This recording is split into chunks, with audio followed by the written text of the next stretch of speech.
Вообще, что меня вообще интересует в Аргентине? Чего я тут сижу столько лет? Вернуться? Нет. Нет, вернуться именно в Россию нет. В Аргентине я оказался, потому что я помогал украинским беженцам уезжать от войны. Меня хотели посадить.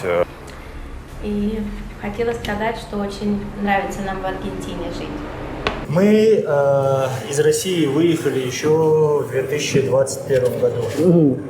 Да, большой привет моей бабушке и дедушке. Я вас очень сильно люблю. Занималась тяжелым машиностроением, арматурой высокого давления. И мы приехали в Аргентину. И здесь я решила сделать наконец-то, что я хотела всю жизнь. Ну, конечно, сейчас поменялось многое, понятное дело, не так, как мы тогда приехали. У нас не было выбора. Мы понимали, что нам надо ехать, потому что надо ехать. Мы из Владивостока. Мы из Владивостока приехали почти 3 года, 2,5 года назад, будем считать. Примерно 2,5 года назад, в феврале 23-го года, без знания языка, без плана. Друзья, всех приветствую на моем канале о жизни в Аргентине. Я рассказываю о своей жизни и о жизни других людей, которые живут в Аргентине. Почему это интересно многим моим зрителям? Потому что основная масса моих зрителей, я показываю, это Россия, Украина, Аргентина, Соединенные Штаты и Германия. Это те зрители, которые меня смотрят. И что же интересует моих зрителей? У меня есть такая статистика, написано, что смотрят ваши зрители, даже берем за последние 7 дней. А мои зрители смотрят, смотрите, Парагвай, Аргентина, Уругвай, что еще? Аргентина, стоит ли переезжать, большие неприятности у украинцев в США, как сейчас лететь в Латинскую Америку. То есть все, что связано с эмиграцией, с релокацией, это интересует моих зрителей, потому они попадают на этот канал. Но так как я снял уже тысячи видео на этом канале, некоторые видео стоят дальше, кто-то не умеет пользоваться тем, чтобы искать видео нужные. Соответственно, я решил вам помочь. Я решил сделать большущее видео о том, где люди рассказывают о своей жизни в Аргентине. И там будут и съемки немножко раньше, и съемки прошлого года, и о старых иммигрантах, которые расскажут о твоей жизни. Я имею в виду старых иммигрантов, то есть те, которые приехали сюда 20-30 лет назад, как они устроились, как они переживали, какие у них были трудности. О новых ребятах, которые приехали год-два назад, почему они сюда приехали. Как им кажется Аргентина. Я думаю, что такое видео обзорное вам очень и очень поможет. Заранее извиняюсь, если где-то будет немножечко не так качественный звук или качество съемки, потому что, сами понимаете, раньше у нас были другие аппаратуры для того, чтобы записывать звуки, для того, чтобы снимать. Но я думаю, такое видео, если вы запасетесь попкорном, сядете и все внимательно послушаете, то люди, которые ищут, как уехать и как живут в Аргентине, много чего полезного для себя поймут. Так что, ребята, поддерживаем канал, смотрим это видео и становимся спонсорами канала. Это поможет мне создавать еще больше видео, еще лучше и краше видео по тем темам, которые вас интересуют. Это интересует людей от 25 до 65+.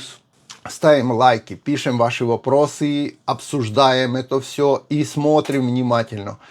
Как устраиваются люди в Аргентине, что им нравится, что им не нравится, с какими трудностями они столкнулись. Вы найдете закономерности между рассказами людей, которые приехали гораздо раньше, десятки лет назад, и людей, которые приехали несколько лет назад. Вы увидите, что закономерность все равно существует.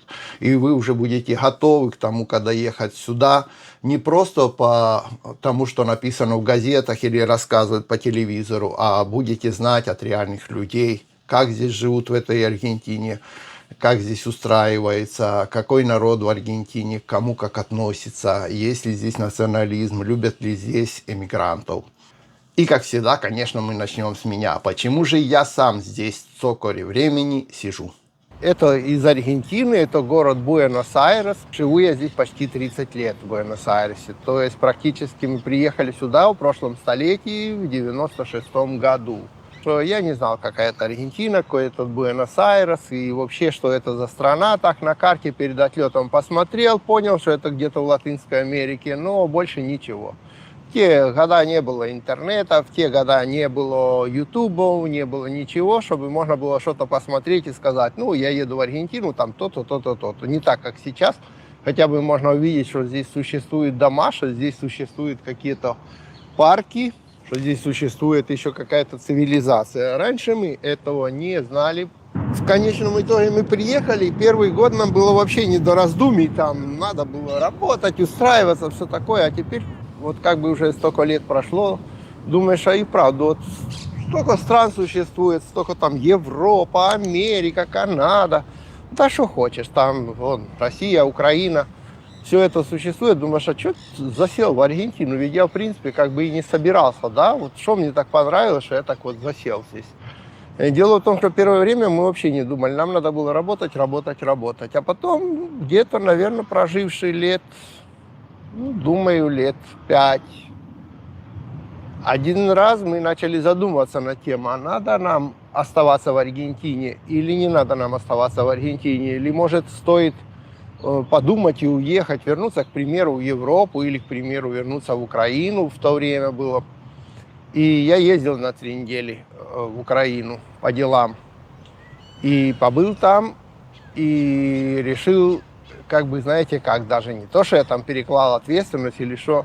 Ну, в принципе, я говорю, Свет, ну, ты подумай, я говорю, если захочешь вернуться, вернемся, если не захочешь, не вернемся. И вот она, так сказать, уже серьезно подумала, говорит, нет, давай, наверное, останемся здесь. И вот я приехал с Украины, и тогда я только после этого начал делать аргентинский паспорт, документы. До этого мы, наверное, лет, я уже точно не помню, то ли 7, то ли 10 жили здесь вообще без...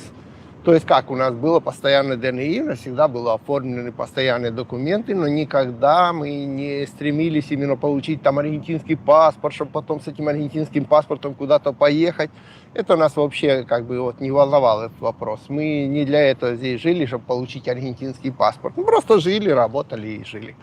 А теперь вот буквально гуляли в городе парка, думаю, а вот и вправду, столько лет, да, вот сейчас бы уехал бы, к примеру, там куда-то из Аргентины или нет.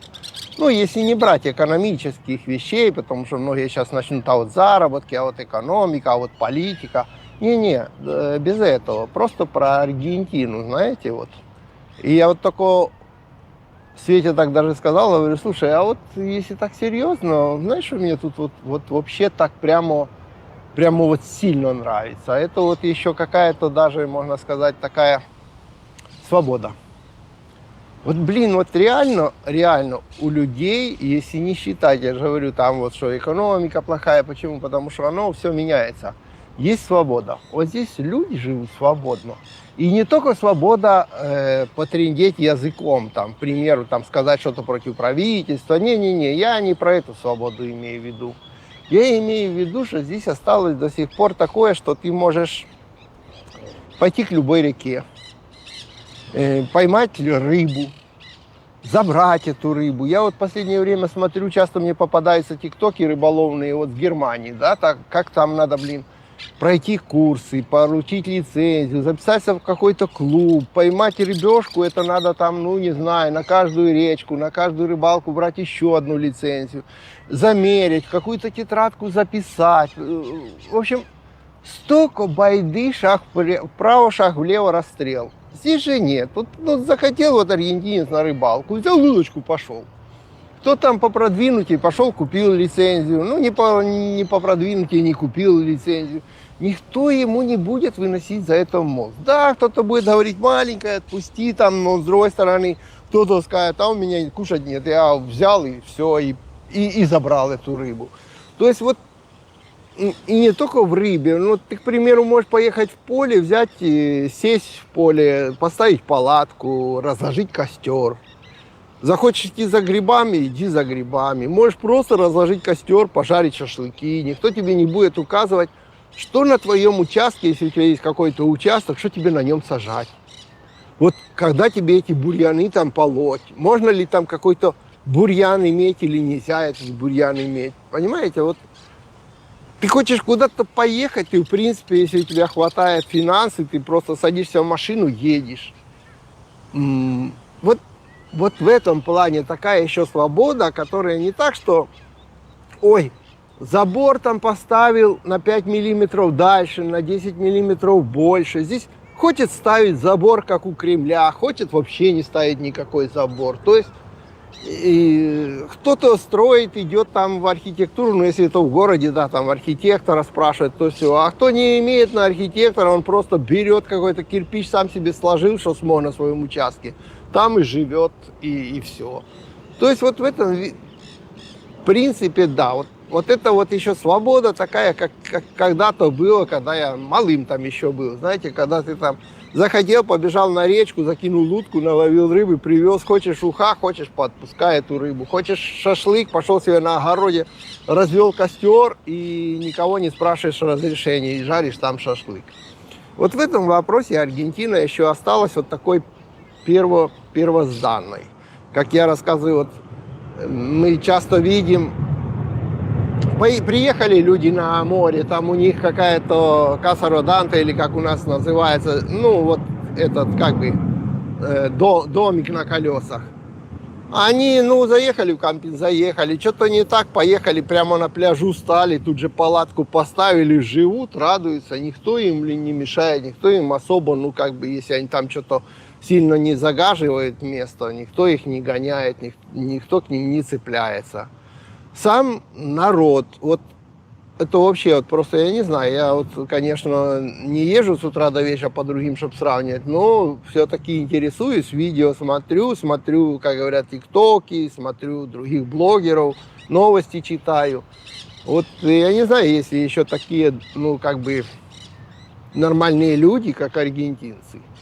И сейчас в этом бешеном мире редко найдешь нормальных таких людей, простых, которые относятся свободно там вот к собакам, к детям, к иностранцам, что никто тебе не будет говорить там, ты не той национальности, там, ты не такой. Тебя будут воспринимать так, ты или идиот, или не идиот, а по какой ты национальности, то вообще как бы безразлично. На детей никто не орет, собак никто не пинает, никто не выдрыгается друг перед другом, у кого красивее одежда или у кого там круче машина.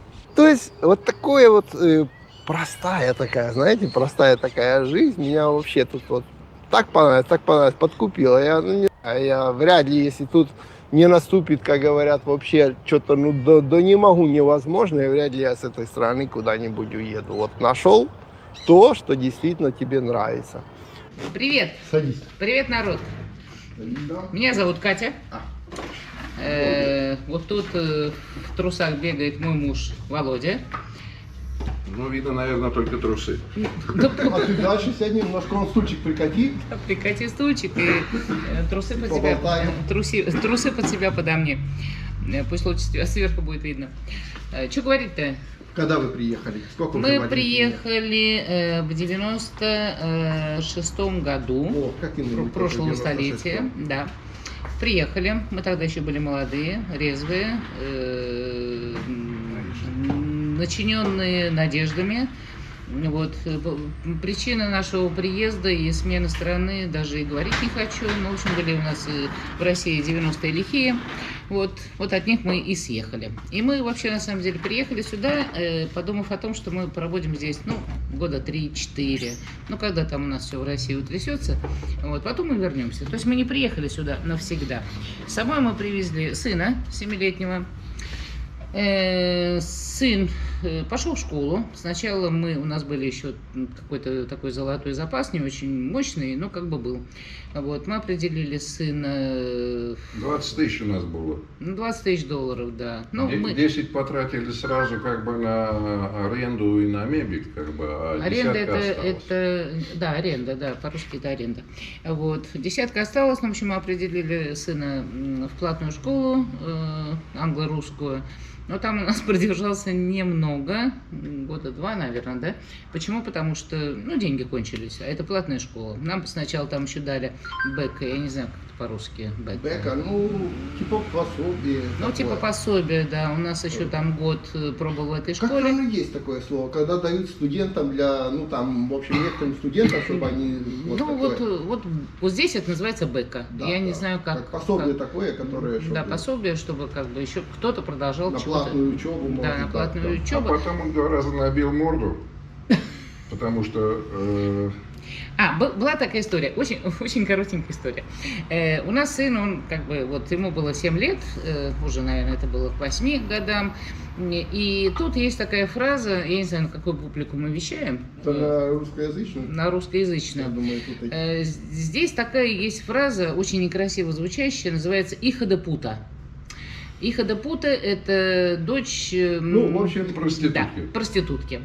Да. Вот. Тут такое ругательство существует. Ну вот, да. Одно из них. Да. И как бы сыну, его там однокашник, вот стал его типа дразнить. Там Ихода-пута, Ихода-пута. И Савелий, как бы Савелий зовут нашего сына, очень русское имя. Спросил у меня, что с этим делать, потому что... Володь. Ну, извини, перебил. Потому что всегда вот в школе, в классе есть кто-то, кто... Ну, типа устраивает буллинг вот достает. Это вот. Да.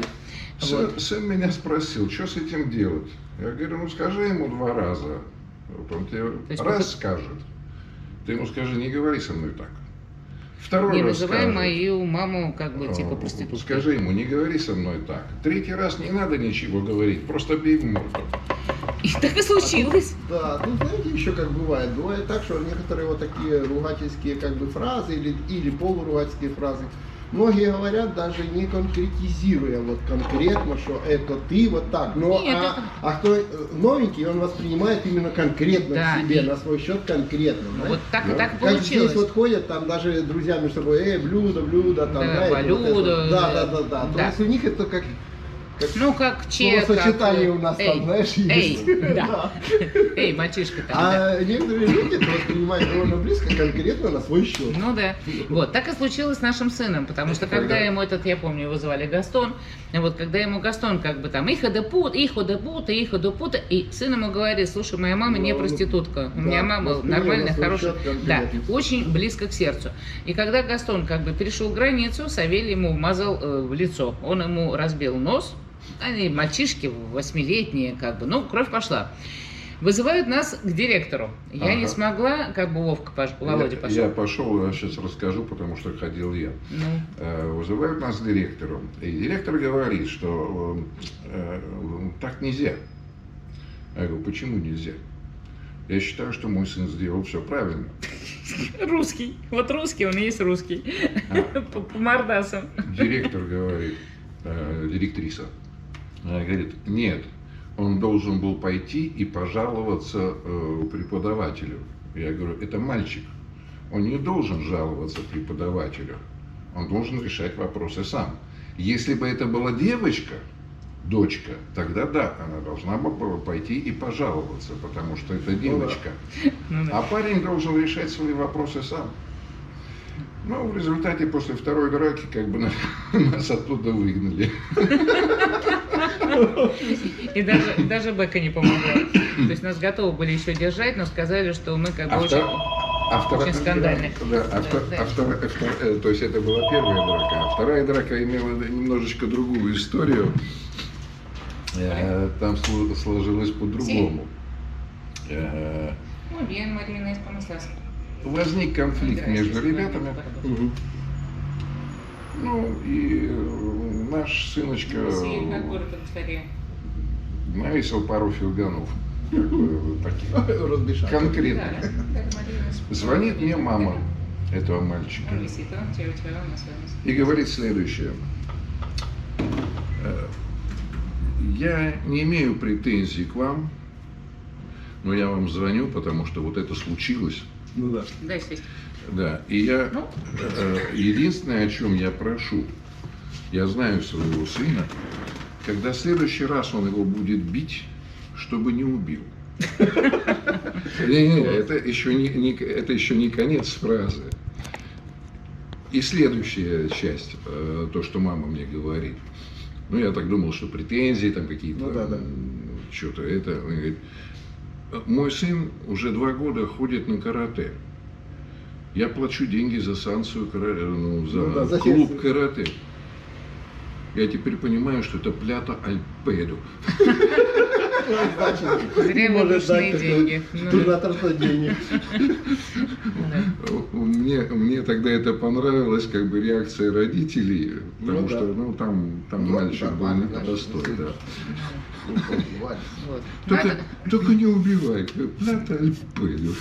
Ну ладно, Альпеду это русскому населению, русскому слушателю потерянные деньги. Выброшенные, да. Выброшенные деньги. Ну, в общем, что, мы приехали. На руках 7-летний сын. Вот. Начало было очень непростое жизни тут. Ну, потому что сначала мы расселились... Как у всех иммигрантов. Ну, да, наверное, как у всех иммигрантов. По-испански мы не говорили вообще. Ни одна... Вот, единственное, что мы знали, это «Bésamo mucho». Вот, это вот из песни, да, испанской песни, вот поцелуй меня очень много. Вот, ну, как бы, вот это единственное, что мы знали и на слуху было. В другом варианте мы не разговаривали. Вот. Было тяжело, потому что когда ты погружаешься в мир, в котором ты ничего не понимаешь, ничего не можешь, ну, как обезьянки. Вот обезьянки, все на руках. Ну, понятное дело, что в супермаркет там приходишь, там смотришь банки какие-то, там макароны, они во всем мире макароны, крупы какие-то, там мясо какое-то. То есть это все было просто. Деньги платишь, и даже можно быть абсолютно безмолвным и питаться. Вот. Вспомнил историю, может быть, людям понравится. Но работы не было, языка не было. Ну, нашлась женщина, которая помогла мне устроиться, работать там маляром-штукатуром. Я устроился. Никогда не занимался этим делом. То есть, ну как, я понимаю, что такое кисточка, краски, как бы вот, ну, никогда этим делом я не занимался. Пришел в официну, большой этаж, там где-то 1000 метров, как бы там куча работников, там все кто-то что-то штукатурят, строят, красят, как бы там занимаются своими делами. Ну, это, наверное, была не официна, это был объект, который надо было красить. Ну да, не официна. Официна, объект, неважно. Я тоже даже плитку научился здесь ложить. Ну, чему мы только не научились. Ну, ладно, пришел. Меня научили здесь, что надо говорить, что да, я все могу. Я спрашиваю, экспириенция есть? Есть. Экспириенция – это опыт. Да. Опыт есть? Да, в любых ипостасях. Скажем так. Ну, потому что работать надо, денег надо. Вот, пришел, нашел бригадира.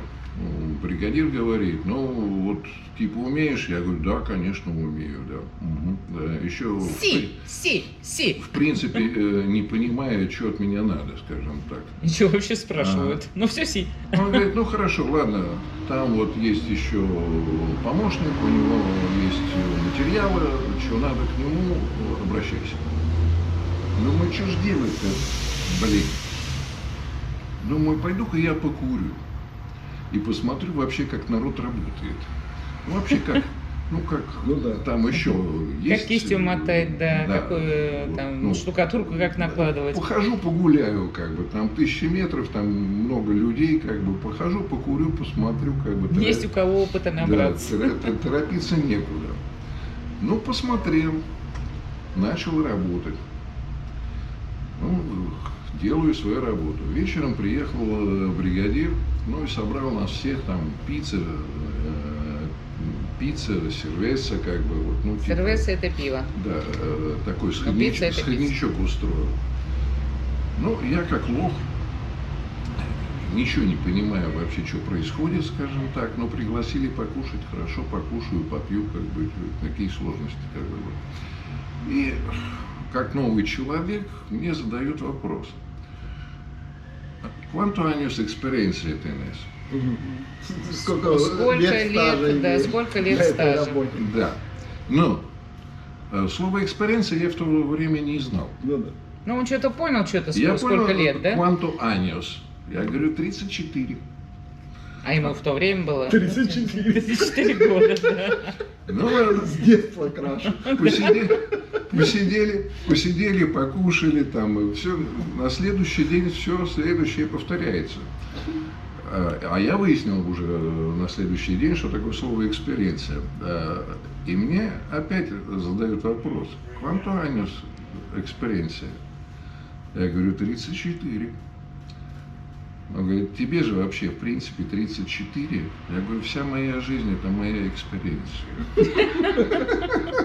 Правильно. Нет, ну были такие, на самом деле, и немножко печальные, и немножечко веселые моменты. Но сейчас, по прошествию лет, мы ко всему к этому относимся как к анекдоту. А были моменты, когда вот я, например, не было работы, то есть без языка. Мы, Без денег, в том мы числе. юристы, которые приехали из России. Юристы здесь никому не нужны, а потом без языка. Опять-таки, юристам надо работать в той стране, где ты Ну да, вырос, и изучал законы и всё где, остальное. да, и где Деньги кончились. деньги кончились, и были... Стали отключать всякие разные сервисы. Ну а как-то хотелось, Услуги, да. как-то хотелось жить. Ну, я включил немножко мозг. Рядом с окном у нас провода висели. Я в них воткнул 2 иглы. Ну, воровали телевизионное вещание, жили очень романтично, мы жили при свечах, потому что электричество нам отключили. Никогда не отключали ни газ, ни воду. Вот, Это да, у нас вот электричества у нас не было, телефона не было, телефон только на входящие звонки, ну, потому что платили те абоненты, а не мы. Да, но мы жили при свечах, очень, очень так вот романтично. Вечером садимся ужинать. Была задница. 7-летний ребенок, жрать нечего. Денег нет, работы нет. Соседи мне подсказали, что напротив тогда еще были такие лавки, альмасели их здесь называли. Альмасен. Сейчас Ну, их типа практически такая... не стало. Мне подсказали, что сходи, потому что ты у него как бы вот, уже время покупаешь, он тебя знает. Ну да, под запись. Возьми под запись. Вот у нас были эти Брали вот под запись макароны в основном, масло какое-то, Ну, кетчуп какой-то, ну, в общем, минимум. Да, и даже было такое, вот я помню очень хорошо, потому что это врезается в память, и не уходит никогда, когда 7-летний ребенок задает вопрос с утра: «Мам, а мы вообще сегодня кушать будем?» И что ты ему скажешь? Да, и что ты ему скажешь? Будем кушать, да. Мы Ну, что-нибудь найдем, нароем, не знаю. Мы-то можем, взрослые, потерпеть, водички попить, там еще как-то обойтись. Да, А ребенку как ты как ребенку объяснить? объяснишь, что есть нечего? Просто нечего.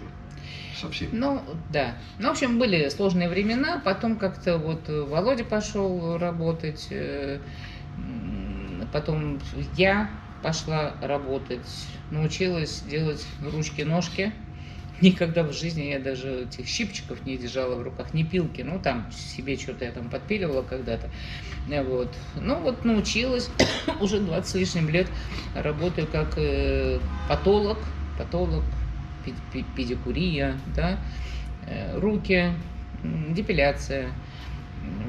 Вот на том и стоим. А Володя тоже юрист у меня по образованию. Я сюда пришел в парикмахерскую совсем другим путем. Тут часть правды, часть неправды. А давай по правде. Ну, сначала правда. А неправда нам не надо. Зато хоть поможете кому-то не решиться сюда ехать.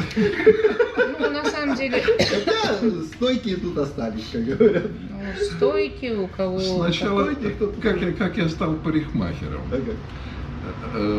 Когда-то я служил в армии, как солдат, как в облигаторию. Ты говори по-русски, Володя, там Ну, может быть по-русски. по обязанности. Дай мне сигарету. Подожди, там сигареты... В один прекрасный день меня вызывает капитан и говорит: бери ножницы и иди стриги, чтобы на конец недели все были подстрижены, ну, как положено в армии. Чтобы прошли, как бы, вот, осмотр и так далее. Уставная стрижка. Да. Я говорю: слушай, капитан, я никогда никого вообще не стриг. Он говорит: ну, если будут плохо подстрижены, и они не пройдут контроль, как это называлось, осмотр, да? Ну да. Осмотр. Смотр это назывался. Ну да, Смотр. точно. Да. Это строевой смотр. Типа Да, такого. не осмотр, Ну, смотр. типа Я этого. знаю, когда он там и стриг, может еще на осмотр сначала. Вот. То есть, если они не пройдут этот осмотр и никого Смотр. не... Ну, хорошо, смотр. Ну, давай не Да. русские. Ну, не перебивай, я говорю, как могу, так Так, говорю. только короче. Если не пройдут, то будет и не выйдут на фильм Да, фактов. на конец недели, их не выпустят в город, то будешь им сам объяснять, почему их не выпустили в город. Да, это вообще поставлено. Ну так, сурово. Ну. Ну и вот начал стричь. Как умел.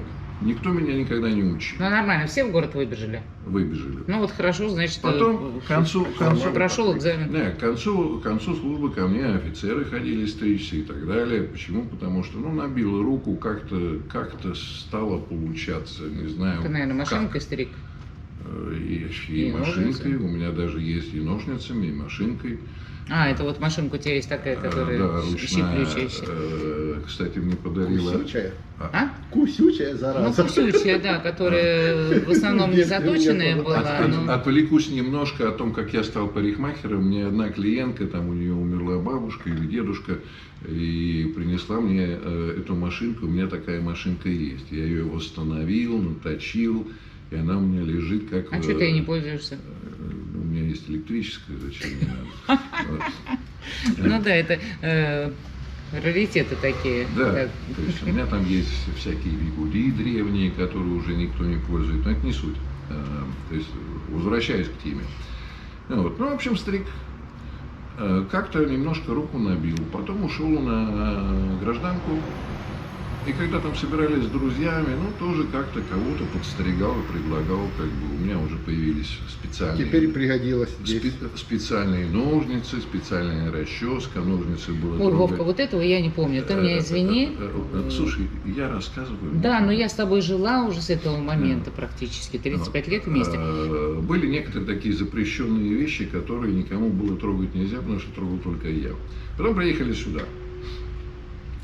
Здесь всякое, там, маляр-штукатур, карпентеро, одно другое. Карпентеро — это деревянщик, в общем, по дереву. Как-то столяр, да? Столяр называется? Столяр. Да. Столярка. Потом нам сделали заказ, работали мы с одним парнем, хороший парень. Работали мы с одним парнем, и нам сделали большой заказ, тогда это было в долларах. И архитектор, который запросил этот заказ и сделал это предложение, попросил нас дать ему очень хорошую цену. Мы дали очень хорошую цену. Это было порядка $28 000 за работу. Ну тогда песы и доллары, да, они в канале. Это как бы было за работу. Плюс материалы, скажем так. Мы выполнили всю работу. Архитектор обещал заплатить сразу наличкой. Прихожу я за этой наличкой, и мне дают чек на эту сумму. Он 6 месяцев. То есть, когда ты можешь деньги получить только через 6 месяцев.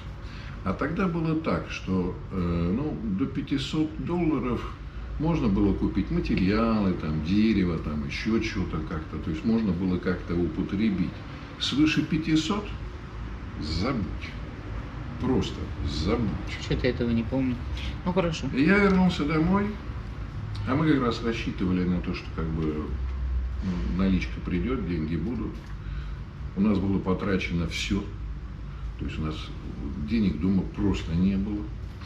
Напарнику я позвонил, сказал, что Серега, задница. Потому что вот у меня есть этот чек, который можно... Через полгода будем богатыми. Да, Сейчас да. сосите лапу. А пока, скажем так, надо ковырять в носу. Катюха сказал, что все, 3 дня я сижу дома, ничего не делаю, буду бухать. О, да. Красота. Красота просто. Так и сказал. 3 дня просидел дома. И за 3 дня думаю, чего я делаю здесь? Во-первых, денег нет, работа грязная, пыльная. Там с ацетоном, с одним, с другим, с 5-м, 10-м могу еще много историй рассказать, как бывало. Думаю, надо что-то менять. Что менять? Вот что мне вообще вот здесь, в Аргентине? Во-первых, здесь жарко. Это как раз было летом. Во-первых, жарко. Значит, надо искать какую-то работу там, где есть кондиционированный воздух. Ну, чтобы дышать можно было нормально. Во-вторых, я уже не очень молодой. Надо как-то работу какую-то почище искать, что ли. То есть не такую грязную, пыльную. Ну, понятно, ты решил прочее. стать парикмахером. Во-вторых, тут немножечко, что мне нравится? Мне нравится женщина. Что я еще когда-то умел? Умел когда-то стричь. Значит, где есть женщины, где можно стричь? Парикмахерская. Логично. Прошел какие-то дурацкие курсы, которые меня ничему не научили. Ну и пошел работать в парикмахерскую. Вот так я и стал парикмахером, собственно говоря. Ну, правда, продолжаю до сих пор учиться, постоянно в интернете, постоянно смотрю. Ну, это же ваша теперь парикмахерская? Нет. Нет, аренда. Аренда? Аренда. Ну, парикмахерская наша, не гостья. Нет, ну, наша, понял, да, но помещения нет, не наше, арендованное. Это помещение сейчас стоит порядка $200 000. У нас таких денег нет просто. Вот так я стал парикмахером. Ладно. Ты закончил? Ну, почти. Ну, давай. А уезжать хотелось хоть когда-нибудь отсюда? Вернуться? Нет. Нет, вернуться именно в Россию нет. Это знаешь почему, Лень? Потому что мы приехали вот со скупым монетным как бы содержанием, да, мы все потратили, потом у нас денег не было, а еще один переезд, это все влечет за собой достаточно большие деньги. Ну да. И тем более, что в России у нас ничего не осталось. Мы продали за бесценок квартиру, у нас много чего было, все В России, я скажу по-другому, в России 3 раза мы поднимались, а потом не потому, что мы ошибались, потому что государство нас опускало. И когда нас 3-й раз государство опустило, я сказал, что я устал. Я устал, и я поеду в любую другую страну. Почему? Потому что вот, допустим, здесь, ну хорошо, мы не богато живем, скажем так, не жалуюсь, но не богато. Но вот мы достигли этого, и это наше, это хрен кто заберет. А у нас в России никогда не знаешь. Это как в свое время НЭП был, это как в свое время моего друга опустили. Он торговал шоколадом, таскал шоколад, продавал его, как бы, ну... Ну, Андрюшу не слишком опустили, Володя. Ну, опустили. Ну, в какой-то момент, да, но он потом опять поднялся. Он ушел в другую рубрику, неважно, сейчас не о нем. Когда торговал на таможне, платил все положенные налоги, все было хорошо. А потом, спустя год, ему взяли и прислали счет, что, оказывается, с января прошлого года он должен заплатить налогов там, в 10 раз больше. И это опускало. Ну хорошо, Володя, это были лихие 90-е. Да, вот, думаю, когда изменилось. Я не думаю, что что-то изменилось. В России сейчас еще хуже, чем сейчас. Но были люди, которые поднялись и остались на плаву. У нас тоже есть такие примеры. Вот. У нас с тобой не получилось. Я думаю, что не только вина государства. Я думаю, что и наша с тобой. Может быть. Да, все же выходит. Ну, да, а мы не справились. В свое время мы выпустили несколько книг. Ну, 7 книг мы выпустили, да. У нас было издательство. Одной из книг признана была лучшей книгой, детской книгой года. Ну, детские серии мы стали выпускать, но так до конца не выпустили, потому что было намечено значительно массивнее все это. Вот. Ну, 7 книг выпустили. У нас тут эти сигнальные экземпляры этих книг есть, мы их бережем, потому что, ну, это нечто. Это ваш труд. Да, это наш труд, детская литература, хорошие издания с хорошими рисунками. Пройдя все вот эти вот, назовем так, испытания, у нас есть парикмахерская. Ну, Я не могу сказать, что мы зарабатываем миллион. Не зарабатываем. Но на жизнь хватает. Хватает на то, чтобы пойти в магазин и купить все, что захочу. Ну, ты сказал. Ну, он же не в автомобильный магазин сказал. нет, я... Абсолютно. Он же не в автосалон сказал, пойду и куплю. Абсолютно правильно. Я говорю в продуктовый.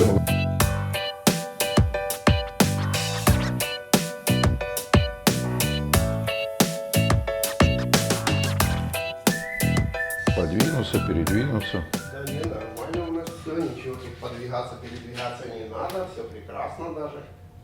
Так что все, я один раз вас представлю и потом побегу там. Итак, всем привет. Что, уже снимаешь, что ли? Да, конечно, снимаю. Я снова в гостях у Кати и Володи, как и обещали, вторая серия, продолжение. А то в прошлый раз у меня батарейки сели, я ушел, мне еще домой надо было. И люди написали, что хотят послушать наше продолжение. Ну, вот они согласились, пока свободный часик нашелся, продолжить нашу историю о том, как они выживали и становились в Аргентине. А то комментариев получилось 150 штук. 163. Даже 163, значит, они не все высветили. А еще мне написали даже на этот самый, на ВКонтакте, там группа у меня есть, Аргентина.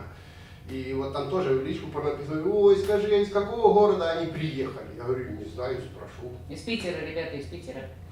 Приехали мы из Питера. В общем так, начну я. Давай. А потом ты свой позитив начнешь гнуть. Всем привет. Куда смотреть, в какую камеру? В любую. Глаза. На меня можешь смотреть. Не-не-не, мне надо... Да, вот, периодически туда, периодически туда. Будем ракурсы менять. Смотри на Леню, как бы. Как хочешь. Нет, на Лене получится, что я не с людьми разговариваю. А я вот туда сяду. Нет, я прямо вот туда, где... Вот это лучше. Хочу продолжить наш разговор, потому что на самом деле он прекратился очень неожиданно. Леня сказал: все, кончилась батарейка, поэтому разговор закончен. Хочу дать 3, а может быть 2, не знаю, к чему приду, прошлых или непрошенных советов иммигрантам, которые попадают в другие страны и начинают жить в других странах.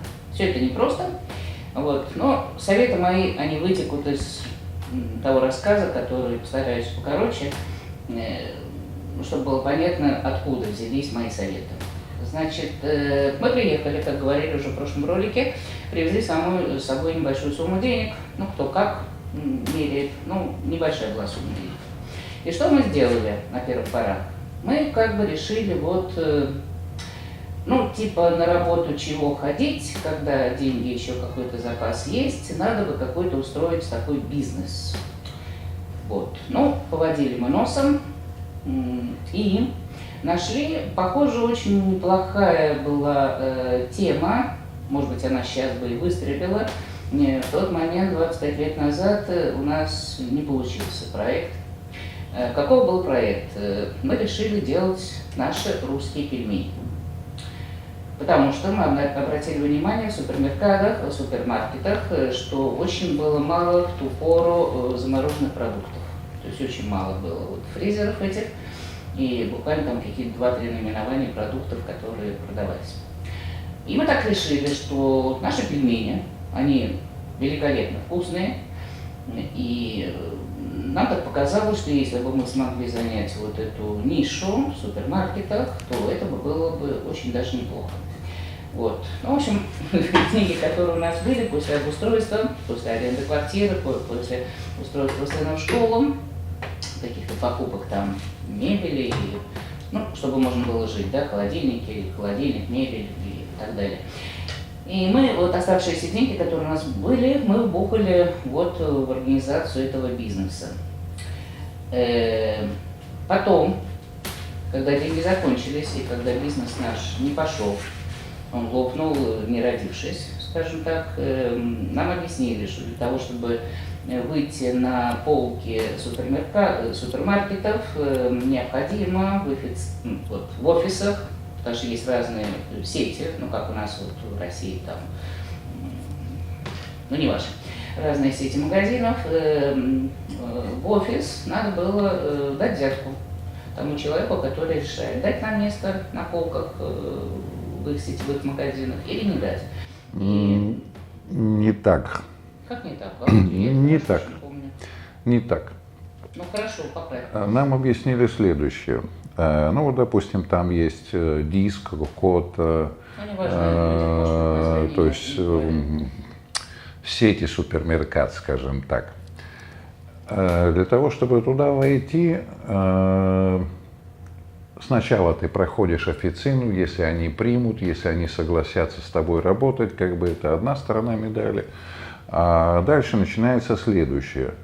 Тебе дают 5 магазинов, например. И в каждые 5 магазинов ты должен поставить, на те времена было по $5000. И они это ставят, ну, типа... По $5000 в каком варианте? Продукции? Или... Продукции. И они делают скидку в 50% и начинают этим делом торговать. Если это требуется... Хорошо. Ты в эти 5 продолжаешь делать поставки, и тебе дают еще 5. Но деньги, которые ты поставил на 5, тебе не возвращают. Это как бы плата за место на полке. И когда мы посмотрели, что там в то время мы единственное, с кем договорились, это было Кота. Когда мы посмотрели список сокурсалей, их там было что-то порядка 50, мы поняли, что ловить там нам нечего с нашими капиталами, назовем так. Про падение памяти, значит. Ну хорошо, я про что, неважно. В общем, эта тема у нас не пошла. Скажем так, из-за финансового положения, да, потому что у нас таких денег не было. Вот. И когда... То есть ситуация следующая. Мы вложились в бизнес, который не пошел. Мы потратили последние деньги. Тогда у нас начался вот этот очень сложный период, о котором мы говорили в предыдущем ролике. Когда ребенок просил кушать, а нам нечего было дать кушать. Ну, не важно. Вот. Мой первый совет. Приезжайте за границу. В зависимости, конечно, от того, с каким золотым запасом вы приехали. Но если у вас небольшое количество денег, не рискуйте этими деньгами. Ищите контакты среди... в данном случае русских, потому что мы русские, украинцы, неважно, славяне. Русскоязычные. Да, русскоязычное население. Ищите контакты, через эти контакты ищите работу, любую работу. Если вы, конечно, там не какой-то крутой айтишник, который может найти с полтыка работу, и все айтишники говорят на английском языке, и это особая касса, но да. Вот. Мы юристы, никому не нужны. Бывшие. Да, никому не нужны в другой стране, и поэтому нам надо было, приехав, контактов было достаточно много, но мы решили, что мы вот так, круто такая, мы сейчас вот тут бизнес делаем, да? Вот, надо было положить денежки под матрасик, который был вновь купленный, и искать работу, любую, уборщика, помывки бокалов, как говорят, самое такое распространенное, что ты там делаешь, мою бокалы в ресторане, да, например. То есть какую-то работу, где не требовался бы язык, жестами можно мыть полы, скажем так, вот, и зарабатывать уже какую-то копейку. Естественно, на первых порах вам никто платить хорошо не будет, потому что у вас еще нет документов, потому что все по-черному, вы не разговариваете, вас просто употребляют. Но неважно, какая-то копейка в дом входит. На эту копейку можно кушать. И это очень важно. Не тратить те деньги, которые, конечно, я говорю, на обустройство на первом этапе все равно так или иначе какие-то затраты будут. Но то, что осталось от первичных затрат, вот это надо сохранять любыми способами. Это первый совет. Второй совет. Не рискуйте оставшимися деньгами. Не вкладывайтесь ни в какой бизнес, не поняв вообще, где вы находитесь, какова культура этой страны. На это иногда уходят годы, но хотя бы не так вот в омут с головой, как в омут с головой, да, говорится? Да. Вот. Не рискуйте деньгами, не вкладывайте деньги. Если, конечно, вы там привезете $1 000 000, но можно рискнуть там 20 тысячами долларов, естественно. Можете попробовать, а может быть и выстрелит. Вот. Но вот на нашем опыте последние деньги мы потратили и попали как урващик. Это второй совет. Не рискуйте деньгами, не вкладывайте в то, что вы не понимаете, тему надо изучать.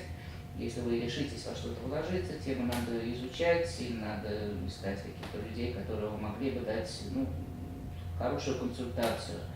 Я про то, что не торопитесь потратить то, что у вас есть. Надо оставлять золотой запас, пусть он будет маленьким, но это очень золотой, почти что бриллиантовый запас, который вам может помочь не страдать и выжить. Да, и выжить. Вот. И третий мой совет, наверное, с тем кто-то может не согласиться, в частности, мой сын с этим не согласен, Володя не спрашивал. Мне так думается, что, будучи за рубежом, ведь как вот, это особенно касается русских, вот многоуважаемые мною евреи, они вот, когда приезжают куда-то, на какое-то место, они начинают окапываться. Вот изо всех сил. Они что-то вкладывают, какую-то копейку в какую-то там, может быть, даже недвижимость, может быть, даже не очень хорошую недвижимость, покупают какую-то 5 земли и что-то на ней пытаются делать. То есть они пускают корни. У нас, у русских, не знаю, у нас, не буду говорить за всех русских, потому что у нас есть друзья, которые сейчас уже имеют какую-то недвижимость, в то время они как-то подсуетились, и у них получилось. Мы же все время думаем о том, что вот мы тут временно, мы скоро отсюда уедем, потому что мы не собирались оставаться в Аргентине на долгие годы. Вот. Мы все жили на чемоданах. Вот жизнь на чемоданах, она привела к тому, что вот нам уже за 60 обоим. У нас Николай не дрова. Ой, Николай не двора. Николай не двора. Николай не двора, живем на арендованной площади.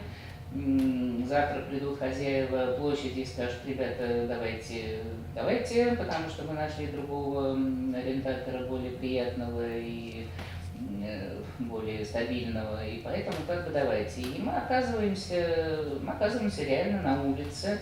Да, сейчас мы уже говорим на испанском, да, у нас какая-то есть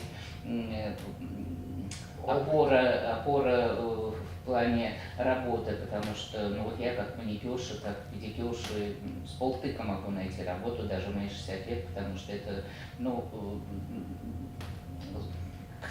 есть спрос на эту специальность, да, есть востребованность. Вот. Володе будет значительно сложнее, потому что парикмахеров их много, их как грязи. И парикмахеры молоденькие, без особых претензий, и на это спрос нет. И я про что третий мой совет, хотя я говорю, мой сын говорит, надо жить как говорил в известном фильме Леон, да? Леон, киллер. Да. Да, он говорил девочке Магдалене, нет, не Магдалене, как же зовут? Да, девочке о том, что... Не надо иметь ничего. Не надо, это не цитируем, потому что не помним дословно. Надо жить так, чтобы в любой момент ты мог встать и уйти. Но у него, правда, был цветок, который он таскал с собой.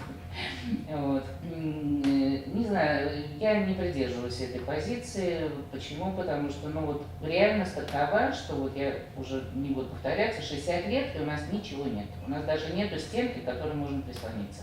Единственное, что у нас есть сын. Вот сын – это наша опора и наша надежда. Но не у всех есть дети, на которых можно опереться. Поэтому я говорю, что задумывайтесь о старости, она не за горами, ни у кого, ни у молодых, ни у людей среднего возраста. Поэтому вот мои 3 таких совета. Кто-то воспользуется, кто-то прислушается. Но это скажем так, это выжимка из тех 25 лет, выжимка понимания того, что с нами произошло за эти 25 лет, понимание того, что нас может ожидать. Это выжимка из нашего опыта, из нашей жизни. Поэтому вот это я хотела сказать. Помнишь, как этот анекдот, когда у одной старушки спрашивают: бабушка, да у вас же никого нет, вам же даже воды перед смертью никому подать будет. Да, она говорит: официант зачем?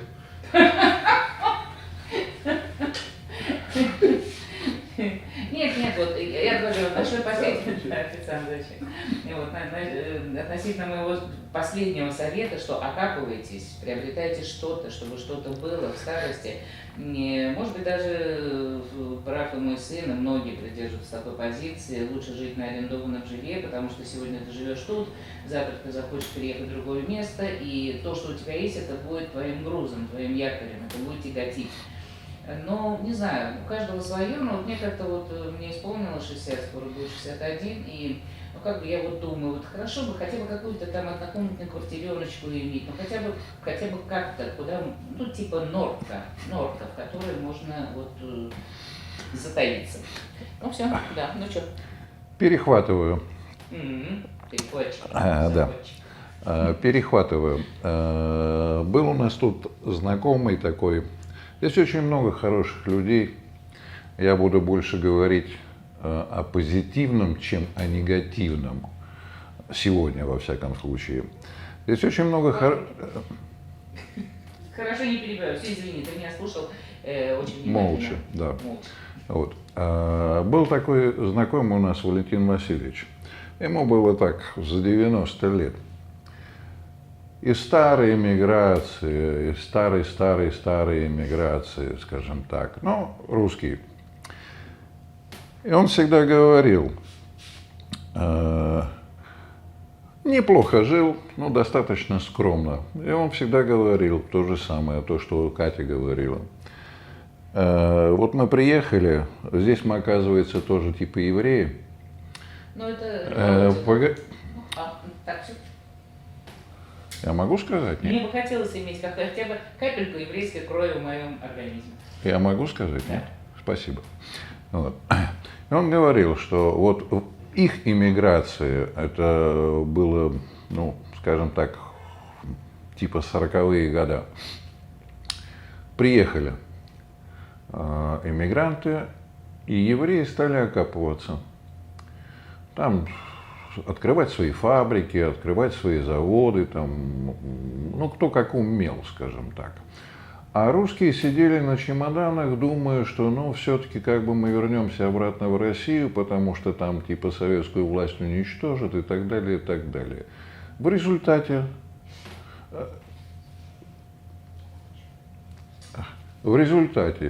евреи окопались, а русские нет. Так и остались на чемоданах. Я оговорюсь по поводу евреев.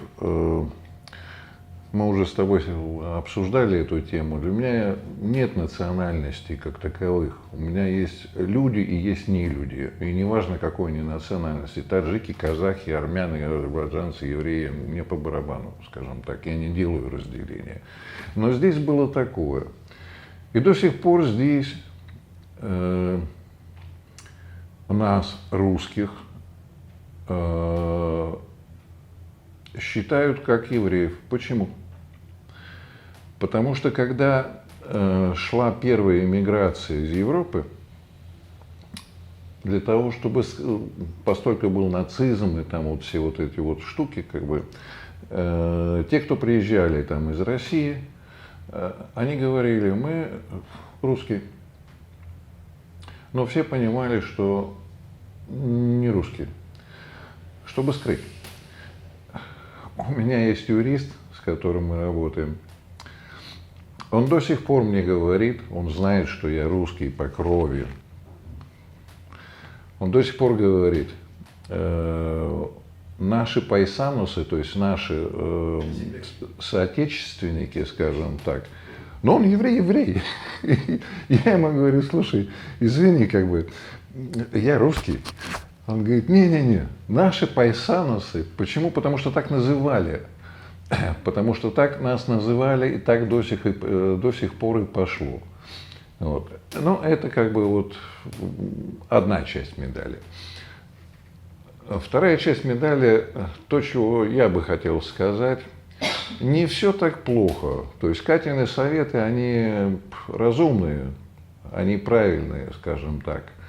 Я бы хотел немножечко, ну, скажем так, о положительном. Ну вот хорошо, мы приехали, ну да, у нас были сложности, скажем так, были накладки. Ну, первое, не ошибается тот, кто ничего не делает. Делать надо. Я здесь знаю прекрасных людей. У меня есть друзья. Знакомые и друзья – это две большие разницы. Знакомые – это если тебе плохо, ты позвонил знакомому, а у него начинается там: слушай, я сегодня не могу, я сегодня не то, я сегодня сё. Друзья – это когда тебе плохо, ты звонишь, и человек образовывается, ну, там, не знаю, в течение там 5 минут или часа, в зависимости от дистанции. Ну, как у нас была ситуация, когда нам было очень плохо, то есть без денег, и жрать было нечего. Я звоню нашему знакомому Володе. Он не богатый человек, тоже там жил в каком-то этажере, как бы там за какой-то печкой, как бы, то есть, ну так, сбоку припеку, как бы. Вот, и зарабатывал не особо много. Я звоню, говорю: Володь, слушай, ты не займешь мне денег, хотя бы там $1,500? Потому что, ну, денег нет, жрать нечего, и только я тебе сразу говорю... Не жрать, а кушать. Есть нечего. Ну, в данном случае жрать. И я не знаю, когда я тебе смогу эти деньги отдать. Он говорит: ну хорошо, приезжай. А это была дистанция там 30 квадров, то есть кварталов. Я говорю: слушай, я не могу приехать, у меня денег на автобус нету. Он говорит: хорошо, я привезу. Вот это друзья. Потом там мы ему помогали и так далее. Но дело не об этом. Я бы хотел о положительном. Ну, так или иначе, пройдя все вот эти вот, назовем так, испытания, у нас есть парикмахерская. Ну, я не могу сказать, что мы зарабатываем миллион. Не зарабатываем. Но на жизнь хватает. Хватает на то, чтобы пойти в магазин и купить все, что захочу. Ну, сказал. Ну, он же не в автомобильный магазин сказал. Нет, я... Кто вы?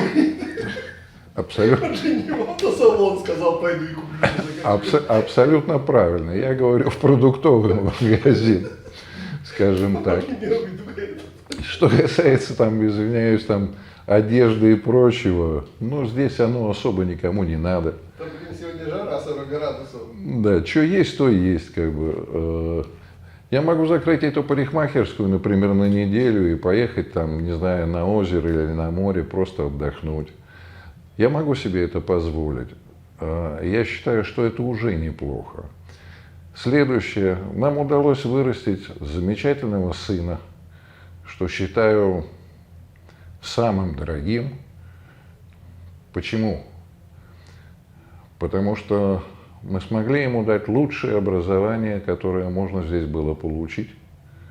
Он закончил лучший университет. Он закончил докторат, или как это называется. Он написал докторскую. Он написал докторскую. Его взяли в одну из лучших международных компаний и сразу на достаточно высокую должность. Сейчас его вот недавно повысили на прошлой неделе. Он нашел себе замечательную женщину. Он женился. У него все замечательно. Зарабатывает он значительно больше, чем мы вместе взятые, не считая наших расходов, назовем это так, скажем так. Что еще можно хотеть в жизни? Ну, мы с тобой говорили об этом, там кто-то в комментариях написал, что мы неудачники. Я считаю себя неудачником только в одном смысле. То, что я в казино не выиграл миллион. Вот в этом я неудачник. Ну, мне так не удалось выиграть миллион, скажем так. А в остальном куча людей, куча знакомых из постсоветского пространства, из местных. Ну, в свое время, вот куда мы ездим отдыхать, в свое время мы там познакомились с одним человеком, к сожалению, он уже так умер, ну, старый уже был. Познакомились с ним. Он стал нам сдавать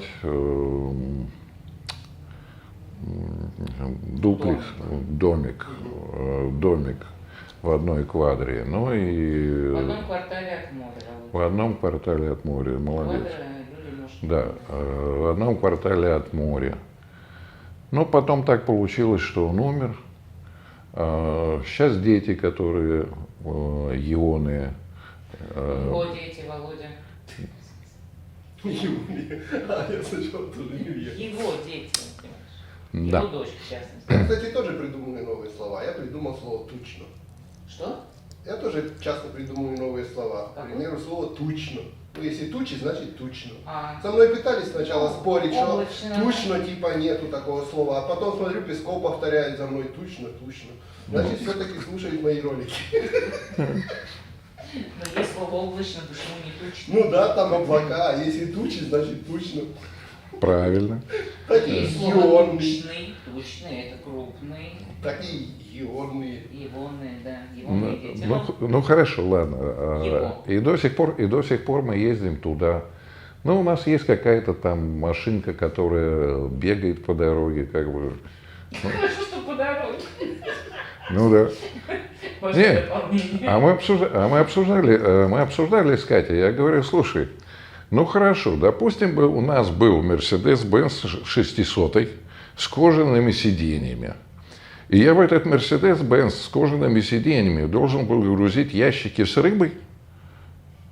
Да у меня бы волосы вылезли на голове совсем.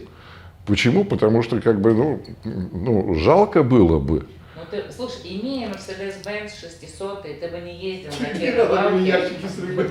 не кидал бы ящики с рыбой. А я люблю это дело. Любишь это дело? А я люблю это дело. А так мою машинку, как бы я снимаю заднее сиденье, я туда бросаю какого угодно барахло, скажем так, и мне все равно.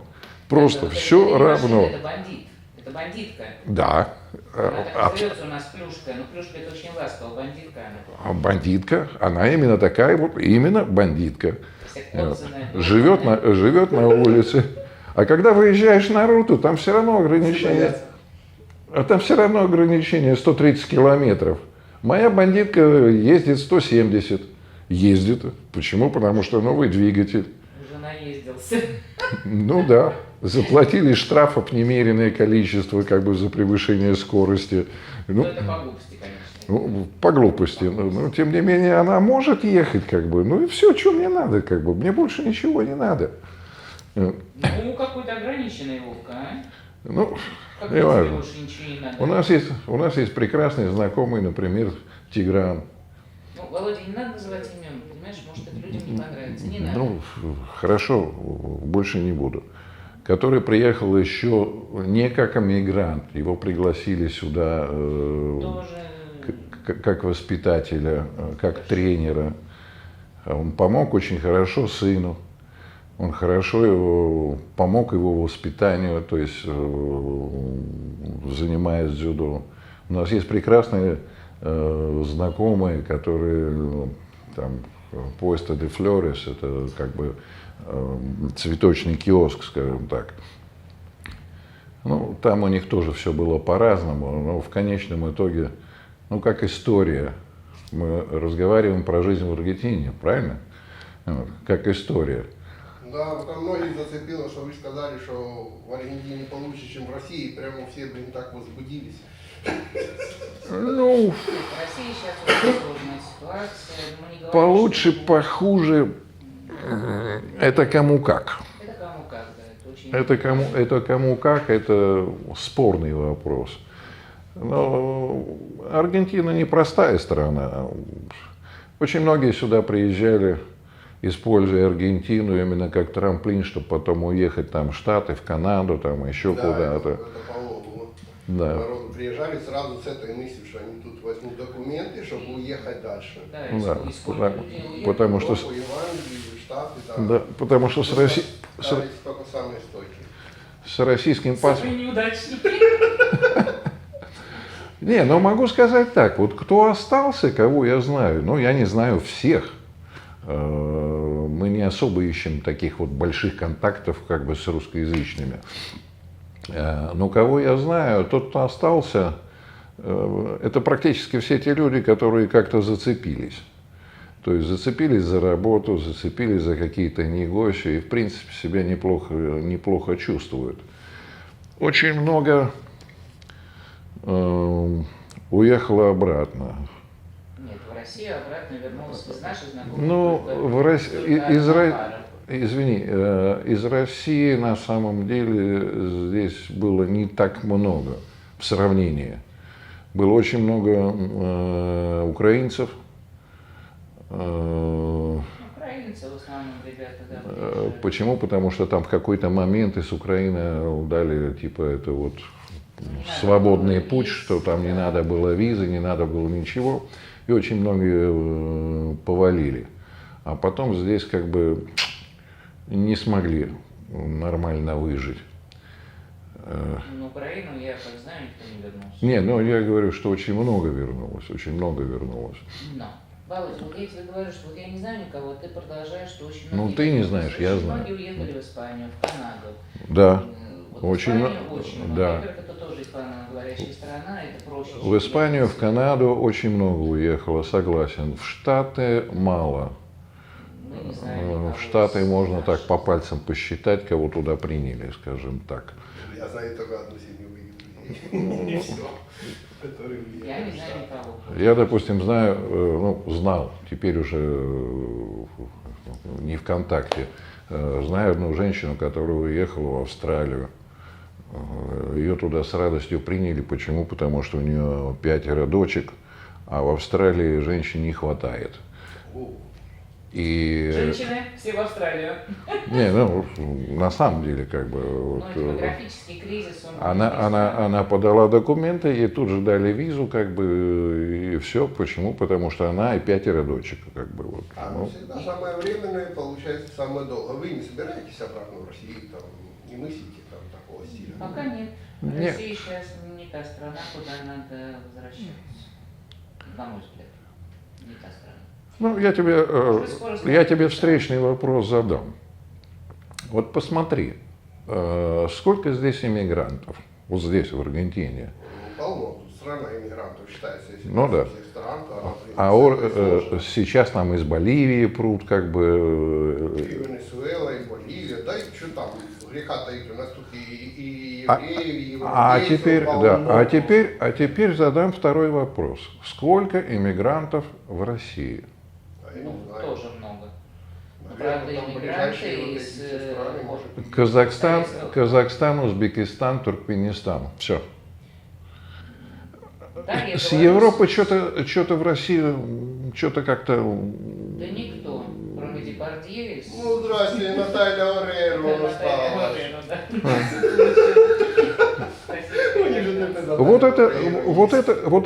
Вот это на проверку, где лучше, а где хуже. Это, я говорю, это на проверку, где лучше и где хуже. Меня тут спрашивают постоянно клиенты, но в основном, когда новые клиенты приходят. Да, они любят спрашивать такое вот. Ну да. До чего, что, как. Мне нравится вопрос. Ты скучаешь по холоду? А, да, это Блестящий вопрос. Я говорю, слушайте, у меня вот там стоит фризер, морозильник, 500 литров. Там 10 градусов минус. Я говорю, хочешь там посидеть? Ну так, немножко, минут 5-10. Я тебе дам такую возможность. Пойди туда, посиди. Потом, когда ты вылезешь, я тебе задам вопрос. А ты скучаешь по холоду? Я? Нет, не скучаю.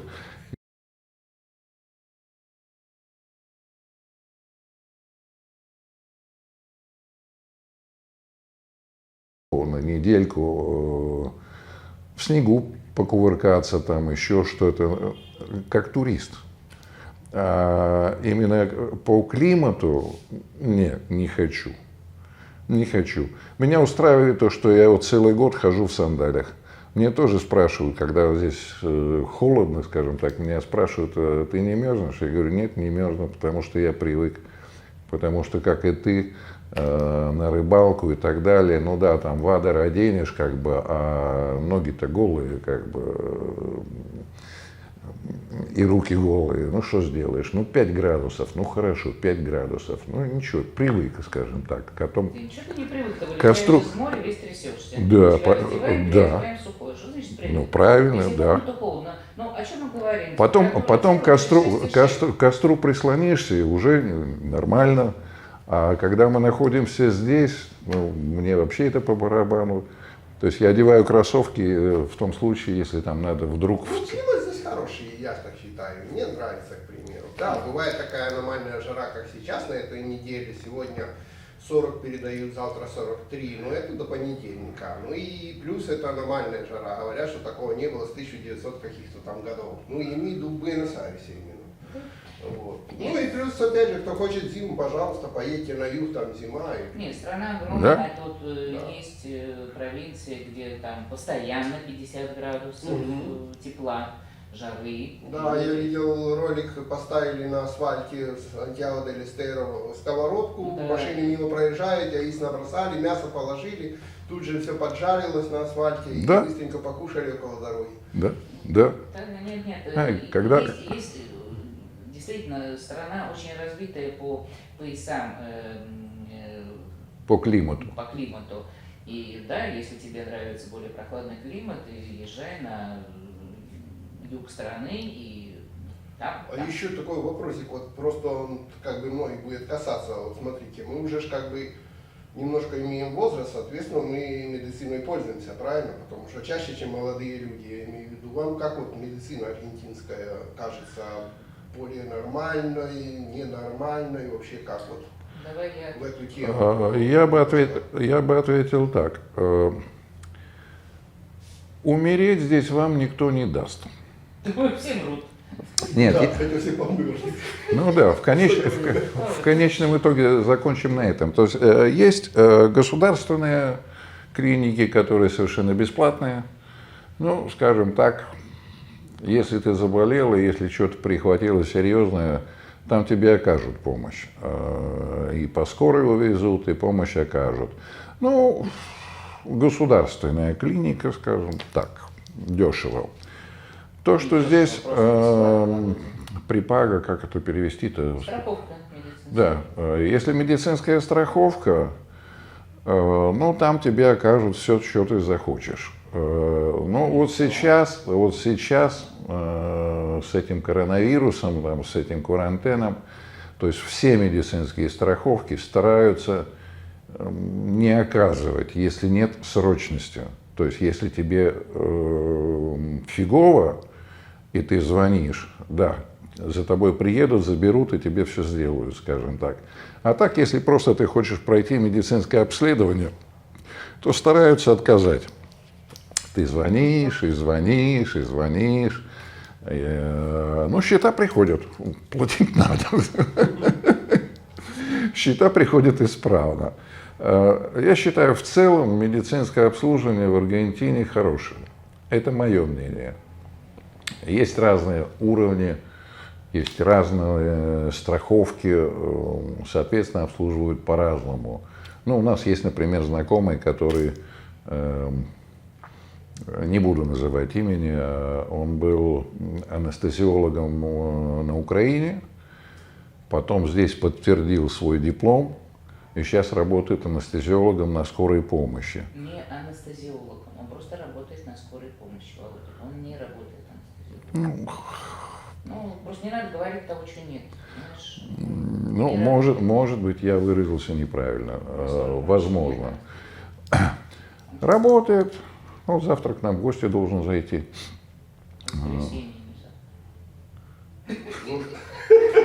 Это как у нас Света. Завтра, когда ты договорились, что он воскресенье. Ну, хорошо, воскресенье. Да, разницы никакой. На днях. На днях, вот. Подобрал слово, на днях. Вот. Ну, и он то же самое говорит, что позиция как бы Swiss Medical, по-моему, да? Ну, это такая дорогая как бы страховка.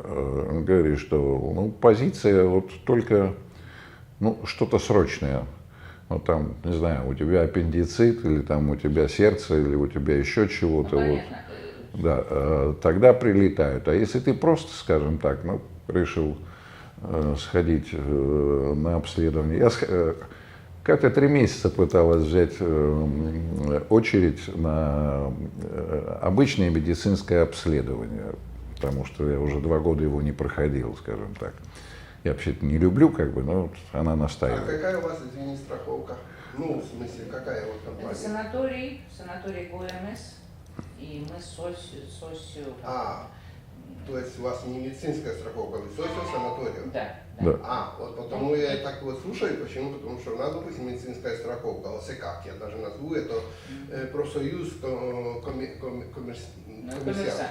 коммерсантов, скажем так, то у нас на обычное обследование свободно выдаются все талончики, все, я прохожу обычные обследования каждый год, и сейчас то же самое, если мне надо к врачу просто пройти, показать ему анализы, я позвоню, мне дадут турну через месяц, и я пойду и сдам, вот у меня через месяц я должен сдать анализы, в конце следующего месяца показать просто терапевту их, просто обычные сахара в крови, скажем так. Ну, проверка.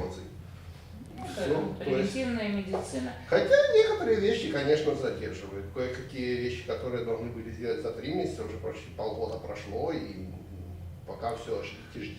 Нет, я бы сказала так, что вот мы... Это, наверное, и правда связано с этим вирусом, с этим карантином, все-таки старается. Что можно отложить, отложит. Ну да. Да, именно так. Именно так. Тоже болеет, поэтому есть. До, допустим, карантина вообще вопросов не было. Ты звонишь, тебе дают там очередь, ты идешь, ты делаешь все, что надо, как бы получаешь направление и так далее, и так далее. То есть сейчас немножко стало сложнее именно из-за карантина. Именно из-за карантина. Либо они захлебываются, потому что у нас страховка, она все равно я называю это страховкой, потому что какая разница, как она оформлена. Месячную оплату, да. Вот, она у нас так или иначе, она у нас не из дорогих, и поэтому санаторий, мне кажется, что он просто захлебывается в количестве пациентов, которые... Ну, позиция такая, что если нет срочности, желательно нет. Желательно нет. Даже вот вернусь. Катя взяла мне вот эту вот очередь, клинику медику, терапевту. Он мне там написал всяких разных, там куча направлений. Попробуй возьми по направлениям. Все-таки мне пока удалось. Пока у тебя... Ну, что-то да, но не все. И даже какая-то очередь была, Кате удалось ее взять, она настырная. Вот потом звонят, говорят, не, отменяем. Я говорю, вы отменяете, дайте другую. Ну, если вот ваша же вина, вот мы взяли очередь, дайте другую. Нет, вы должны звонить опять как бы в колл-центр, вот, и там брать очередь. Но до него, как правило, не очень дозванивается. Так, исчерпывающий ответ, Леня, ты получил? Да. На медицинское обслуживание? Конечно, головой. Просто интересно было, потому что я знаю, многие не верят врачам. У меня разные ролики бывают, и когда рассказывают, что здесь как бы люди обращаются к врачам, многие начинают спорить. Вот я знаю, там на Украине, везде, вот мы врачам своим не верим, вот мы самолечением занимаемся. Я доказываю, что здесь, как правило, люди идут к врачам. Ну да. Больше, да. Чем занимаются самолечением. Потом уже, как минимум, хотя бы для того, чтобы определить, что с тобой такое, а потом уже лечись ты хоть как хочешь. Нет, я вообще могу сказать в продолжении, что когда вот мы сюда приехали, я начала, когда понимать что-то, языковой барьер стал пропадать постепенно, и я удивлялась. Все клиенты говорят, ой, у меня завтра там врач. Я говорю, ты что, болеешь? Нет, я не болею, но мне надо сделать анализы, как превентивная медицина. Я думала, господи, боже мой, как же они все тут вот дрожат над своим здоровьем, потому что у нас же вот прежде в России, я вот если ты умираешь, то Тогда- ты идешь к врачу. Ну да. Иначе, если Я ты оттуда придешь умор. и скажешь, что я хочу сделать исследование, чтобы знать, что со мной все хорошо или со мной что-то не так, Типа тебе скажут тихоснёв. так, на дверь тебе покажут, давай иди отсюда, потому что ты будешь занимать место больного человека, который реально нуждается в медицинской помощи. И когда вот я тут начала к этому как адаптировать свой мозг, мне это тяжело очень давалось. Почему? Потому что, так, извините, у меня телефон. Тут, если еще говорить про врачей, вот в чем отличие, то, что у нас там и здесь тут. Тут столько психологов и психиатров. Это да. Это кошмар. Тут столько девчонок, которые вот болеют вот этой анорексией. Это просто кошмар. Это просто кошмар. У нас как-то в России раньше было проще. Там тебе плохо, ну, плюх по морде, как бы, и стало хорошо. Или что-то в этом духе, назовем это так, грубо говоря. У нас не было этого. Не знаю, может быть, есть сейчас. Раньше не было. То есть у нас не было, допустим, проблем вот с В нашем этим. доме есть психолог. Детский, я так понимаю, психолог, потому что каждые полчаса к нему там очередь по дому стоит, отдают детей, и потом он новых берет, и вот так вот нескончаемо. Когда нас- ты ходишь, у нее постоянно эти дети. Я думаю, господи, У нас в нашем... раньше родители веником лечили все эти Да, психологические стрессы, да. а сейчас к психологу ходят. Я говорю, у нас в нашем здании два кабинета психологов. 2. В нашем небольшом доме, назовем это так. Да. Дурдом. Так что да, смотрят. Раньше веником по одному месту и Сейчас вспомнил историю, людям, может быть, понравится. Аргентинка. Ну, ей было лет, не знаю, 25-30, что-то в этом духе. Ну, в общем, у нее в голове что-то заклинило, и она, ну, типа в суицид и так далее, то есть, вот, ну, типа, ну, в самоубийство, да, ну, типа в это, скажем так. Несколько раз пробовала, ее вытаскивали, спасали. Из богатой семьи, из очень богатой семьи. В конечном итоге дали совет этой семье. Дайте ей жить спокойно, самостоятельно. Ну, потому что у нее все есть, ей скучно. Ну, все есть. Вот что хочешь, то и есть, скажем так. И ей стало скучно. И поэтому она решила так вот, ну, кончать себя потихонечку. Что сделала семья? Сказали, все, больше дома не живешь. Поселили ее в отель «Шератон» и дали голд-карт. И вот там-то в отеле «Шератон» она с собой покончила. Ну что ты, давай ну, дурдом, живи самостоятельно, на тебе голд-карт и лучший отель, как бы, вот живи там, все оплачено, как бы. Что изменилось? Ничего не. Лень, ты вот это можешь? Могу. Я все могу. Сейчас покажем, а ты расскажешь. Вот. Ну-ка, что здесь у нас? Это я. Рыбак с рыбой. С рыбкой. И где это ты ее натаскал? Вот в этом озере. Понятно. Что еще мы можем показать?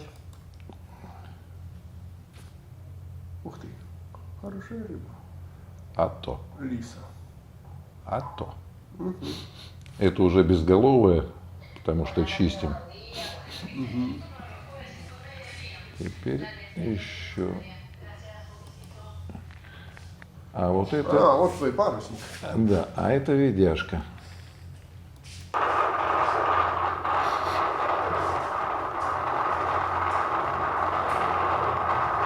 Это я так развлекаюсь на море.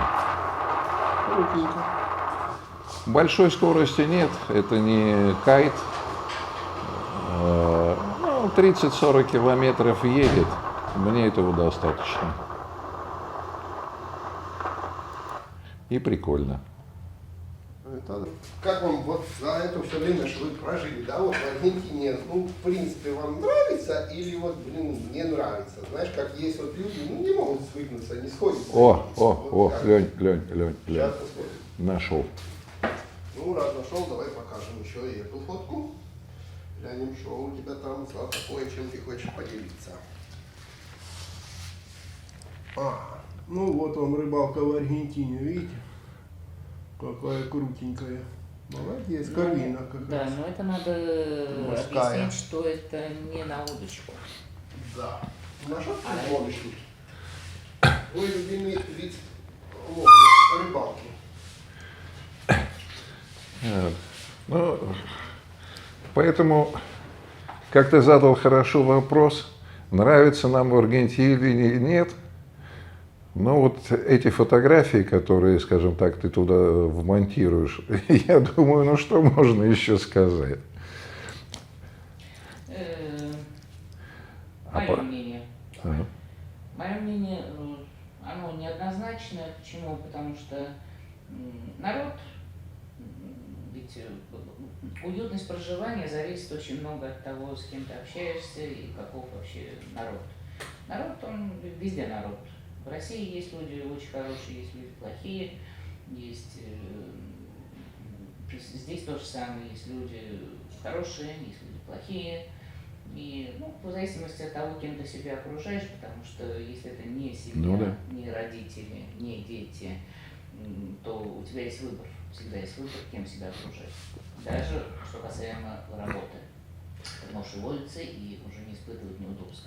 Ну, можешь поехать на 33-ю на Вижу и получить полное удовольствие, назовем Володя, так. так вот не надо ездить на Вижу, я даже не знаю, как перевести, поселение, что Вижу, да. Вот. Ну, там, где плохо. Халявеля в Бразилии. Вот. Не надо просто туда ездить. И то же самое с людьми, с которыми ты можешь не общаться, с которыми тебе не хочется общаться, у тебя есть всегда выбор с ними не общаться. У нас, например, вот клиенты, да, нету выбора. Уж кто пришел, и слава богу, что пришел. Потому что если тебе человек не нравится, ты понимаешь, что за его обликом маячат купюрки, денежные купюрки. Это работа. Да, это работа. Поэтому всем заходите. Вот. Поэтому всегда есть выбор, с кем общаться. Поэтому говорить о том, что вот, ну, народ немножечко здесь, вот мое такое мнение, такое ощущение, я не говорю про всех, но здесь как-то больше фальши в народе, чем вот в русских, например, да? Ну, вот, то есть, не знаю, может быть, у нас сейчас все поменялось в той же самой России, 25 лет это большой срок, чтобы уже изменить как бы манеру поведения человека или поколения. Вот. Но когда мы приехали сюда, и когда стали общаться с народом, я чувствовала, что вот есть, от некоторых людей это исходило, такая вот волна, типа фальши, вот, ну, возникало какое-то недоверие к человеку. Ну да, вот. Типа все хорошо, потом хорошо. Поворачивается и как бы... И нож в спину, ну типа того, это так. Ну не так, конечно, буквально, но близко. Вот. Нас это не очень как бы трогало и тронуло. Почему? Потому что, ну, наверное, повезло. Хотя вот общаясь с народом, с клиентами, которые приходят, ну, проскальзывает это. Вот. Вот это вот мне не очень нравится в некоторых людях, аргентинцах, да. В остальном народ доброжелательный, народ очень позитивный. Позитивный. Во всяком случае, вот при первом рассмотрении, при первом контакте даже, то есть народ очень положительный. Может быть, это как в Америке, все вот с такими вот улыбками. Ну, я говорю, что да, это фальшивые улыбки, но приятнее смотреть на фальшивую улыбку, чем на... Не фальшивую, это самое. Не фальшивую, какую-нибудь... Абсолютно подчеркну, извини, перебью, абсолютно никакой дискриминации. Абсолютно. Это к нам нет никакой дискриминации, потому что мы европейцы, Володя. Есть дискриминация здесь, и очень мощная дискриминация. к тем же самым странам, жителям стран, которые вот имеют общие границы с Аргентиной. Ну, если ты белый, то нет. Если ты белый, нет, ты уже европеец, то есть ты уже как бы вот, ну, белый шефер, так говорят. Но есть вот люди с темным цветом кожи, не негры, вот, и они дискриминируются. Это да. Вот. Ну, это издержки, скажем так, культурного наследия. Потому что, ну, в общем, неважно. Мы здесь, к удивлению, узнали, что, оказывается, мы европейцы. А вообще-то ты должен это знать, если ты из Питера. Ну, мы вообще из Евразии, как бы, вообще-то. Да, из Евразии, но мы из европейской части России. Вот. Климат, по мне, так потрясающий климат здесь, потрясающий. Как вот Леня говорит, что да, есть и летом, мне не очень нравится, особенно такой, как вот сейчас настроена вот эта неделя. Но на самом деле температуры стоят даже летом, в затяжных таких вот жарких периодов их немного. Ну, может быть, я думаю, сейчас с понедельника начнет. Ну, с понедельника потом, может, опять чего-то вернется. Вот. Ну, как бы это терпимо. Ну да, потеем, да, неудобно, хочется себя все снять. Ну ничего, терпимо. Но начинается осень, зима и весна, замечательная погода. Зимой больше, чем какую-то легкую куртку и, может быть, какой-то свитер, кроссовки на ноги, ничего не надо. и все. Тут, конечно, люди ходят и в перчатках, и в шубах.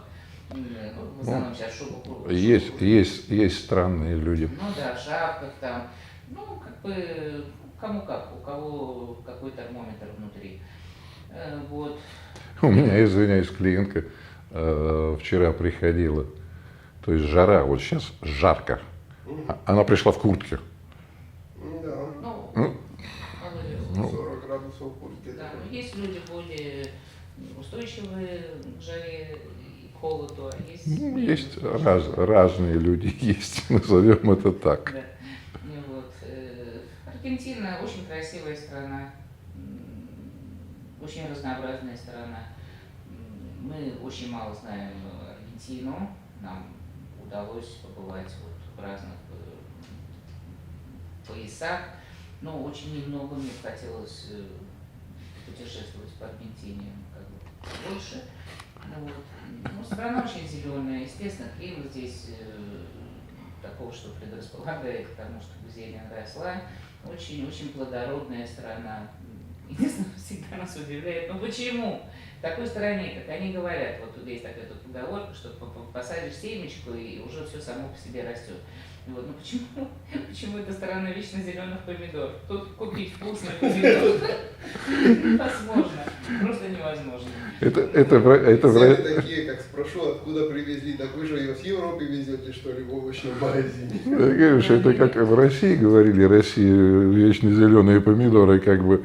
Но здесь почему зеленые помидоры? Вот здесь потрясающее мясо. Это да. Мясо сочное, красивое. Оно сейчас по карману немножко бьет, кусается. Вот, но оно есть, и оно на самом деле очень вкусное мясо. И вообще кухня здесь, она достаточно, не знаю, по мне так вкусная. Извини, про мясо.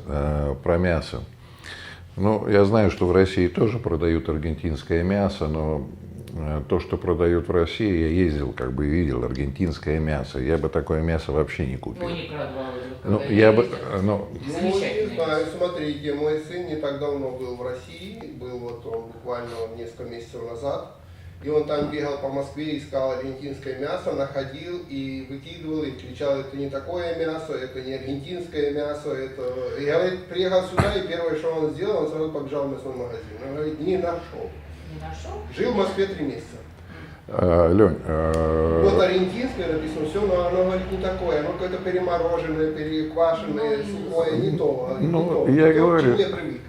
И когда мы его спросили, он побыл 3 месяца в России, 2 месяца в Украине, приехал сюда, второй день, первое его было это самое, и он пошуровал быстренько его мясо искать. Ну, я еще раз повторю. Я видела на прилавках, я не покупала аргентинское. Ну вот он покупал, готовил и говорит, ну это не то. Может быть, не знаю, я видела красила внешний Ну, вид. это так и говорят, я сам не был. Я говорю, что когда я ездил в Россию последний раз, я пришел в супермаркет, смотрю, аргентинское мясо, ну, в принципе, как бы хорошие куски, как бы, то есть вырезка там. И я бы его просто здесь, вот здесь, находясь тут в Аргентине, я бы его просто не купил. То есть, да, это вырезка там и так далее, как бы, но оно выглядит совершенно по-другому. Ну, не знаю. И потом есть еще такое, у нас был... Пришли к тому, что аргентинское мясо вкусное. У нас, куда чего поставляют, это уже у нас был знакомый Саша, умер, к сожалению. Вот. Он вообще с Украины, и он был техником, технологом, или как там назвать, который занимался копчением еще там. И здесь он как бы приехал и тоже занялся этим. Ну и потом развозил как бы по русскоговорящим, в том числе по ресторанам, там колбасы, мясо, там одно, другое.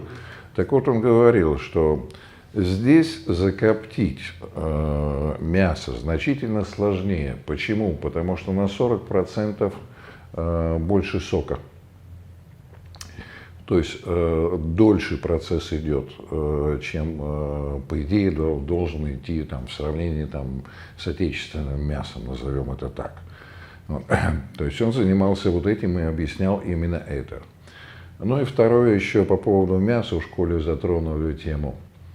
Вот в Европе и в Америке запрещено в ресторанах подавать мясо хугосу с кровью. Просто запрещено. Нельзя. То есть как бы надо готовить. Здесь разрешается. И когда ты вот заказываешь здесь, ну мы, например, ходим в Побре Люис, что тебе рекомендую в принципе, прекрасно там готовят мясо. Вот, ходим иногда туда и заказываем именно мясо с кровью. Почему? Потому что ты его ешь, оно у тебя во рту тает, но при этом оно, ну, скажем, оно как бы полусырое, но при этом оно съедобное. Да, ну, мне тоже нравится, это вкусно. Да. И как вот цены вообще? А цены приблизительно такие же, как и в России. Анекдот вчера прочитал, говорит, как вам зарплаты? Зарплаты у нас хорошие, цены у нас плохие, а вот зарплаты у нас хорошие. Это цены у нас плохие, а вот зарплаты у нас хорошие.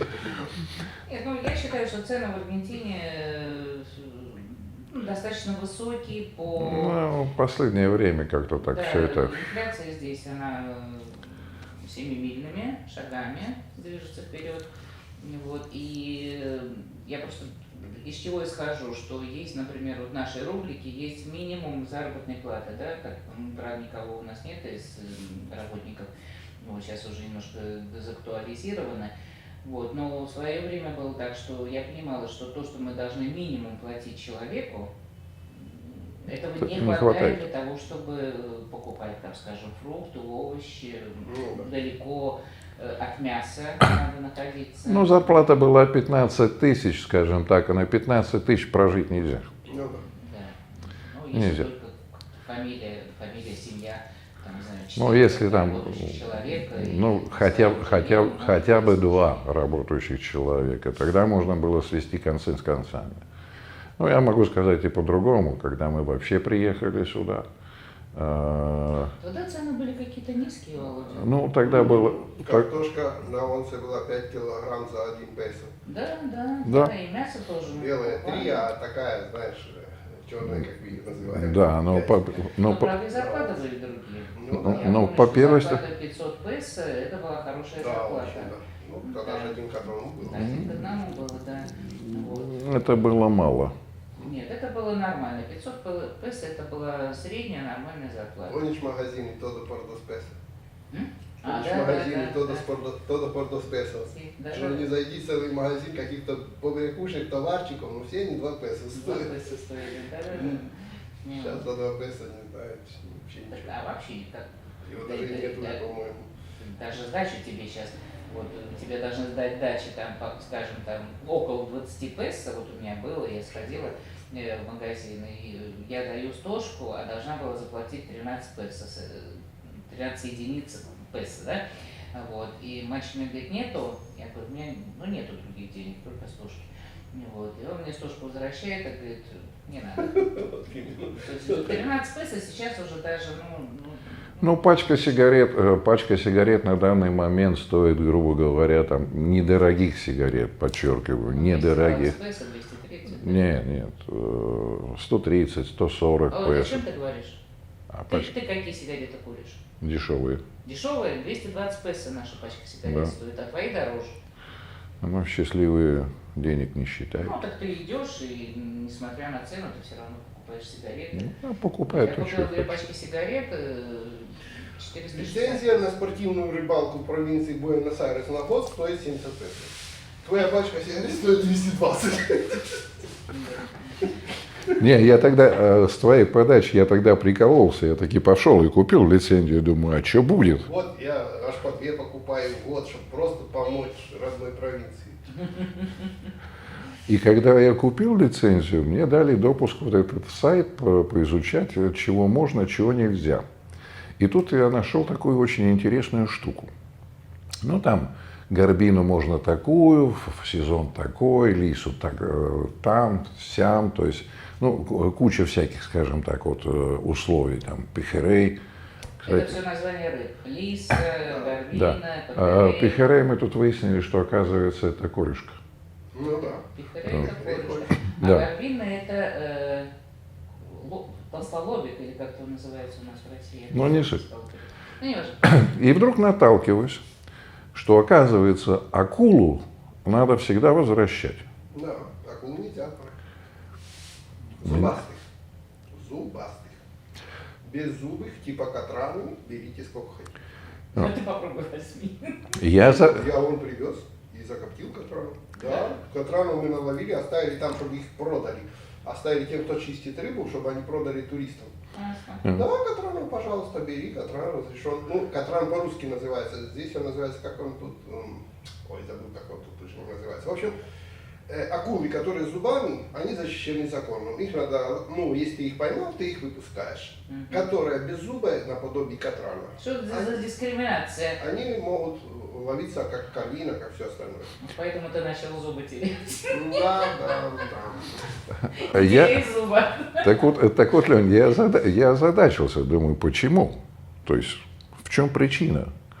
Оказывается, акулы живородящие, они не мечут икру.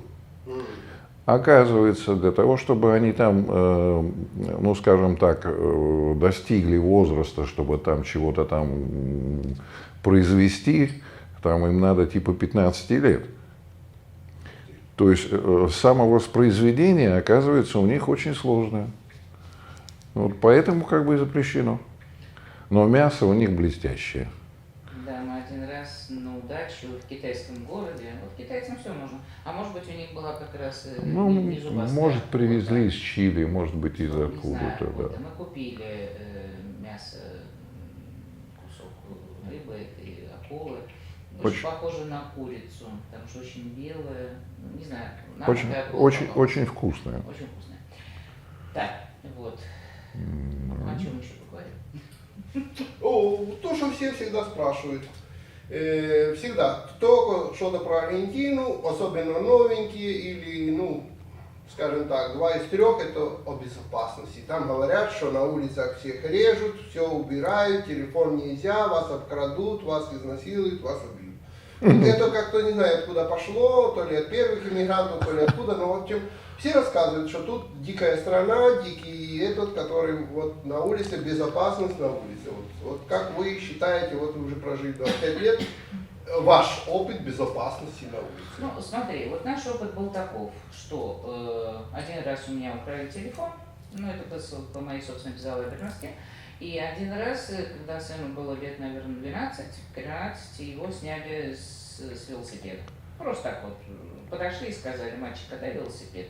Вот, ему ничего не оставалось, был очень многолюдный, на многолюдной площади это было, все видели, что у него забирают велосипед, никто не заступается. То есть, я не знаю, как в России. В России сейчас говорят то же самое. Я постоянно все сравниваю с Россией. Подожди, Леня задал вопрос про Аргентину. Я и говорю про Аргентину. Подожди. Подожди. Вот. У нас вот нашу семью коснулось вот 2 раза всего. Я скажу, что я в свое время очень много ходила по вечерам, по поздним вечерам, потому что я делала частные работы после основной работы. И меня иногда трогали, ну, в принципе, все в одном и том же районе, но какие-то места там с плохим освещением. Я бывала там в 11 часов вечера, пешком ходила. Вот, абсолютно безлюдно, и ну, ни разу со мной ничего не произошло. Может быть, мне просто повезло. Может быть... Ну, мы про ваш опыт и говорим конкретно. Каждый живет в своих районах, ходит в своих местах и все такое. Может, кто-то живет какой-то, не знаю, Ажарсерии, может, я не знаю, может, Кинс, может, кто ничего другое. Да, мы про себя рассказываем сейчас. Да. Ну, к примеру, даже вот наш сектор, да, где вот мы, где у нас наша парикмахерская, вот у нас вокруг, ну, я думаю, что всех тронуло, что забегали ребятки с какой-то имитацией оружия или с настоящим оружием, забегали кучкой, там 2-3 человека, чтобы кто-то стоял типа на контроле, вот, и один из них освобождал кассу от содержимого, и тоже улетали. В основном это они прилетали либо на машинах, либо на мотоциклах. Вот. Мотоциклы они более верткие, потому что можно и поехать между машиной, и по тротуару, и против движения. Вот. То есть вот нас не трогало. Но я говорю, что у нас вот такое помещение, что оно у нас длинное, и есть много-много дверей. Это в наши комарин, как это сказать? Кабинеты, да. Вот. И никого, в принципе, никогда никого нету. И мне кажется, что вот эти вот воришки или грабители, они, когда смотрят вот вовнутрь, они не понимают, что тут. Потому что вдруг распахнутся все двери, а оттуда выйдут люди, например. Вот. То есть мы не видны, потому что они в основном как бы грабят те предприятия, когда есть полный обзор, что творится внутри. Вот. И поэтому они видят, что там, скажем, мало народу или наоборот много народу, но это покупатели. Вот, иногда они еще покупатели тоже раздевают, ну, телефоны, там, цацки какие-то, вот. Но это реже, в основном берут просто кассу, чтобы было время утекать. И нас тоже никогда это не тронуло. Не будем говорить очень громко, чтобы не сглазить. Да, не знаю, я говорю, что вот наш опыт таков, что я не могу сказать, что Аргентина, я не говорю про всю Аргентину, я говорю про наш район, те улицы, по которым мы можем ходить ночью, ночью, поздним вечером, в темноте, или утром ранним, когда тоже зимой, например, вот я хожу каждый день, и иногда бывало так, что я выходила рано, еще по темноте, и ходила свои 5 километров, и я хожу в парк, и там никого нет в это время, никогда со мной ничего не происходило. Вот. Не знаю, есть, конечно, места, где говорят, что даже таксисты туда не хотят ездить. Наверное, там более опасные могут возникать ситуации. Вот. Но мы не нарываемся. Мы, в принципе, не то, что мы осторожничаем очень сильно, но просто нас никогда туда не заносило в такие ситуации. И не тянет. Да, и не тянет. Каждый свой район живет, там, где живет, как оно и происходит. Можно ли немножечко? Конечно. Ну, то, что Катя рассказала, все так. Да, здесь есть районы, абсолютно точно. Я начну с того, что ты чем закончила. Что таксисты туда не хотят возить. Почему? Потому что можно нарваться. И легко нарваться, назовем так. Когда мы приехали, это 96-е, мы жили в районе, если ты знаешь, это 5 углов, людям это ничего не скажет. И там была площадь, типа парка. У нас 7-летний сын туда, поскольку жарко, то есть на улицу он выбегал, типа в 10 часов вечера, когда смеркалось, когда температура падала. И было фиолетово в том плане, что никто за него не беспокоился, что ничего не произойдет. Это было давно. Да, погоди. Потом, когда прошли 15 лет, я не могу сейчас сказать сколько, ну, прошли, скажем так, годы, то туда вечером уже не выходил никто.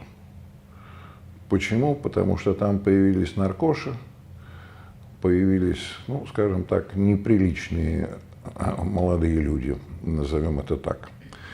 И родители перестали отпускать туда детей, потому что это уже было, ну, могли там, не знаю, снять кроссовки, набить по лицу, как бы, то есть ситуация ухудшилась в этом плане.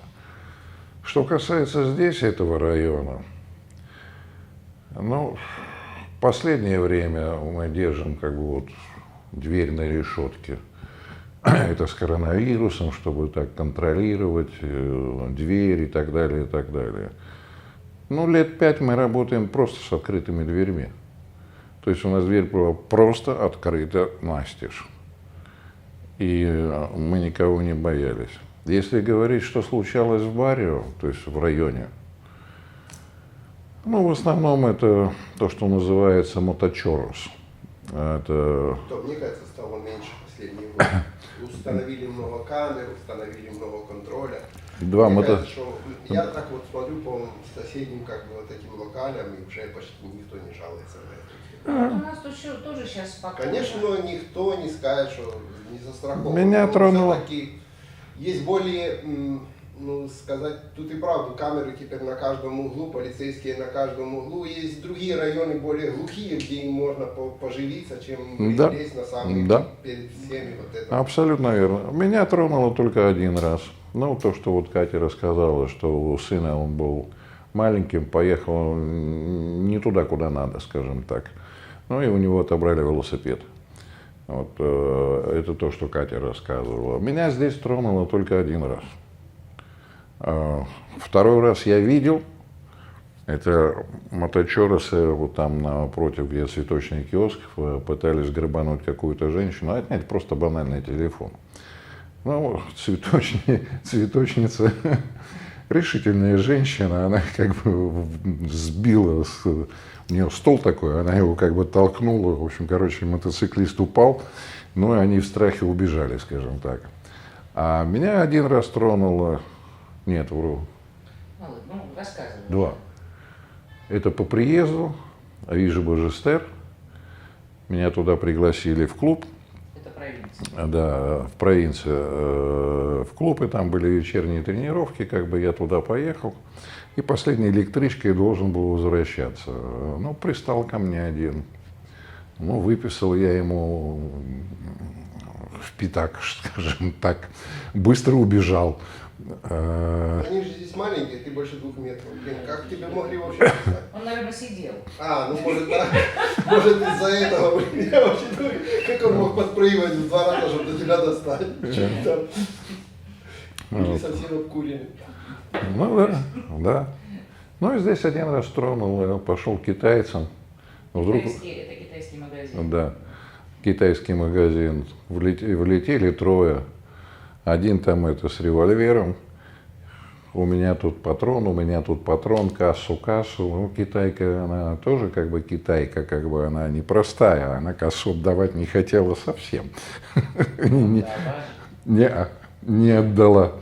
Они такие, они потом еще за ними, я тоже видел в нашем, ну давно было, уже лет 10 назад, как в нашем вот китайском районном магазинчике, что-то кто-то украл.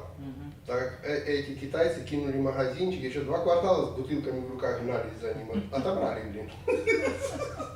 Что-то он не кассу брал, он что-то украл. И все, там кинули, гнались 2 квартала, пока этот пакет обратно не отобрали. Да. Но в целом я говорю, что совершенно спокойно можно выходить вечером. Мы там любим сходить, вот тут у нас площадь есть. И там есть такой, как бы, беседка, циркуль, не знаю, как это называется. Ну, большая. Ну, беседка, скажем так, но очень большая.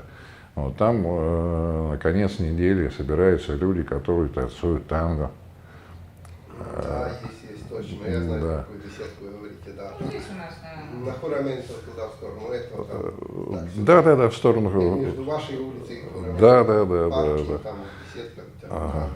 Туда приходят люди, женщины там приходят в кроссовках, переодеваются в туфли с каблуками и так далее. На самом деле, если когда-то делать будет нечего, как бы сними, потому что это весьма любопытно для подписчиков. Почему? Потому что там собираются люди, которые просто приходят потанцевать. То есть это не артисты, не что-то. Там есть мужик, который этим делом всем заправляет, он ставит там какие-то записи, пластинки, не знаю, что он там как включает, скажем так. Вот. Ну, в принципе, он зарабатывает. Потому что он дает еще класс. Зарабатывает тем, что он дает классы танго в остальное время, как бы. А вот на конец недели туда просто собираются люди, которые танцуют. Это достаточно зрелищно, приятно, потому что... Там есть, это приятно, потому что... Там есть хорошая онда, как здесь говорят, то есть атмосфера. Там есть хорошая атмосфера. То есть кто-то танцует, кто-то просто сидит, любуется. Мы просто рядом стоим и тоже наблюдаем. И тоже Потому что мы не умеем танцевать в танго. Времяпровождение. Да, насчет еще безопасности или опасности в Буэнос-Айресе. Надо иметь в виду, что если вдруг вас тронет то, что вас кто-то хочет ограбить, не надейтесь ни на какую помощь. Это факт. Ни на кого. Вот, потому что люди, на самом деле, и на самом деле это боятся. Правильно боятся. Боятся, потому что иногда, на самом деле, тебя хотят ограбить люди, которые под наркотическим влиянием, и, может быть, даже у них есть оружие, и, может быть, даже огнестрельное, или какой-то нож, и человек, который тебя пытается защитить, он может лишиться либо жизни, либо остаться раненым. Никому этого не надо. И когда ты начинаешь, например, ты не говорю, что я, но кто-то начинает кричать, вызывая о помощи, то для всех это сигнал, что надо быстренько разбегаться в разные стороны. В лучшем случае позвонят в полицию. Да, в полицию, ну вот они спрячутся где-нибудь, и они могут позвонить в полицию. Ну, тоже неплохо. Вот. Но полиция не очень быстро приезжает. Не очень быстро. Вот. То есть нет такого, как умеют. Ну, не так умеют, потому что бывали случаи, помню, что и наши клиенты звонили в полицию, и полиция приезжала там через 20 минут, но от них уже толку никакого. Ну, в общем, вот такая вот ситуация. Хорошо. Ситуация, которая наша ситуация. Да. Это как был хороший фильм «Без надежды, без гроша в кармане» в Беверли-Хиллз. И там что-то случилось, и сосед выскакивает, негр, крича: «Что такое? Почему такая дискриминация? У меня там типа украли, ограбили, там что-то сделали, как бы, а здесь у него там, не знаю, там, чего-то случилось немножечко, сигнализация сработала. Тут и полиция, тут и вертолеты, и самолеты. Почему?» Поэтому по-разному все происходит. Ладненько. В принципе, мы, наверное, сегодня так обсудили, что хотели, а если нам еще что-то напишут и спросят, мы будем оттуда и как бы реагировать. Дорогие зрители, сориентируйте, что хочется узнать, потому что поболтать-то мы как бы готовы, но просто вы думаете из головы темы. Ну да, хотелось бы, конечно, ну как бы знать, какая тема больше всего интересует, правильно? Факт. Вот. А я бы еще вот что сказал бы, там же, ну, кто, не одни же они вот в Аргентине живут. Я там пытаюсь еще кое-кого раскрутить на такое вот интервью, подобное этому, но хотел предложить тем, кто здесь живет. Если, конечно, они не боятся, ну, не стесняются камеры, ничего, давайте спишемся, ну, если есть желание, и можем встретиться и тоже сделать такое интервью. Была бы неплохая такая рубрика, да? От наших, типа, как кто, где как.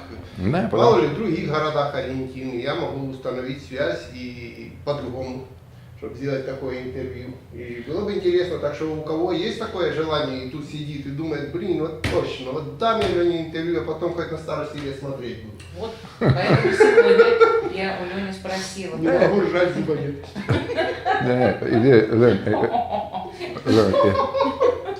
Лёня, идея на самом деле неплохая, потому что у всех... Разные истории, во-первых, разные опыты. Разные места, где живут. Кто-то живет в провинции, кто-то живет в пригороде. Есть судьбы да. вкратце. Не все же мне ходить по району Бельграну и показывать магазины. Заканчивай с этим.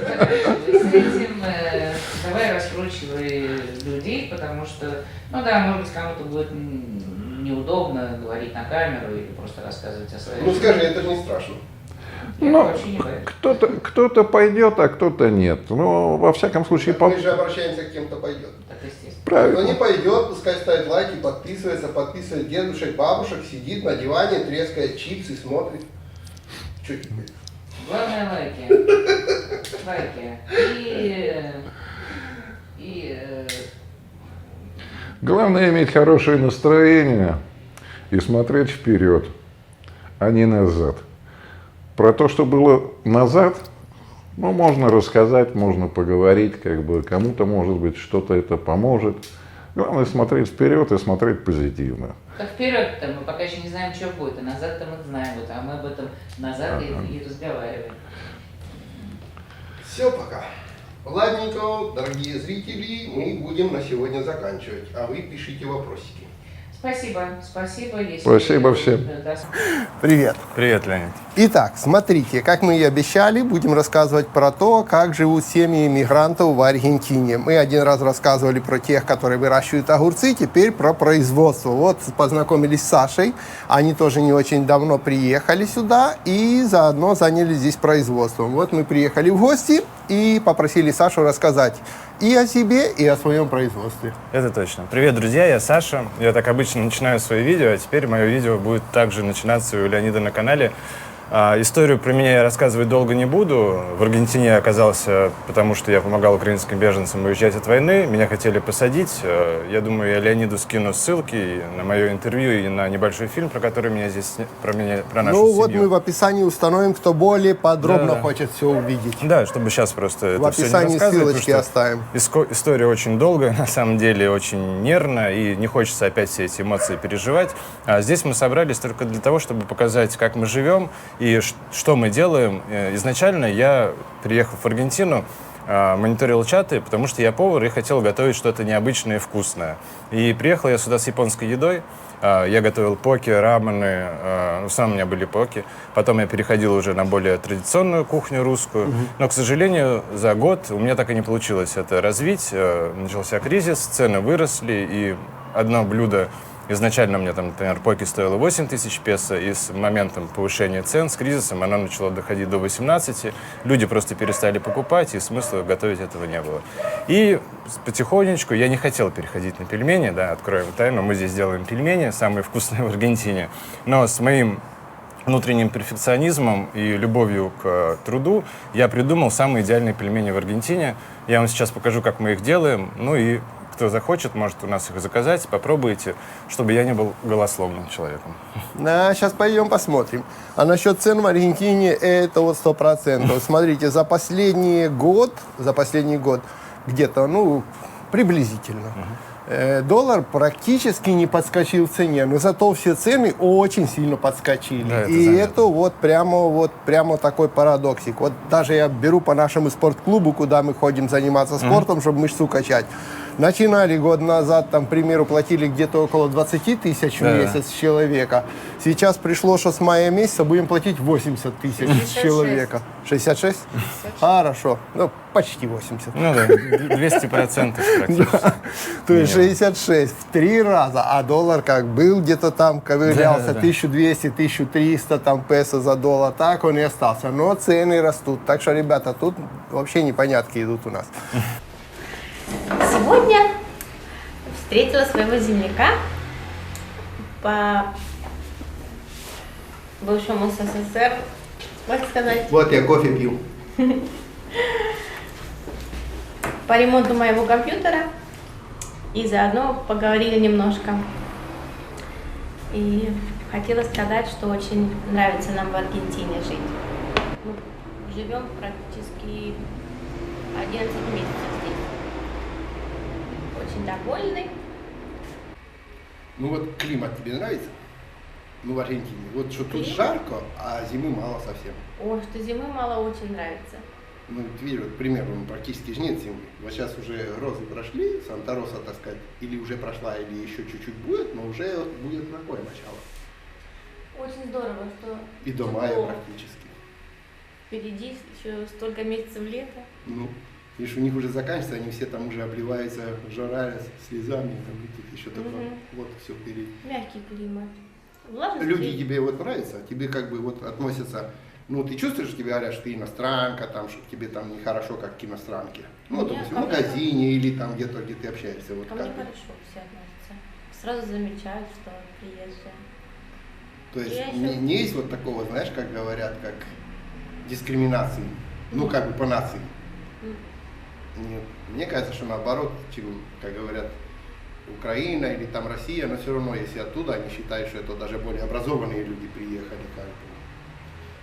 Вот ведь с языком у тебя проблемы есть, а в плане в каком с языком? С языком может и есть, потому что ты недолго живешь. А вот, к примеру, когда ты пытаешься что-то объяснить аргентинцу, они над тобой насмехаются, что ты неправильно выражаешься, или пытаются, как бы, так сказать, на пальцах понять тебя и подсказать? Понимают, помогают. Вот.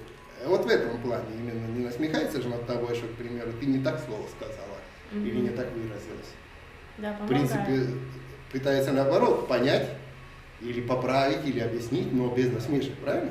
Вот я, допустим, никогда не видел такого, что за то, что я неправильно говорю, или у меня акцент, или я неправильно сложил какое-то предложение, надо мной кто-то насмехался, там, не знает языка, ну, типа такого, знаешь. То есть тебя же это не жает таким образом. Нет, очень молодцы они, конечно, насчет этого. Ну, вот об этом я веду. Люди такие открытые очень. Грабили часто? Ну, пока еще ни разу. Не, ну, многие тут говорят, что там на улицу нельзя выйти. Может, в каких-то районах и нельзя, Ну, есть папа вижу мне всегда всевозможные. говорит аккуратно. Нет, ну, аккуратно на это. Аккуратно. Это тебе не быстро. брянка твоя. Ну, пока что все хорошо было. Никаких инцидентов. Экономика плохая? Я не заметила, что... Плохая, не едьте сюда. Я не Нам заметила. все оставьте. Нечего сюда вообще делать. Я вообще против, чтобы сюда кто ехал. А то потом приедут, будешь себя чувствовать как в Украине или как в России. Это чтобы так далеко забраться, чтобы снова себя чувствовать там, нет. А Нафиг здесь и надо, так пускай там сидят. много. Вон в Беларуси там Лукашенко картошку копает, пускай картошку копает. В Беларуси там язык попроще.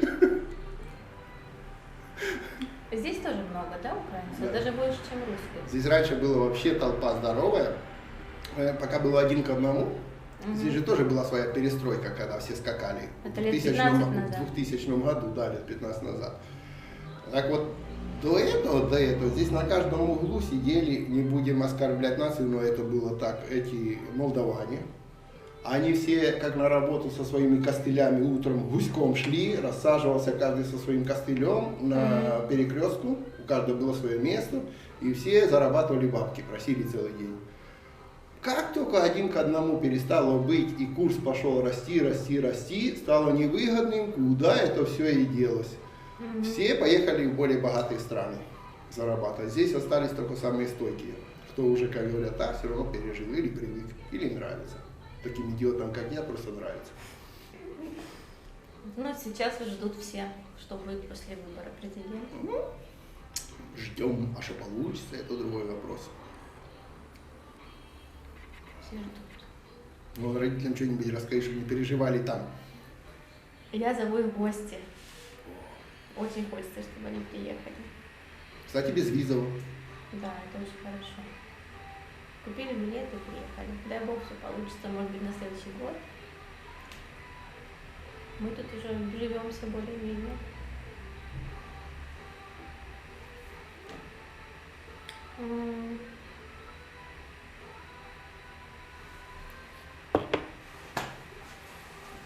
Ну вот, видите, переживать не за что. А девушка просто первый раз перед камерой, не болтливая, не так подвешена, как у меня, так что вот, стесняется немножко. А я не знаю, что говорить. Что хотите? Про школу расскажи, скажи, что ты со школы пришла. Вот я пришла со школы. Как тебя зовут? Меня зовут Маша. Меня зовут Маша, и сегодня я пришла со школы и хотела немного рассказать вам о ней. И первые дни было интересно, потому что я никого не знала, и с языком у меня было тоже не очень. Ну, потом со временем моя мама мне начала говорить, что мне начал как-то лучше становиться язык, и я не знаю. ¿Qué le dije? Contale cuando fuimos ahí al colegio armenio argentino y el director su abuelo era ucraniano, ¿te acordás? Y le aceptaron en el colegio, las compañeritas, cómo te recibieron, ¿te acordás que corrían todas alrededor tuyo? Te tocaban el pelo. Sí. Я помню, когда все из младших классов, уже из третьих, из вторых, первых классов, они все на перемене, когда только спускалась с третьего этажа, они все сбегались вокруг меня, начинали трогать волосы, спрашивать у меня. И первое время, когда я была в моей самой первой школе, один раз директору пришлось меня вытаскивать из толпы детей, которые мне начали задавать вопросы. Директору пришлось вытаскивать меня оттуда. И так каждый день мне приходилось прятаться от детей. ¿Qué sentías, ¿Qué sentiste cuando fuiste ahí la primera vez al colegio? ¿Viste ahí muchas chicas de otro país? ¿Cómo te iban a recibir? ¿No? ¿Qué pensabas? ¿Tenías ansioso, un poco de miedo? Sí, мне было немного страшно, но в то же самое время мне очень хотелось туда пойти и познакомиться с новыми подругами. Но было немного страшно, потому что первое время я просто ничего не могла делать, потому что ничего не понимала. Ничего, что мне там рассказывали, ко мне что-то хочет спросить, я ничего не понимаю. Я сижу с каким-то лицом и ничего не понимаю. Но потом я поменяла в Аргентине 2 школы. Первая это была армянская. Я училась там 2 месяца. Это был уже конец ихнего года. Я проучилась, и потом я пошла на каникулы. На летние каникулы я была свободна 3 месяца. Я выучила язык, и потом я пошла в новую школу. Мы переехали в новую квартиру, я нашла себе новую школу и новые друзья. И школа мне очень-очень близко, потому что моя школа находится в том же здании, где я живу. То есть мне не нужно не переходить дорогу, ничего, просто завернуть за угол, там уже будет моя школа. Класс. Да. Но все равно как-то я умудряюсь опаздывать. Ну, это тоже хорошо. Девушки не должны приходить вовремя. Это мужики пускай вовремя приходят. Дама всегда должна быть немножко загадкой. И папа ничего не понимает. ¿Le contaste cómo fueron tus primeros días para comunicarte con tus compañeras? Pues claro, bueno, hablabas bien, hablabas muy poco. Кстати. Eso es interesante, ¿cómo te comunicaste con ellas? ¿Cómo hacías para hablar con las chicas? Porque ellas te hablaban. Sí, ellos me hablaban. Claro, y vos no entendías. O entendías muy poquito. Entendía muy poquito. Muy poquito. Y bueno, ¿y cómo te sentías vos con eso? То есть я чувствовала себя как-то странно, очень странно. Потому что, когда ты что-то понимаешь, ты можешь ответить на вопрос, который тебе задают, ты чувствуешь себя чемпионом просто.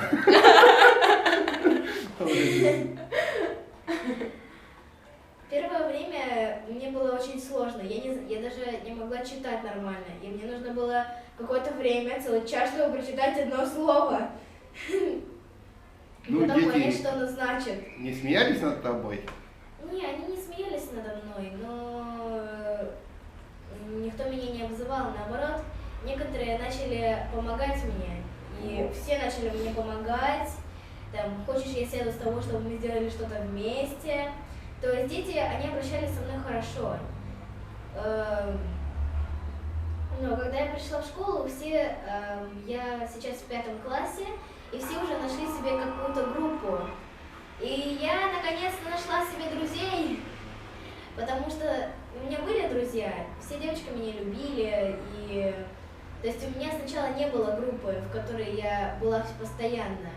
А потом я сдружилась с одной группой, с девочками, которые зовут Аннабель и Кати. Теперь мы с ними подружки, я зову их к себе домой, мы играем и делаем вместе работы. И программа в школе аргентинская, она другая, совершенно другая, потому что, ну, я не знаю, что-то проще, как-то проще, если честно. Это да. Да. Y le contaste acá que con las compañeritas al principio capaz te costaba un poquito más. Sí. Te sentías como Sí. fuera del grupo. Y después Sí. poco a poco te fuiste aprendiendo a hablar y a entender, ahí ya empezaste a interactuar más con ellos. Sí. Hiciste más amigas. Sí. Al principio es más difícil. То есть вначале у меня не было какой-то группы девочек, с которыми я постоянно общалась, с которыми я была постоянно. У меня была одна подруга, которая тоже была новенькой, и мы как-то с ней дружили, но у нас не было такой как бы группы, что мы были всегда вместе. Такого не было, просто иногда я одна, иногда я вместе с ней, иногда там я с каким-то другим классом общаюсь. Но потом как-то со временем, я не знаю как, но я нашла себе друзей, с которыми я сейчас всегда. То есть я хожу на переменах там, только с одной группой. Общаюсь со всеми, но хожу только с одной группой. ¿Qué fue lo último que dijiste? Encontró un grupito de amigos que prefiere estos grupitos. Se habla con todos, se comunica con todos, pero la mayoría de los tiempos pasa con su grupito que encontró. Claro, de eso es amigos. normal, eso nos pasa a todos, a los grandes también. Podemos hablar con muchos, pero Sí, con un otros grupo de tiene más amigos que- afinidad, está más cercano. Eso es normal a todas las edades. Pero bueno, es importante porque al principio fue muy difícil para vos. Учителя строгие? Учителя строгие или дают немножко слабее? Ну, вообще-то, учителя у нас очень хорошие. У нас было 2 учителя. Одну звали Мари, а другого звали Лео. Но потом Лео ушел, и у нас новая учительница. Но всех мы очень любим. То есть, если сначала было как-то непонятно, у них что-то было какое-то другое расписание. То есть у нас не было вот математика перемена, потом русский язык перемена. Нет, у них иногда там, допустим, идет один урок, после него нет перемены, сразу переходит в другой. И у них разное время. То есть это было странно для меня, и как они работают. То есть, допустим, ты не пишешь диктант нормально, то есть у них как-то ты должен вот так вот сделать, потом вначале ты должен не так сделать, как привычно, а как-то по-другому. И это сначала было очень непривычно. То есть работали они совершенно по-другому. А вот смотрю, все носят вот такие повязочки. Да. А для чего они и что они как бы вот? Я не знаю. Просто все носят и все, да? Симпатично да и все. Да, сейчас как-то... А я думаю, может там каждая повязочка что-то там обозначает. Да, ну вообще-то есть тут какие-то повязочки и ленточки, которые можно носить с рождения, и они типа что-то значат. Типа красная ленточка — это, допустим, ты всегда будешь счастливым. Синяя ленточка — это то, что, допустим, у тебя будет долгая жизнь или что-то такое. Ну прикольные Да. южноамериканские штучки, да, типа как у шаманов, там, если это, там, Обвешать, да. Но Жить долго и многие счастливо. носят некоторые браслеты, потому что некоторые просто смотрят какой-то сериал, и кто-то там, у кого-то что-то в сериале в моде, и все сразу побежали туда, чтобы купить что-то из сериала. То есть в классе все у нас фанатеют от одного сериала, который называется «Эсперанца Мия». И сначала я Сейчас не по знала. Украине будет фанатеть. Сейчас они все услышат, от какого сериала фанатеет в Аргентине. Да. Я сначала так думала, ну чего там такого, что там интересно, а потом, когда я посмотрела первую серию, мне понесло. О, реклама сериала пошла на моем канале. Потом и мама, и папу хотим заставить. ¿Quieres contar de Esperanza Mía? Sí. ¿De la novela que estás viendo? Todo que te espera para adelante. Ну тебе нравится в Аргентине вообще? Да, мне очень нравится. А то, знаешь, меня многие вот спрашивают, честно, спрашивают, пишут, да, вот расскажите про образование, расскажите про школу. Потому что вот кажется, что нет, а мне очень много, ну вот, младшего возраста смотрят. Потому я даже ругаться на канале не могу. Потому что до 18 тоже смотрят. А я же в школу не хожу, там мой сын ходит, к примеру, в школу, но я же меньше как бы. А вот ты прямо школьница, ты вот можешь все это рассказать попроще, им наверняка будет всем сверхинтересно. Да, но тут в Аргентине и дети, и взрослые все такие приветливые. То есть у нас как-то в Украине никто там тебе просто, ты проходишь, ты можешь сказать «Здравствуйте». Нет, здесь все говорят «Привет, как у тебя дела? Все хорошо, чтобы у тебя был очень хороший день». То есть все какие-то здесь приветливые, все такие радостные, и как-то никто тебя так сильно не обижает. Конечно, есть такие в классе, что ну, как бы без хулиганов не обойдешься. Ну, правильно. ¿Qué decir cuando te saluda la gente? Да. Sí. ¿Y le dijiste si te gusta Buenos Aires? Sí. ¿Dijiste? Claro. Dile que te gusta. ¿Y le dijiste de qué cuadro sos hincha? ¿De qué equipo sos hincha? De fútbol. Bueno. И здесь все просто, я не знаю, у нас в классе всего лишь 7 мальчиков и 28 девочек. Опа, раздолье. Вот раздолье, так раздолье. Вот прет, так прет мальчиком. Вот мальчиком. Tenemos 7 chicos y 28 chicas. Oh, qué suerte tiene, chicos, ¿no? Un cooperativa de chicas tiene. Alrededor suyo. 27. Por eso, а chicos no ven nadie, то есть всегда все мальчики как-то в сторонке, а все девочки все одной группой. И все мальчики всегда, если приходит кто-то новенький, все мальчики, это не привет, как тебя зовут, нет. ¿De qué equipo sos? То есть, какой у тебя... За какую команду болеешь? Да, за какую команду ты болеешь. Не привет, не как тебя зовут, откуда ты, за какой... Vos decirle qué Sí. equipo sos. Sí. То есть все вопросы сразу нужно о футболе. Потом уже Скажи, всё за какую остальное. ты команду болеешь? Я за Аргентину Шумерс. Ahora sí. Muy bien. Ну, за косички не дергают, не сразу, когда приходишь в школу. О, повезло. Волосы вон какие хорошие, длинные.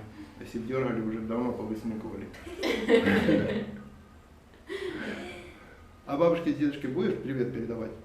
Да, большой привет моей бабушке и дедушке. Я вас очень сильно люблю. Я очень хочу, чтобы либо они сюда, либо мы к ним. Скорее они к нам. Да, скорее они к нам. Пусть увидят, как мы тут в Аргентине. ¿Los invitaste? Que vengan. Sí. А приезжайте к нам, пожалуйста, вам очень понравится. О, Здесь все очень другое, как-то... Ну, в Украине все вообще не так. И я знаю, что самое интересное, для меня очень интересное, и до сих пор не могу понять, это то, что здесь, когда здесь лето, а у них зима. Вот это вот очень интересно. У меня всегда день рождения было летом, а теперь зимой. У меня 27 июля день рождения. И здесь для меня это как-то интересно, потому что если у меня день рождения летом, то всегда все какие-то в юбочках, в шортиках, а здесь уже нужно одеваться. В курточках. Да. Город очень большой. Больше всего мне нравится в центре. Центр у них здесь как бы большое строение, как какая-то стрелка, я не знаю, как это называется. А, столб? Да, столб, вот этот. Обелиско. Да, обелиско. И это прямо в центре Буэнос-Айреса. Мне очень интересно.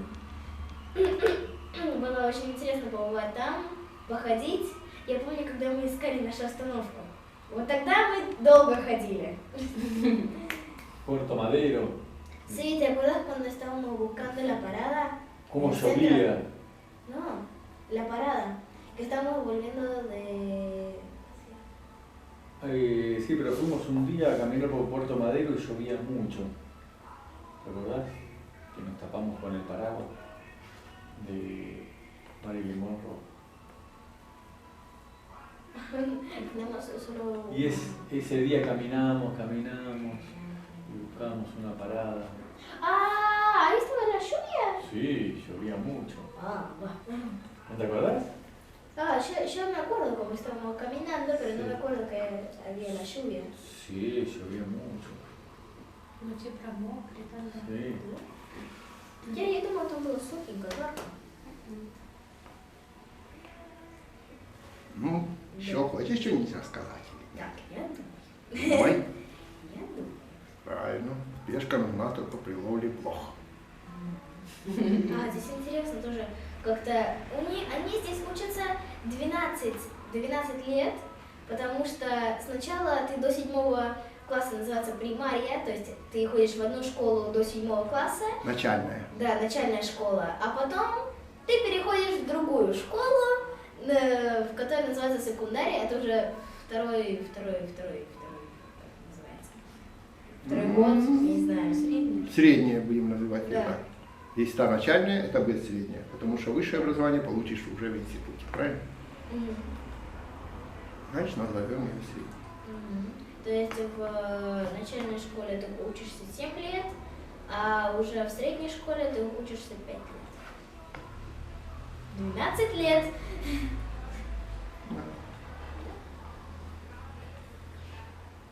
Не знаю, что еще. Смотри. Если хочешь, скажешь, если нет, всем сейчас скажем пока. Здесь интересно, у нас зимой было, то есть у нас на балконе прямо перед нами стоит 2 дерева. И зимой одно было без листьев, а другое листья зеленеет. Только начинает зеленеть. Еще ни одного листочка не выпало. Un día después tenés que contarle cuando fuimos a la cancha la primera vez y te subiste al paravalancha.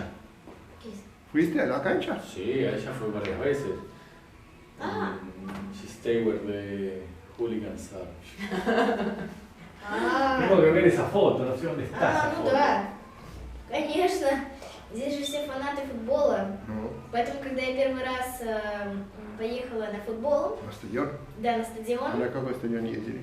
э, Ну, на какой стадион? На Ривер, на Боку? на Аргентина Шуниорс. Это было как раз на второй неделе, или на первой, когда мы приехали сюда. Было очень интересно, у меня только я не знаю, куда смотреть, потому что глаза разбегаются, все так интересно, и тогда еще солнце такое было.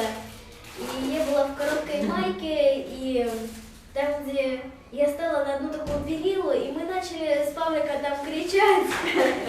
Это начали петь, кто-то там разрисованный было, там сзади еще оркестр шумел.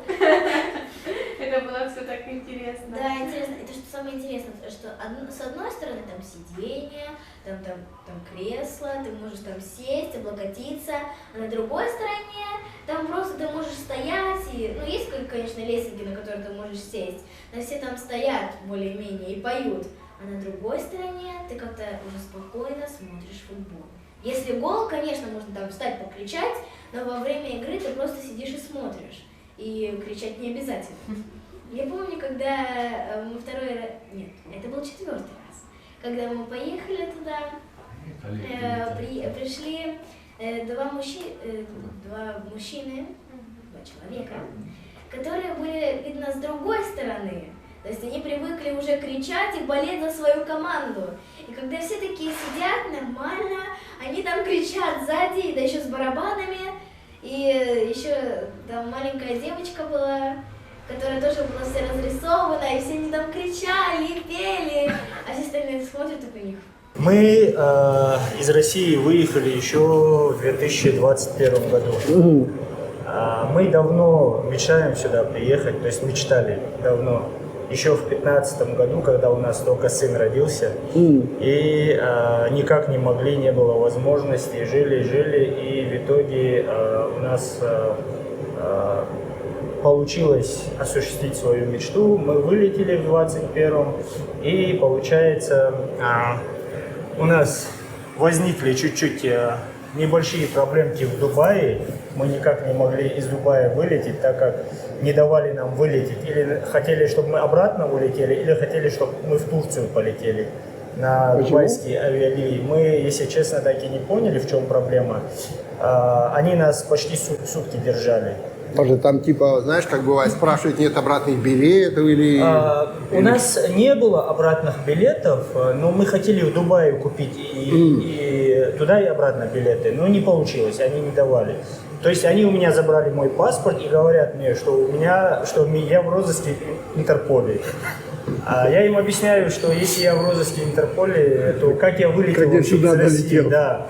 Потом они начали мне говорить, что у меня фальшивый паспорт. И в итоге получилось так, что они хотят, чтобы я на их авиалинии куда-то полетел. Потом мы познакомились с одним арабом, он нам помог, и мы оттуда улетели на Egypt Air. Мы прилетели в Египет, и через несколько дней мы купили себе билеты сюда, туда и обратно. И получается, до вылета за 5 часов нам сообщают, что наш рейс отменили.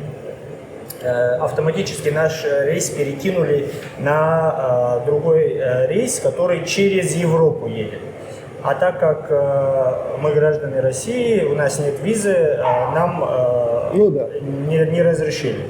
И вот мы в Каире, в аэропорту, паспортный контроль, все мы прошли, и прям перед посадкой нас остановили, нас не посадили, без объяснений, без каких-либо причин. И мы чуть расстроились, не получилось, думаю, значит, так должно было случиться. Мы остались в Египте, мы год в Египте пожили, отдохнули, и дети расслабились, и мы расслабились. До того, как мы из России вылетели, мы лет 10 точно занимались шаурмой. У нас в Республике Адыгея, Майкопе 3 точки были, и в Краснодаре у нас 2 точки были. Вот. Работали, не знали, что такое отдых, и раз решили себе устроить отдых. Пожили в Египте, да, хорошо было. Но так как работы нет в Египте, пришлось оттуда уехать через год. Мы полетели в Сербию. В Белграде мы жили почти год. Там тоже у нас точка была, Донер Куча называлась, шаурма. Вот. Всем нравилось, все к нам приходили, все очень довольны были. И получается, супруга в положении у меня, и мы начали узнавать в Сербии, что вообще по родам, дают ли гражданство, есть ли возможность получить гражданство. Да, мы там по открытию бизнеса получили ВНЖ на год, но каждый год это надо повторять, обновлять. Это большие деньги, во-первых. Во-вторых, через год, может быть, даже они не дали бы ВНЖ, так как они смотрят на доходы. А по доходам там лучше попытаться как-то по-другому это делать, потому что большие налоги там. И оставалось очень мало времени, уже 32-я неделя, и мы решили все-таки еще раз попробовать сюда прилететь. И мы рискнули, попытались, и опять у нас маленькие проблемки начались. Справки предъявить им надо, какая неделя, с какой целью мы едем, сколько у нас денег с собой. Вот. И в итоге мы сели на самолет и через Эфиопию попробовали. Вот. И получается, через Эфиопию мы сюда прилетели, попали сюда. И вот год мы искали помещение, год не могли найти помещение, чтобы открыться. И вот спустя через год, буквально вот месяц назад, мы нашли это место и открылись здесь. Добрый день. Ну так у вас ребенок уже здесь родился? Ребенок уже родился, да, уже год как ребенок родился. Ребята, вы не против? Мы тут немножко снимаем, чтобы мы и вас покажем. Не против? Это наши постоянные клиенты. Ребята, им очень нравится, все довольны, и мы довольны, и они довольны. Самое главное для нас, главное, чтобы нашим клиентам нравилось, нашим гостям, нашим друзьям. А можно вас тоже сразу спросить, а вы сами давно здесь? 9 месяцев. Сколько? 9. 9. Можете сделать заказ. 2 классические. Да. Вам с собой здесь? Здесь. Хорошо, сейчас сделаем. Ну ладно.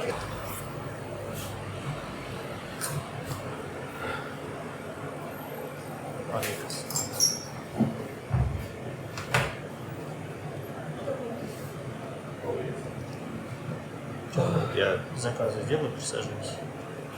У нас уже клиенты подходят больше и больше. Человек снова занимается, смотри. Мы все готовим и готовим. Так. Вкусную шаверму. Да. Ну, это хорошо. Бизнес идет. Для этого это все и открывалось. Да. Чтобы семья могла жить и работать нормально. А сколько будет? Мы переведем. 22 200.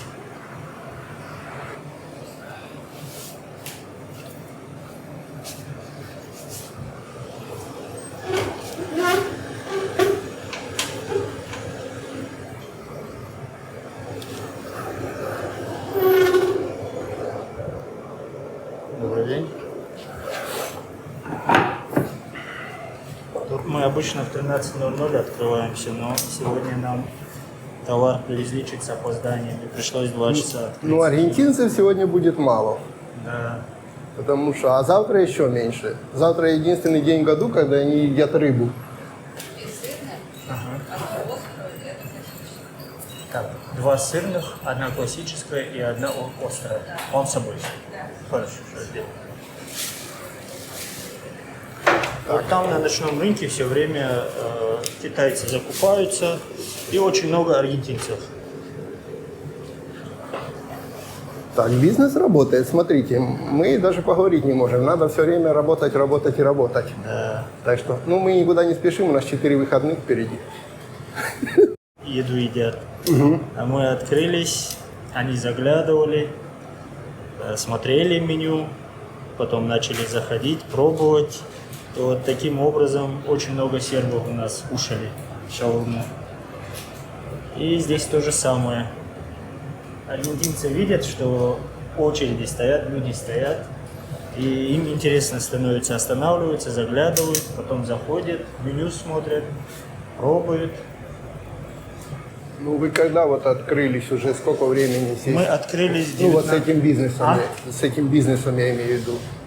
Сколько мы занимаемся этим бизнесом? Нет, не вы вообще, а вот здесь, в локаль, когда Здесь открыли. мы открылись 19 марта. 19 марта? Да, А, месяц только... будет скоро. Через недавно. несколько дней, да. То есть я понял, что вы занимались везде этим бизнесом и знаете его. Я имею в виду здесь вот. Здесь мы год искали помещение, и вот нашли. Ну, а вообще, как вам Аргентина? Нравится, не нравится? Очень нравится. Мне нравится вести здесь бизнес. Очень хорошая страна для того, чтобы вести бизнес, если честно сказать. Мне нравится очень. И в целом тоже страна хорошая. Ну, а люди как вот вам, ну, именно аргентинцы, я имею в виду, как к вам относятся? Вот есть какие-то вот признаки того, что вас там что-то ущемляет, по национальности какие-то признаки? За год мы не почувствовали никакого притеснения, никакого ущемления. Мы когда сюда планировали ехать, если честно сказать, мы не знали, что здесь мусульмане есть. Ага. А когда мы сюда приехали, я когда увидел, что столько мусульманов, арабов здесь, Я был очень удивлен. Ну да, тут я, конечно, скажем честно, в религии не очень разбираюсь, но сам в том факт, что да, здесь любая религия есть, и я видел и мечети, и музеи, и все подряд есть. Все живут свободно. Да. И есть и те, и другие, и крестьяне, и мусульмане, есть здесь и католическая страна, и никто никому никаких, как говорят, кто хочет, тот кто исповедует. Прямо реально громадные они у тебя получаются. Громадные они у тебя получаются. Смотри, какие красивые. То есть так реально большие. Там 2 человека. Готово? Девушка готова? Наличными переводом? Наличными? 43 получается.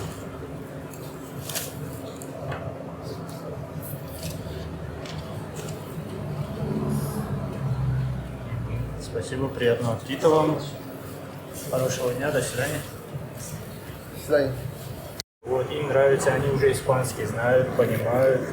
Вы заходили, вы видели, Да. это наша семья. Ну, дети, они прежде всего начинают вот как бы... Им очень интересно здесь, очень интересно, им очень нравится. Сейчас мы через них много чего узнаем. Мы испанский только начинаем изучать, а они уже много чего знают. Поэтому спасибо вам большое. Спасибо.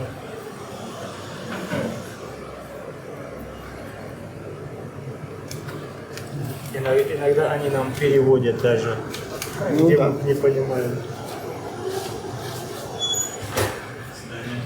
До свидания. До свидания, хорошего дня вам. Это мне? Это вам, да. Ух ты, сейчас будем пробовать, смотрите. Так, пока я буду жевать, съемок не будет. Вау, горяченькая. Ну, реально здоровая шаурма. Смотри, сейчас мы ее померяем приблизительно. Вот, гляньте, я высокий чувак. Видите? Какого размера? Это целая булка. Спасибо. Приятного аппетита вам. Еще вкуснее. А с горчицей ее кушают? Просто острый перец. А соус у нас на йогурте делается, да. Ладно. У нас все натурально. Мясо сами маринуем и насаживаем сами. И соусы сами делаем. Без майонеза, без кетчупа. Все натурально.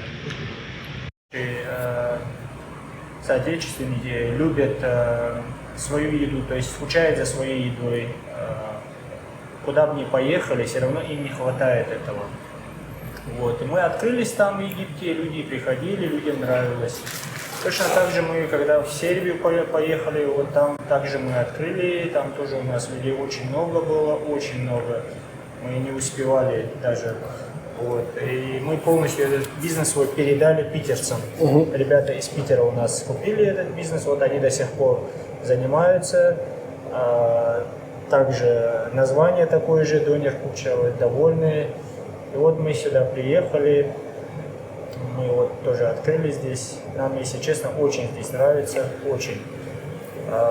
Мы не хотим даже отсюда уезжать, честно вам скажу, потому что я не вижу другой страны, где будет лучше.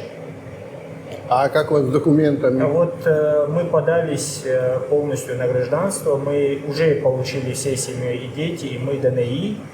Сейчас у нас... У вас вот, ребенок родился здесь? Ребенок родился здесь. Ну тогда у вас нет проблем с этим. Нам сразу Зачем вам дали, уезжать? ребенку сразу дали, и через полгода нам уже ДНИ дали, через 6 месяцев. Сейчас у меня уже газету уже опубликовали полностью, сейчас уже должны... Ну да, завершающий этап. Да, у супруги чуть-чуть там затягивается, у нее другой суд, у нас разные суды. Ну, у нас тоже было разные. Да. То есть назначается персонально судья, и один может быстрее работать, другой может немножко медленнее, но это все равно ничего Но не мне меняет. здесь нравится. На самом деле очень хорошая страна. Вот я еще раз повторюсь, как здесь мне легко было открыться и по документации, и доступ ко всему, как здесь ни в одной стране не было, честно сказать. Даже вот в России, когда мы работали. Вот, мне очень нравится. Что еще? как всегда, это во всех, как говорят, спорах наших, во всех моих видео такой сюжет. Типа здесь воруют, здесь убивают, здесь страшно ходить, здесь как вы со своей стороны на это? Честно сказать, я думаю, что это в любой стране есть. Кражи, убийства, это везде есть. Мы за год один раз столкнулись, у меня телефон украли. И то я всегда был готов к этому, я всегда говорил, что надо быть аккуратно. Но в этот день я расслабленный был. Я расслабился. И в этот момент на мото сзади человек подъезжает, хватает телефон и уезжает. Ну, без этого никак. Все мы должны через это пройти. Поэтому я это не считаю проблемой, потому что это в любой стране может быть. Куда я уже рассказывал, у меня тоже один раз телефон здесь украли. Я ехал с работы лет 15 назад, уставший такой, в метро уснул, а мой телефон висел у меня на ремне вот так вот. Проснулся на конечной остановке, он там больше не висит. Его уже нет. Вы путешествовали немножко или нет по Аргентине, по самой? Я хотел о чем спросить. Я хотел, то есть вы вот приехали, и так как у вас семья, много детей, бывает, люди сразу кидаются в работу, и им некогда ездить по Аргентине. А есть, которые приезжают и говорят, мы сначала осмотримся, выберем себе там город или провинцию, и начинаем сначала, я в Сальту поеду, а я поеду там на Калафате, а я поеду туда. Потом приезжают и говорят, я буду типа там жить, мне больше так понравилось. Вы такого делали или вам сразу надо было работать? Честно сказать, мы еще не успели куда-либо поехать, посмотреть, потому что у нас на это не было времени, потому что мы сюда приехали, нам пришлось сразу работать. То есть мы готовили дома. Мы свою национальную еду готовили на заказы, и людям нравилось. Брали люди. Hola, buen día. Sí. Un momento. Станислав? Вот, пришел человек за доставки. Сейчас возьмет заказ и повезет доставку. Вот, мы еще не успели куда-либо поехать. Мы очень хотели этого, но еще есть такой момент. Мы почему куда-то не ездили, потому что мы чуть побаивались куда-то выехать, пока у нас вопрос с гражданством, с документами не получится, потому что многие говорят, мы сами читали, что пока идет процесс, лучше никуда не выезжать, поэтому мы не выезжали. Но как только мы получим документы, мы обязательно поедем, мы хотим всю страну посмотреть, всю Латинскую Америку хотим посмотреть, если честно. Я просто к чему это спросил. Во-первых, это определяется люди, где жить. А во-вторых, ты увидишь то, что когда ты поедешь в Аргентине в другие города или в другие поселки, или там побережье, или еще что-то, ты увидишь очень много мест, где люди еще более открытые и более нормальные, даже чем в Буэнос-Айресе. Да. Вот, где нет решеток, где все друг друга знают, там какой-то городок, там 3500 населения, а они все друг с другом здороваются. Ты там приезжаешь, едешь на машине, с тобой там полицейские, здравствуйте, там все такие посиделки. Как у нас говорят, чаепитие, там маты пьют с соседями, знаешь, такие сидят. Такая, смотришь, думаешь, господи, люди вообще как в другом мире. Здесь в Буэнос-Айресе все куда-то мчатся, куда-то бегут, что-то доставляют, что-то делают. Как в любом большом городе, да? Такой кипиш. А там такая расслабленная жизнь. Мы как поняли, я вот поэтому спрашиваю. Буэнос-Айрес — это город, где люди собираются работать. У людей нет времени расслабляться. Как улей, блин. Да. А в этих провинциях люди уже там очень занимаются. Есть и съезд отдохнуть. Хозяйством занимаются, кто как, и кто отдыхает. То есть, конечно, движуха другая. Если там приезжают потом к ним туристы, сезон наступает, они все такие, вам, обслуживание. А сезон закончился туристический, сразу до следующего сезона такой лайк. Тут недавно буквально мне рассказывали, что кошмарят русский бизнес в Аргентине. Вас кошмарят инспекции, я имею в виду? Если честно, я сталкивался с этими разговорами. Меня спрашивали, мне рассказывали, мне прислали видео, как это все происходит. Честно сказать, я не сталкивался с этим. Ко мне один раз пришли, проверили документы и сказали отлично все и ушли. Никаких то есть проблем. обычная. То есть у меня с То есть документами... специальных наездов на тебя нет. Я имею в виду специальных, что Я вот ты вот типа русский бизнес, будем все время его там чем-то, доковыривать. Честно В этом сказать, плане нет. То есть обычные всегда есть проверки. Как и везде, что мы в Сербии, как мы жили, мы открывали бизнес, также приезжали ровно через неделю, как мы открылись, приехали разные инспектора по пожарке, по вытяжной системе, все проверили, все правильно, все хорошо, все по закону, все, пожали руки, ушли, угостили даже, и ребята ушли. То же самое и в Египте, то же самое и в России. И здесь ко мне приезжали даже администрация этого дома, потому что говорили, что разрешений на открытие выдержку здесь нету. Но до меня здесь ребята работали лет 7, у них были разрешения, и мы также подключили людей, которые этим занимаются, по закону сделали все документы, все разрешения и никаких проблем. Вот это отлично, я об этом и хотел сказать. Я думаю, что если у человека есть все документы, если у человека все в порядке, никто не должен об этом беспокоиться. Я не думаю, что здесь есть такое, там, ты русский, там, мы специально к тебе пришли, там, мы тебя будем пробивать. Я думаю, такого здесь нету. Вот я потому всегда мне интересно вот сравнивать насчет того, знаешь, а вот как крыша приходит. Нет, мы ни разу... Давайте воплоти крышей будем. Нет, ни разу мы не сталкивались. Я, честно говоря, тоже тут ни разу не видел. Кто бы ни пришел, мы с людьми общаемся. Если у нас какое-то нарушение, я знаю, что они просто скажут, что надо вот это исправить. И просто... Да, и на том и закончится. Да, предупредят, вынесут предупреждение и все.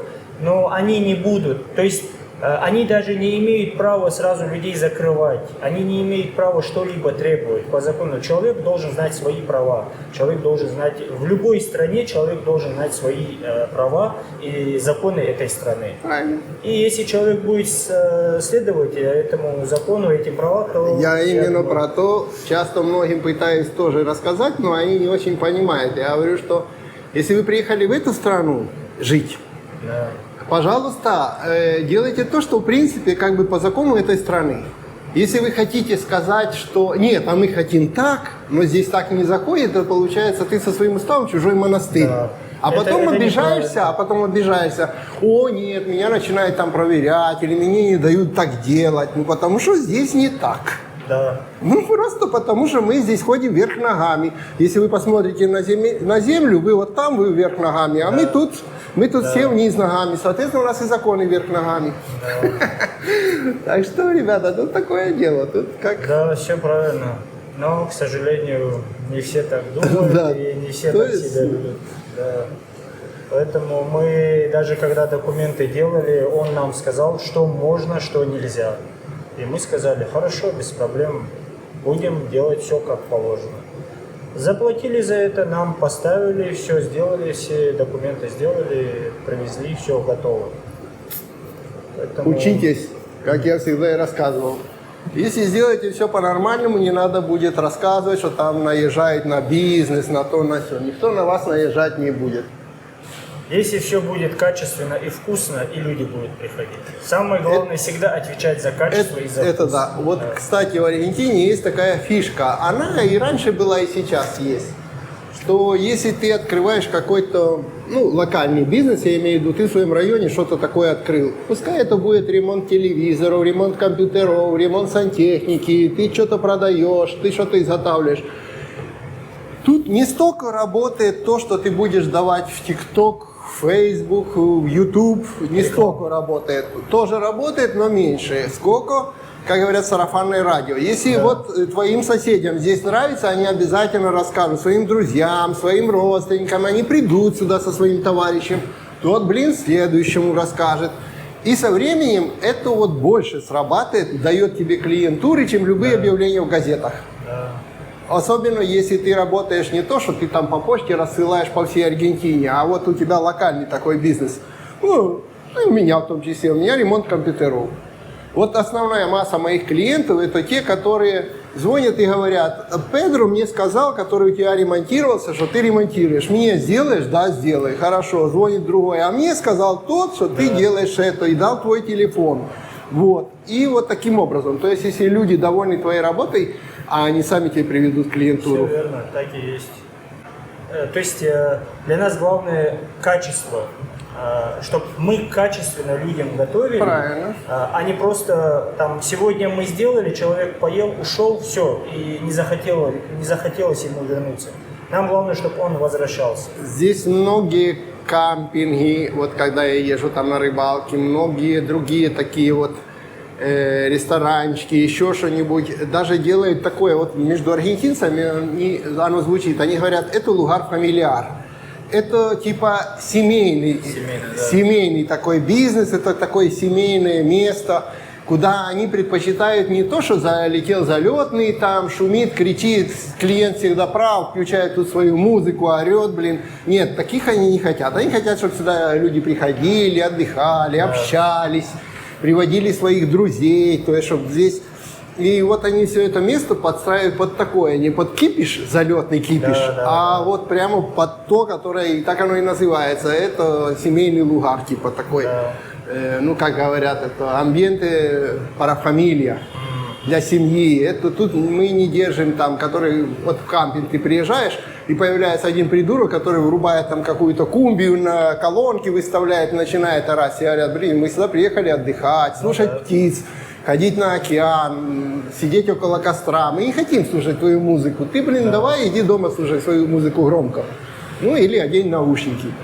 Понимаешь? И, соответственно, такого пшик-пшик с кампинга. И тогда другие люди больше это уважают. Потому что говорят, нет, здесь спокойно в этом месте, здесь хорошо, я могу посидеть, отдохнуть, поговорить, пообщаться, покушать, к примеру, правда? Да. Чем просто тут залетит какие-то и начнут, чай опять мы же заплатили, там, блин, ну и что же вы заплатили?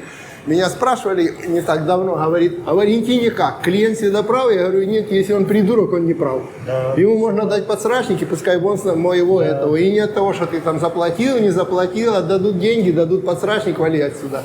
Если все ты правильно. Идиот, ты не прав.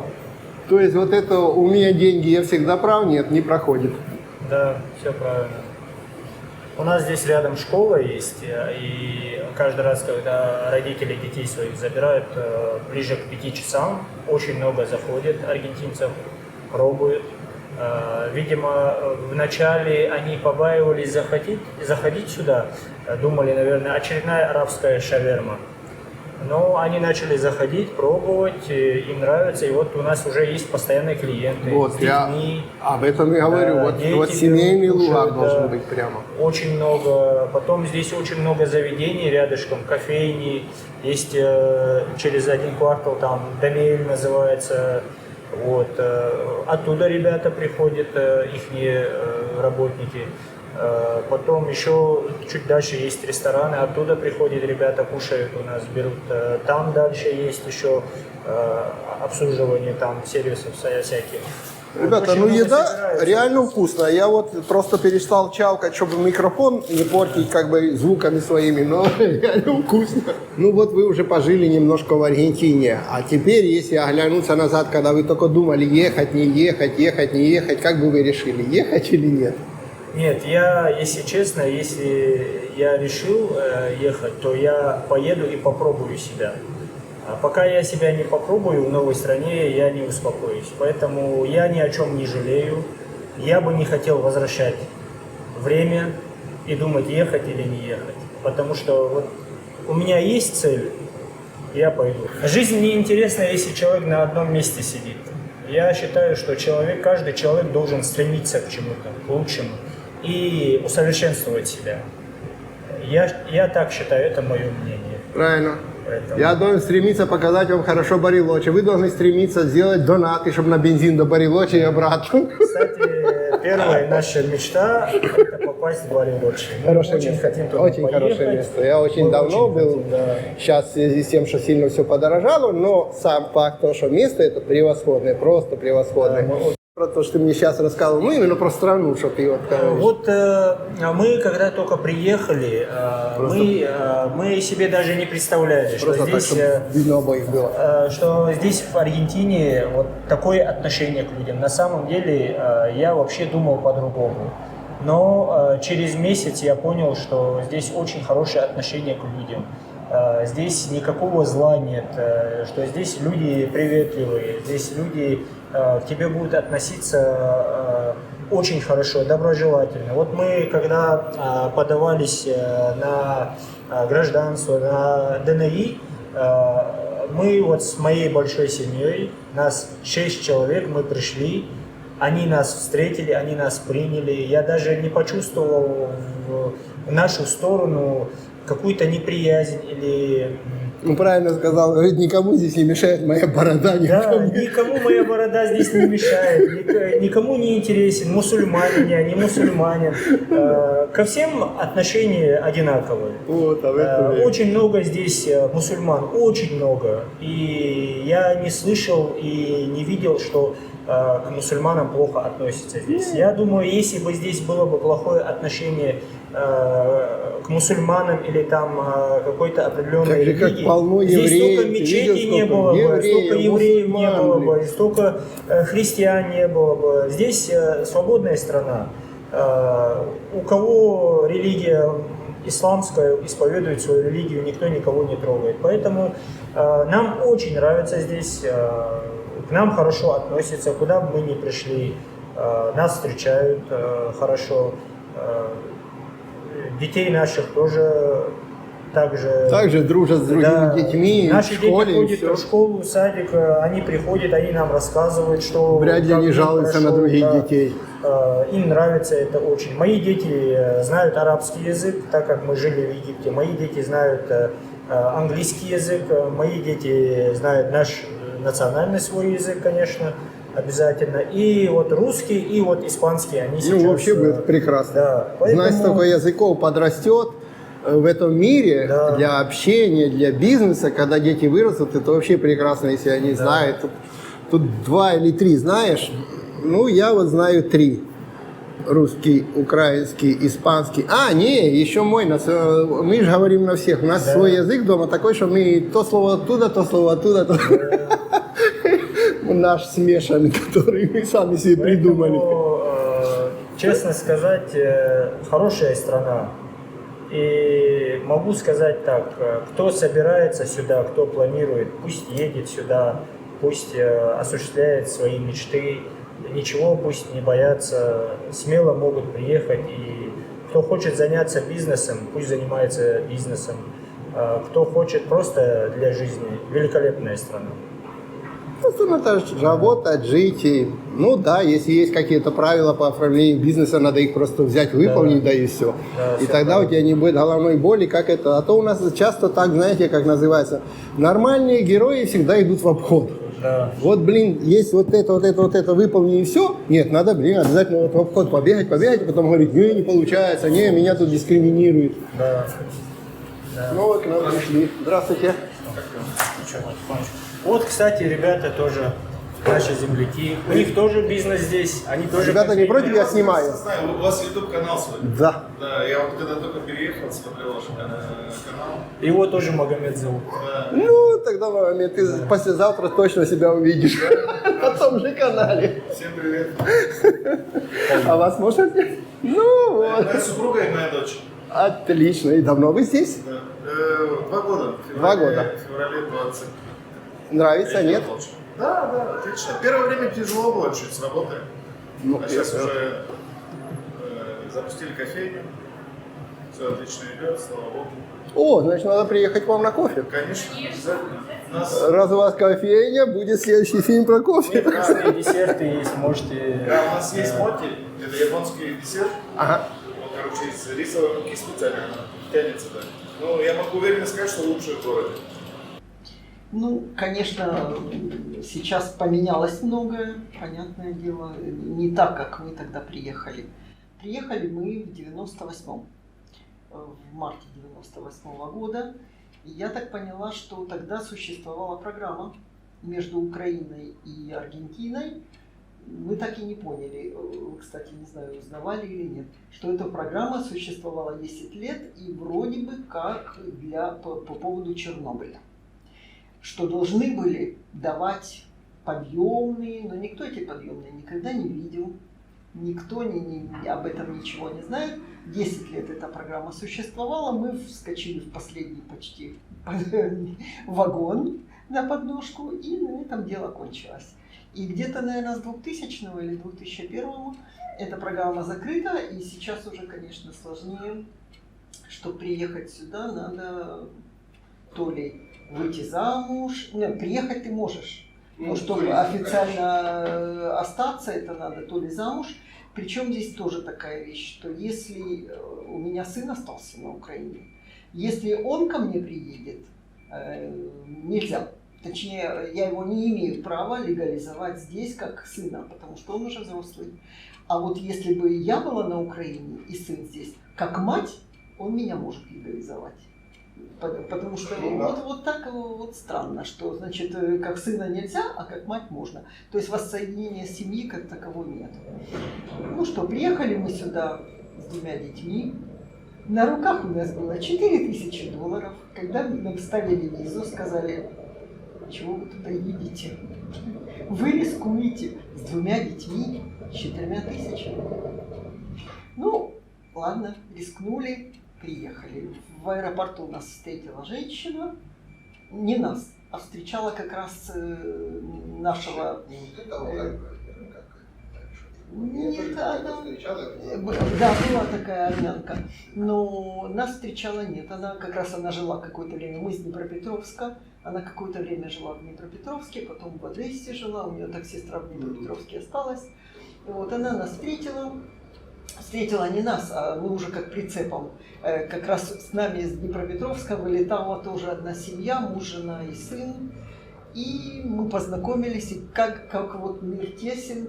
Случайно так получилось, что моя мама и его мама когда-то по работе где-то сталкивались. Вот как мир тесен, и поэтому мы так уже познакомились. Ну и так как приехали сюда, поехали в отель, нас отвезли в отель, поэтому, конечно, в этом плане проще. А так приезжать в страну, где не знаешь языка, не знаешь ничего, и куда идти, как идти, конечно, так страшно представить. В аэропорту вышел, посмотрел поле, думаю, это Буэнос-Айрес, я не знал, что он за городом.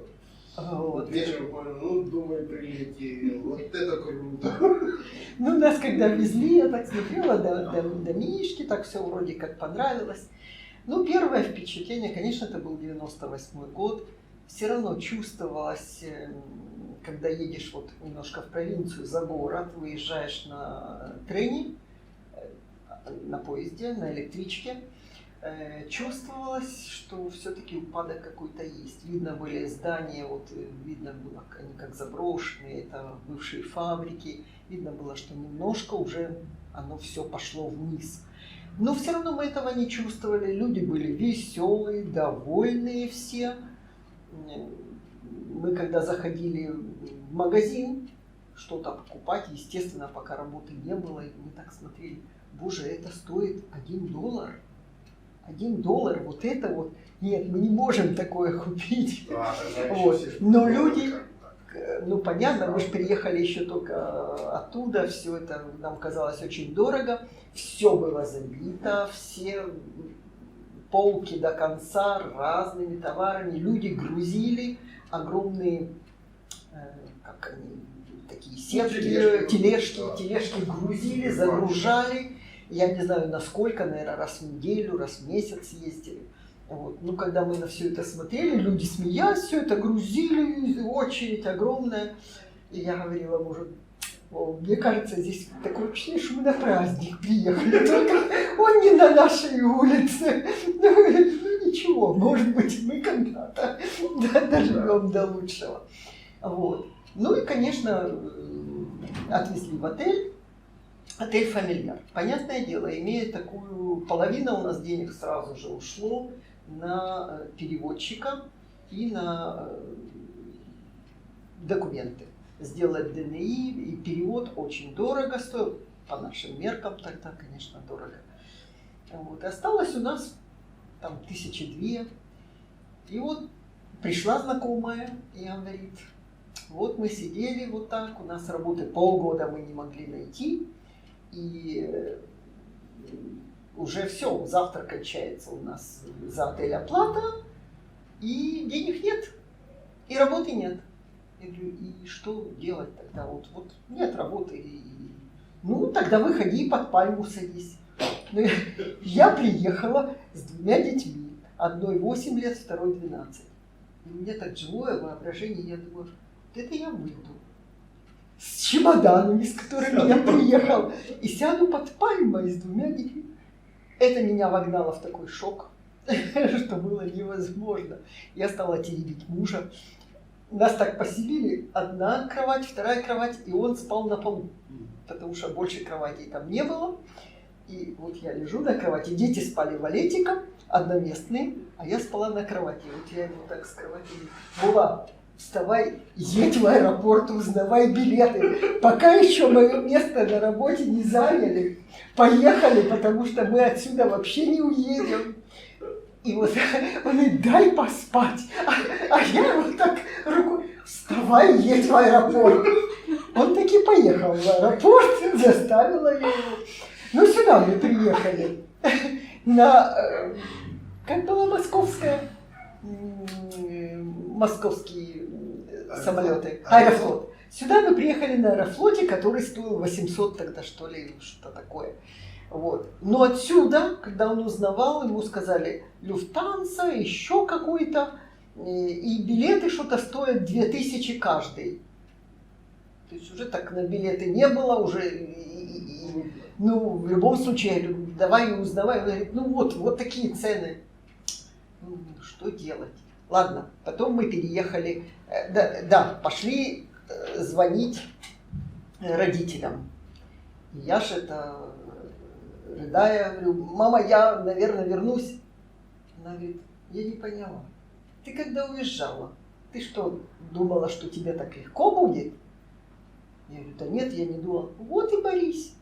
Говорит, давай, борись, когда уже будет совсем не могу, позвонишь.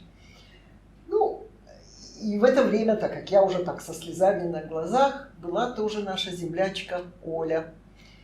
Она с Одессы, с мужем, она говорит, а что ты плачешь, что ты расстроенная?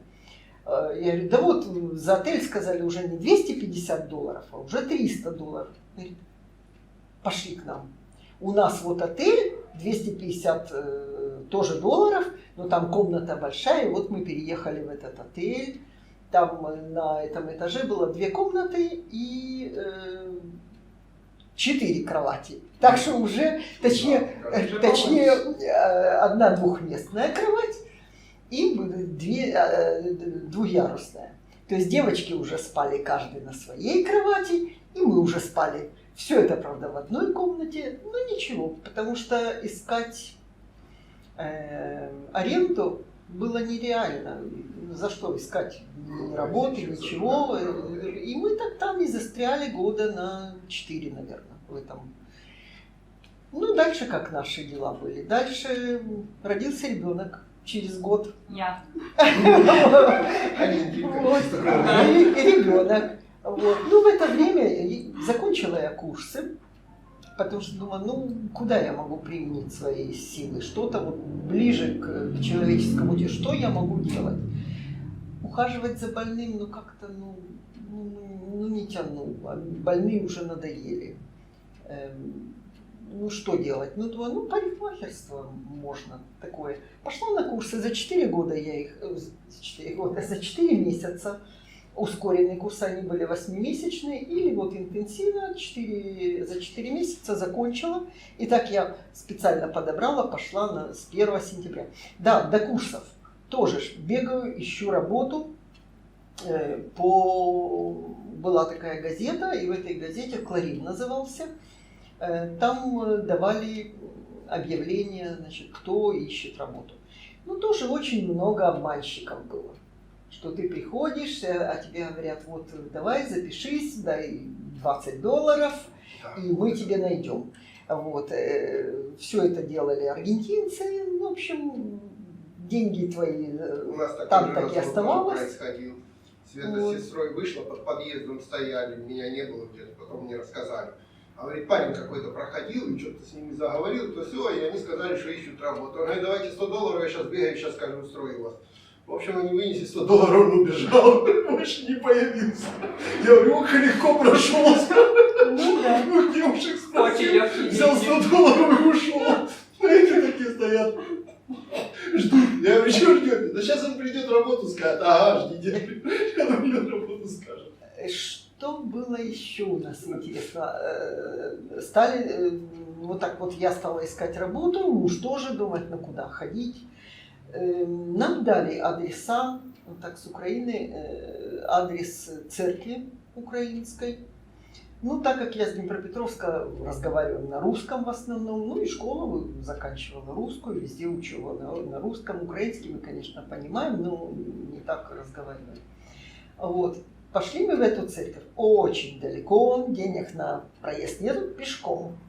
Дошли мы туда, постучали, мы не хотели, чтобы нам помогли, ну хотя бы советом. Как искать, где искать. Мы приехали, никого не знаем. Нам не надо было вот что-то. Вышел парень. И говорит, а чего пришли? Я говорю, да вот мы хотим спросить совета, как мы приехали вот 2 недели назад, что делать, как искать. Здесь вам никто ничего не поможет. Вот так идите по улице и ищите.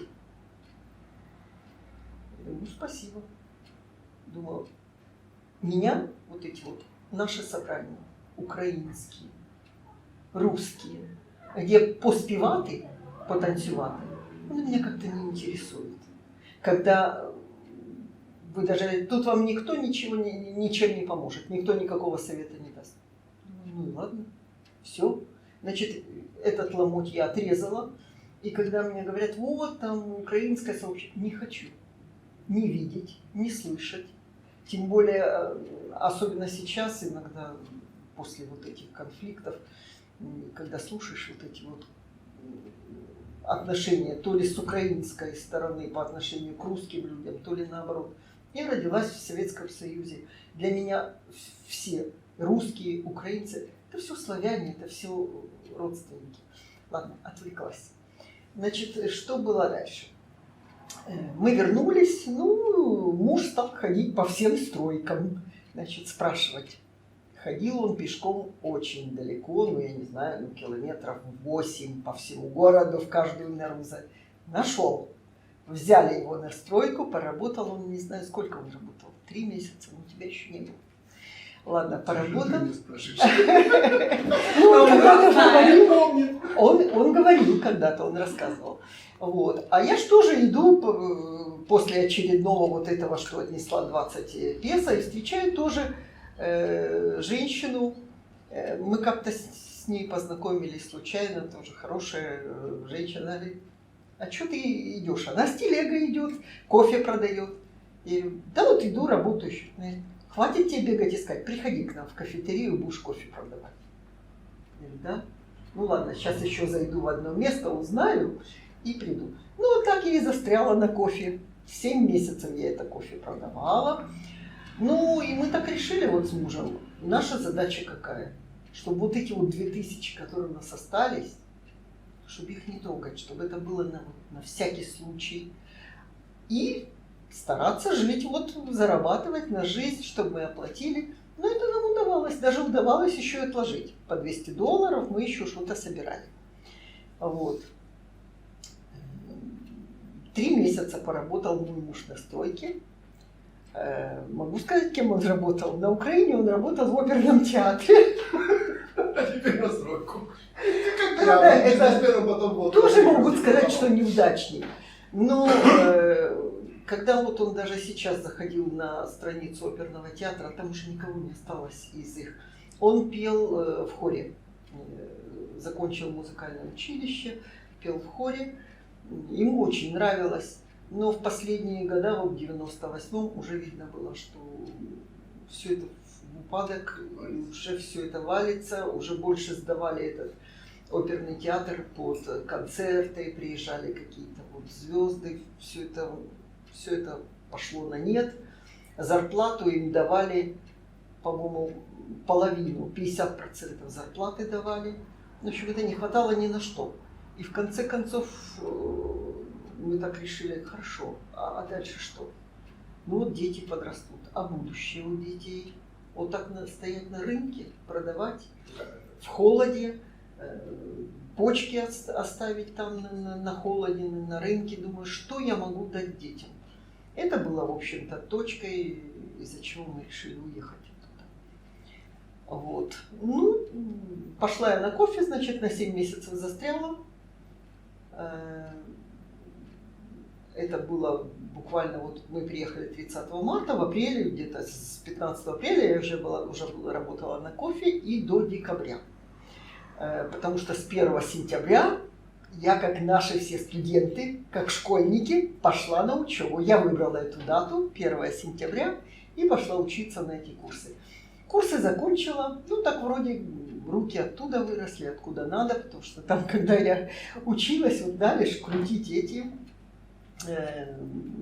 рулики, бигудишки.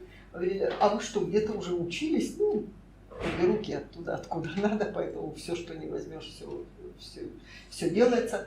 Ну, закончила, и потом я находила работу довольно легко. Не было проблем. Правда, на первой работе, я накрутила. Бедный, как он меня выдержал, хозяин. Работал хозяин с мужчинами, а меня с женщинами. Конечно, ошибок я наделала тогда, и красила было неудачно, и все своим опытом. Но он меня выдержал, бедный. До сих пор, в принципе, хорошо относится, потому что я ушла по-хорошему. Ну, клиентки тоже выдержали.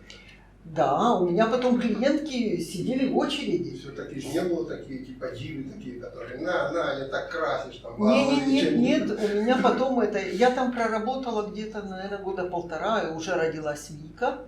И через месяц он мне позвонил, говорит, ты не можешь вернуться там на полдня, на субботу. А он мне задолжал немножко, я тебе буду возвращать каждый день и возвращать долг. И я еще задержалась у него тоже. И были у меня клиенты, которые приходили, получается, я женщинами занимаюсь, он мужчинами. Вот они приходят на прически, делают прически. Я так поворачиваюсь, у меня там сидит человек 5 ждет. Думаю, сумасшедшие какие-то. Я уже пошла в другое место. Вот это я буду сидеть, 5 человек ждать, пока до меня очередь дождет. Знаете, что-то ждали. Вот. Ну, в принципе, вот так и пошло. Потом предложил купить как Honda de Comercio, как его перевести правильно, как предприятие маленькое, маленькую парикмахерскую. И я перешла в парикмахерскую, как бы сама уже работала, сама на себя. Но потом уже открыла в лучшей зоне в Бельграно. Нас работало, когда-то было даже 4 человека, 5. Я, еще один парикмахер и 2 девочки, 2 женщины, которые делали руки-ноги, очень хорошо делали. И была, конечно, поток колоссальный. Я считала, что у нас даже вот за один день 60 человек прошло. То есть 60 человек мы обслужили. Это достаточное количество. Вот. Ну, сейчас, конечно, уже и возраст подходит, и тут есть свои детали, что когда ты берешь на работу кого-то, ты должен брать по-белому. По-белому это такие большие налоги, что нет смысла. Если ты берешь по-человечески, по-нормальному, то, что он тебе приносит, тоже ты и отдаешь. Поэтому нет смысла, только головную боль, и все равно они тебе сделают предъявление в суд. Вот. Поэтому сейчас работаю одна, спокойная, ну, хватает, в общем-то, кушаем. Да, по поводу квартиры. Как раз когда я открыла, мы ж подсобирали, и было, в общем-то, ну, допустим, 17 тысяч. Я все усиленно, мне так хотелось, единственная у меня мечта была, вот моих детей, вот, чтобы было свое жилье, чтобы все-таки было где жить, чтобы не прыгать по этим арендам.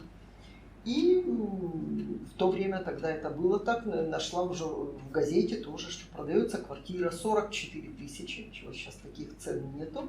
Это было в 2005 году. 44 тысячи, половина наличкой, половина в квотах. Рассрочку. Ну, я им позвонила, говорю, я хочу посмотреть. Ну, давай. Они мне показали, я пошла со старшей, которой сейчас 36. Вот. Я говорю, как тебе нравится? Она, ну, нормально. Вот мы сейчас там и живем, в принципе. У меня было 17. И я говорю, у меня 17 есть. Ну, неважно, они мне оплатили оформление у нотариуса, они мне оплатили все остальное и разбили остальную мою плату на 40 квот по 500 или по 700, я уже не помню. По 700. Очень хороший вариант. По 700, да. И сейчас такого не найдешь, да, поэтому я говорю, что мы вовремя успели. Да, 17 я уплатила, а 28 оставалось, поэтому до 45. Вот, по $700 в месяц я им отдавала. Конечно, переживала, вдруг доллар подскочит, и я не смогу, поэтому я старалась даже раньше. Им не важно было, срок стоял раз в месяц. Но если у меня получалось раньше, то я выплатила, в общем-то, эту квартиру не за 40 месяцев, я ее выплатила, наверное, месяцев за 30. То есть старалась побыстрее, да, чтобы не изменилось, чтобы все это. И как только я отдала последнюю квоту, сразу же оформили вот это поднятие ипотека, у нас же тоже по-русски, да? Ипотека называется. Вот, закрыли эту ипотечный кредит. И все. И вот сейчас мы там и живем. Чему я несказанно рада, потому что это при теперешнем состоянии. Вот. Ну, про детей. Мы их сразу отправили в школу. Дети ничего не знали. Слов, они там, я им несколько слов сказала. Пошли они в самую обыкновенную школу. Их, конечно, все окружили. Стали рассматривать, что-то им говорят, они стояли и смотрели, ничего не могли понять, что им говорят. Ну, это 1 месяц. Потом они все понимали, и, в общем-то, обе были с этим Бандерадом, как они, в общем, лучшие ученики были. Вот. Потом учились в школе в обычной, не в частной, ничего. Выбрали, старшая выбрала секундарию. Секундария это как у нас, как техникум. Здесь такое разделение. Сначала примария 7 лет, а потом идет секундария 5 лет. И потом уже куда хочешь, в отличие от нашего, что у нас 11 лет. Выбрали они меркантиль, что такое-то типа бухгалтерская, типа вот... Да, в секундарии там уже немножко есть уклон на профессию. Да, уклон. Этот уклон был... Можно выбрать уже секундарий с какой-то такой профессией, типа как после ПТУ, что ли, нашей. Да, ты да. уже выходил. Есть технические, да. Есть... Вот более гуманитарные, более эти самые, да. Бухгалтерские. Ну, они выбрали вот такой вот бухгалтерский. Ну, потом старшая записалась, пошла учиться в УБУ, проучилась она. Ну, да, это университет Буэнос-Айреса. Да, университет Буэнос-Айреса, он считается достаточно престижным. И в Аргентине он самый престижный. В Аргентине, да, он самый престижный, но он даже и этот, он абсолютно бесплатный. Единственное, что, конечно, учиться надо. Надо покупать, конечно, книги, надо, вот это уже расскажет ребенок. Не закончила она, потому что она уехала жить в Германию. Вышла замуж за немца и уехала в Германию. И там она работает в Люфтганзе. Ну, сейчас с ребенком сидит, поэтому сейчас пока не работает. Другая дочка, которой было 8, закончила тоже ту же секундарию, что и старшая, поступила тоже в УБУ на психолога. Здесь, кстати, психологи очень, эта специальность развита. Тут говорят, психологов... Кто не психолог, тот адвокат. Тот адвокат. Звучит адвокат. Ну и закончила она курсы, закончила университет. Я сама думала, что психологи, что там учиться? Что там учиться? Но когда я посмотрела, я, в принципе, могу показать вот эту стопку, которую дают вот такие 3 стопы. огромных это на 3 месяца. Все меленьким почерком. И обучение где-то рассчитано на 6 лет, больше, чуть больше. Вот она 6 лет отучилась. Ну, ребенок родился здесь. Родовспоможение здесь нормальное. Рожать здесь можно. Да, кстати, сейчас в данный момент даже такой немножко есть как бы то ли турист, то ли это. В общем, если сюда рожать русскоязычные для того, чтобы дети стали аргентинцами, просто туристическую вот эту поездку 3 месяца в Игату, приезжают, рожают, дети становятся аргентинцами, они получают постоянку и на всякий возвращаются, но на всякий случай они уже знают, что у них здесь есть постоянка, дети аргентинцы, и потом кто-то уже приезжает, присматривается, чтобы сюда переехать, кто-то просто имеет как запасной вариант. Ну, с постоянкой мы тоже пошли, нам через 3 года давали. Но мы пошли, вот как родилась Настя Вика, и нам сказали, что обязательно мы должны предоставить, где мы работаем, что рождение ребенка мало, что обязательно должны предоставить, за что мы живем. Вот, поэтому я не знаю, это вопрос поменялся. Ну да, но это же было, когда она родилась, и у нас еще было ДНИ временное. Я говорю, а зачем мы это делали? То есть и нам все равно, нас год заставили ждать. Я говорю, зачем это надо, когда другие ничего не платили, и мы платили за это. Другие ничего не платили, через 3 года им поставили. Мы просто, как говорят, оформили одну монотрибуту. Ну да, то есть тебе показывали, что мы монотрибутисты. Да, ну правильно, но ты должен будешь открыть монотрибуту. Монотрибута — это твое право на работу, это как, что ты работаешь сам на себя. Вот, потому что без этого... платишь налоги, так сказать, и с этого живешь.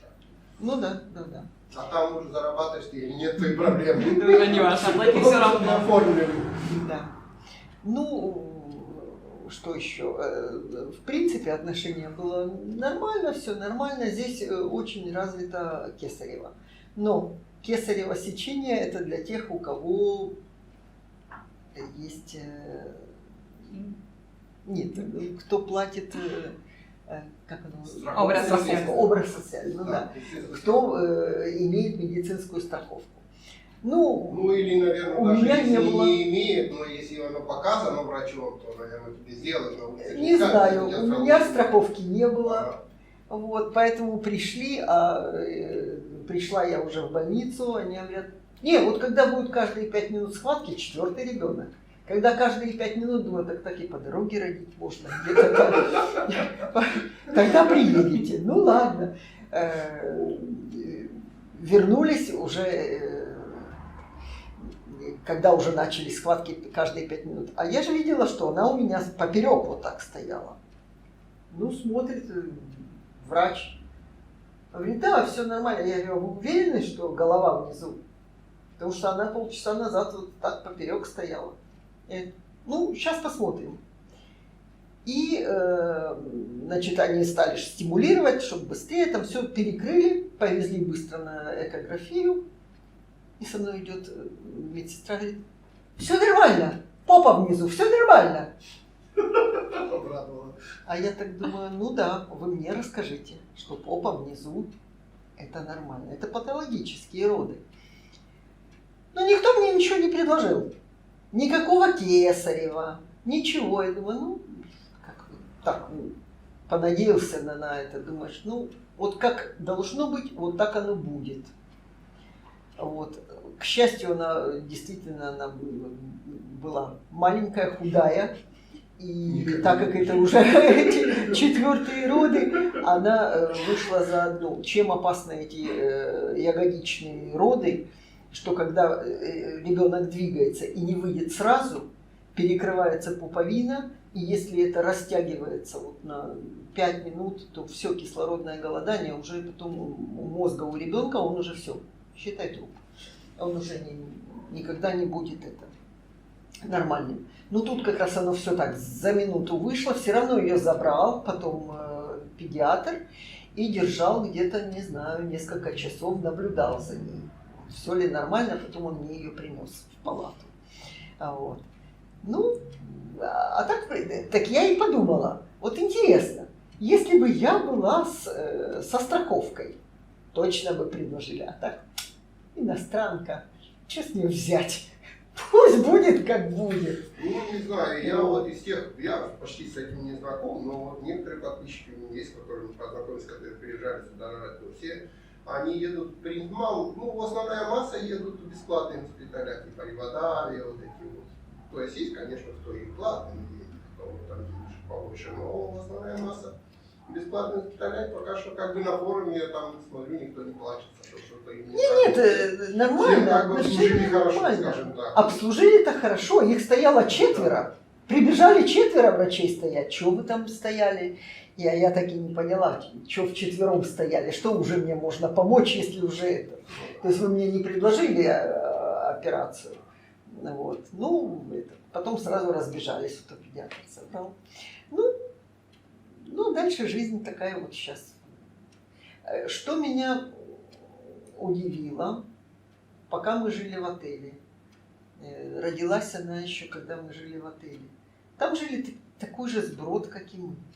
В плане, который вот, это назывался семейный отель. Да. Там был порядок, там был человек, который отвечает за это все. Он целый день был там, он убирал.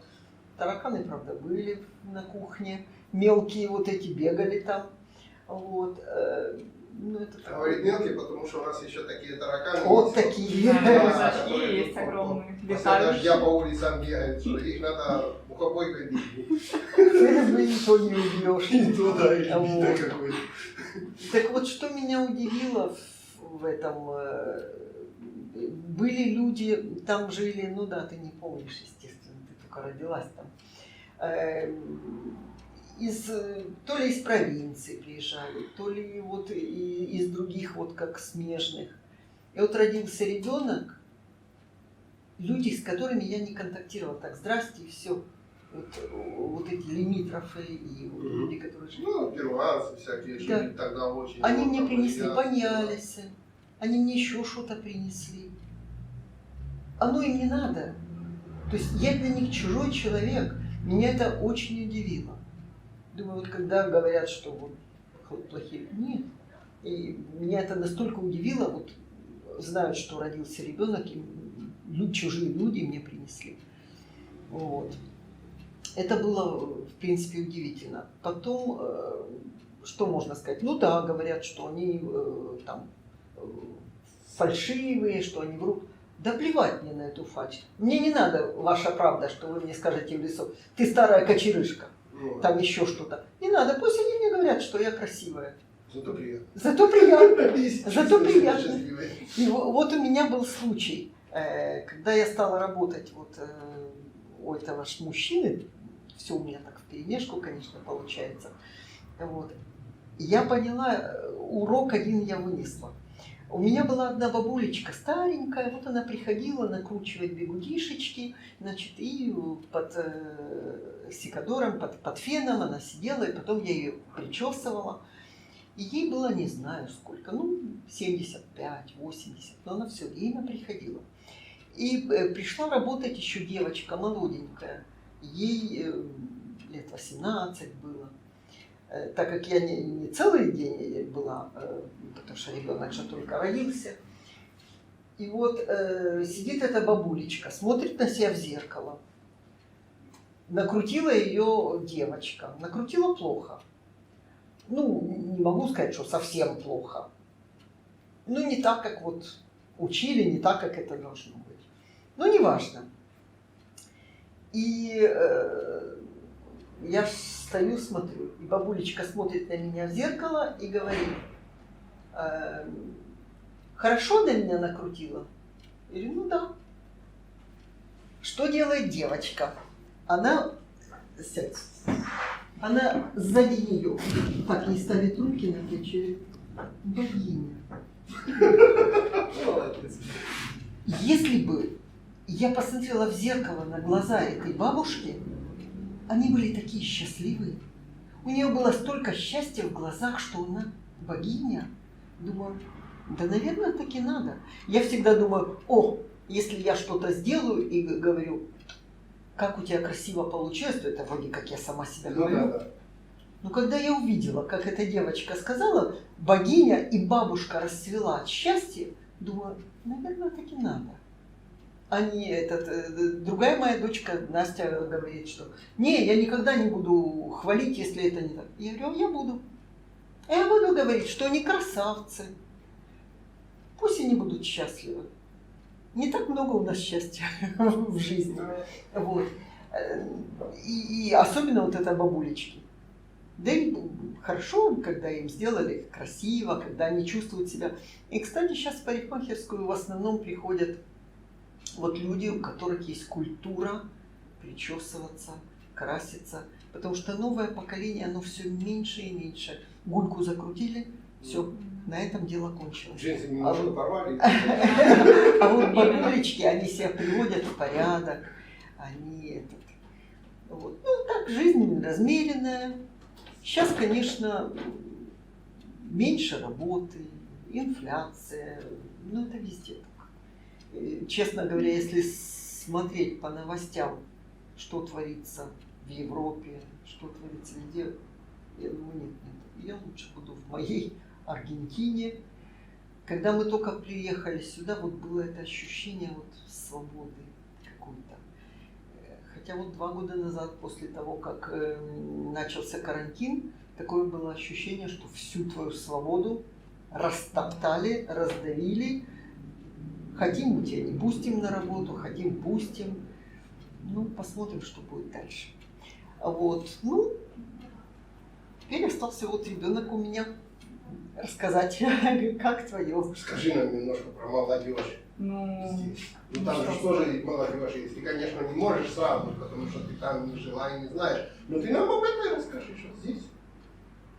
Ну как вот, ходите ли вы на танцы, общаетесь. Сегодня спрашивают, я онлайн вел, спрашивают, говорит, а где здесь дети гуляют, если здесь такие дома, что, ну, типа, под двора нету.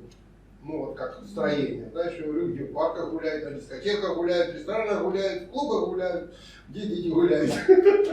ну да, тут дети в парках ходят, тут действительно нет дворов, но есть парки практически, не знаю, каждые 20 кварталов есть, наверное, парк. Они обычно чистые, красивые. Раньше было гораздо больше зелени там, сейчас больше цемента, но все же. Вот. В школе какие училась? Ну, в школе я училась тоже бесплатно, что государственная и в примарии, и в секундарии. Я не могу сказать, что там была супер-пупер школа, но тоже это была не самая худшая школа. Была нормальная, обычная средняя школа. Тут очень сильно различаются уровни этих школ. Много жалуются, что выходят с секундарии, это как средняя школа, это как средняя школа, и не умеют читать. Они не умеют, как бы, они читают и не понимают, что они читают. И потом же после этой средней школы идет университет. Ну, университет или терциарию, какие-то курсы, которые можно сделать вот за 2-3 года. Вот. В данный момент я учусь в университете, тоже в ВУБе, на юридическом. И он бесплатный, совершенно бесплатный. Да, там надо, конечно, покупать книги, но тоже тебе дают какую-то помощь государственную, если она нужна, если это как бы сделать весь этот трамите. Ну, если, в общем, оформить документы. Да, оформить эти документы и доказать, что как бы ты нуждаешься не на что ездить, не на что что-то покупать книги и так далее. И тебе помогают финансово. Вот. Там нет вступительных экзаменов вот в этой УБе. Единственное, что там есть, это то, что называется цикл коммун. Это как базовый цикл, как бы, да, на все карьеры, чтобы войти в этот университет. Типа наше подготовительное отделение при институте. Да, там из которых 2 предмета. 2 предмета одинаковые для всех, да. И остальные предметы для каждой специальности разные. Да, как бы для каждой карьеры. У нас карьера это вот как бы то, что специальность. В то время, когда мы учимся, 6-7 лет обычно. Вот. Этот базовый курс ты можешь сделать за год, или за 3 года, то есть давая по 2 предмета в год, или быстренько сдать 3 в полгода, еще 3 в следующие полгода, и все. Также можно начать делать эти предметы еще в средней школе, но тогда уже человек это делает сам, без учителей, просто ему дают программу, он сам покупает себе библиографию, и все, и учится сам. Вот. И для меня это огромное достоинство, то, что нету вступительного экзамена, вот эти курсы, опять же, потому что, как я сказала, очень разные уровни этих средних школ. Есть очень хорошие, но есть также очень плохие. А это позволяет все-таки всех поступать всех одинаково. И ну, дальше поступать всех, кто хочет учиться, кто учится. А дальше, если ты учишься, сдаешь, ты сдаешь. Не учишься, не сдаешь. У нас когда-то тут ничего никто пословица, не знает, такая да. пословица была, знаешь, говорят, в Советском Союзе, когда еще жили, да, высшее образование дают всем, и все его берут. Ну да. То есть предлагают учиться всем, но вот не все Ну, его у нас, берут, у нас заканчивают. посложнее было. У нас вот у мамина подруга, она-то поступила сразу, а подруга поступала в мединститут 7 раз, 7 лет. То есть это потерянные годы. Да. Ты его, она все равно поступила, она все равно закончила. Но получается, ты не добрал немножко полбалла, все, пролетел. Опять не добрал полбалла, снова год ждешь. Еще не, опять же, вот 7 раз то есть она вот эти поступала. годы они не теряют. А здесь ты, если не учишься, ну, значит не учишься, значит не смог сдать. Но это, ну, есть люди, которые не сдают. Слушай, тут многие вот еще говорят, что можно приехать иностранцу и поступить и здесь, и поучиться, и таким образом как бы пожить эти годы, чтобы получить потом какой-то ДНИ там. А многие такое. приезжают. Есть у вас там? Я не знаю иностранцев? насчет ДНИ, но насчет иностранцев это действительно так, особенно вот в УБе, так как тут все бесплатно, тут и медицина бесплатная. Не знаю, насколько она хорошая, конечно, но бесплатная. И есть тоже платная. Вот. И также университет. Я считаю, что у нас самый престижный университет. Ну, не только я так считаю. Ну, так оно и есть. Так оно и есть. Уже да. Вот, и действительно многие иностранцы приезжают сюда, особенно вот с Латинской Америки, приезжают сюда учиться. Конечно, не на юридический, потому что юридический он очень территориальный, очень специфичный. Да, для страны, в которой его учат. Я, конечно, никуда уже не уеду с этой страны, но многие вот приезжают на медицинский, на химический, там, ну, на, то, что можно применить да, в другом месте. которые более универсальные, и приезжают, учатся, там, год, базовый цикл, и потом еще 6-7 лет, и все. И потом уезжают в свою страну. Многие. Я не знаю, насколько это, конечно, хорошо, потому что все-таки это деньги из налогов и так далее. И все-таки, я вижу многих, что и остаются здесь работать. Ну, особенно вот это вот очень было много бы, есть да. Перуанцы, очень много есть Венесуэла, молодых ребят, которые тут оканчивали, они типа оставались Ну, работать. вот это хорошо, да. Очень многих вижу. Также многие уезжают. Мне кажется, все-таки стране надо немножко отдавать. Если она дала все-таки это бесплатное образование, все-таки надо постараться взять эту страну лучше, чем, ну, насколько можно лучше. Вот какая у нас молодежь. За страну думает. Да. Но... Образование, вот это примария, секундария, она закончила муниципальное, то есть государственное. Кто хочет учиться, тот будет. А кто не хочет, у меня есть клиенты, у которых денег неимоверное количество.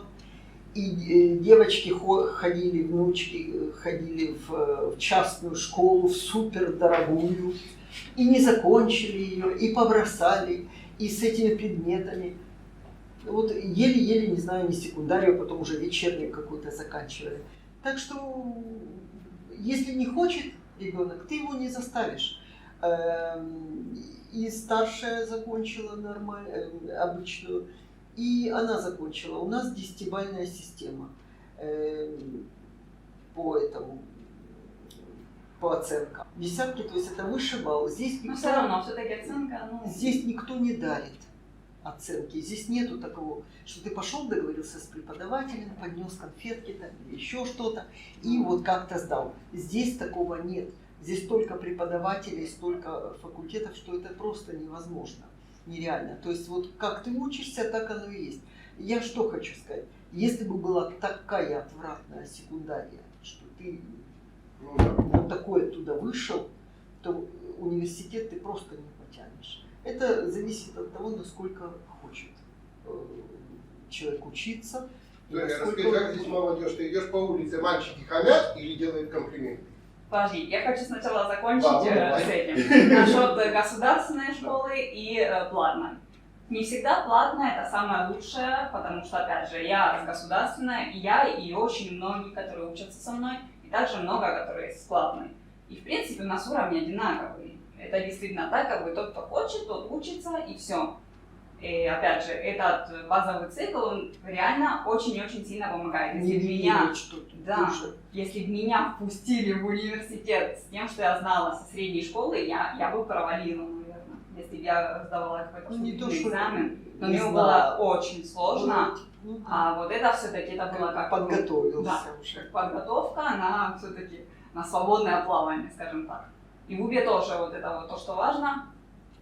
Опять же, есть платные университеты, там, где это как средняя школа, они так идут вот по курсам, всегда те же самые как бы как ученики, школа. Да. Тебе дают вот это, как бы первый курс, второй курс, третий курс, и предметы они как бы вот так, я не знаю, как объяснить. В УБе это совсем по-другому. В УБе ты ищешь все сам, выбираешь себе все преподавателя, кафедру. Да. И обычно у тебя не ты будут можешь те же за 3 самые предмета, можешь 2, можешь 1.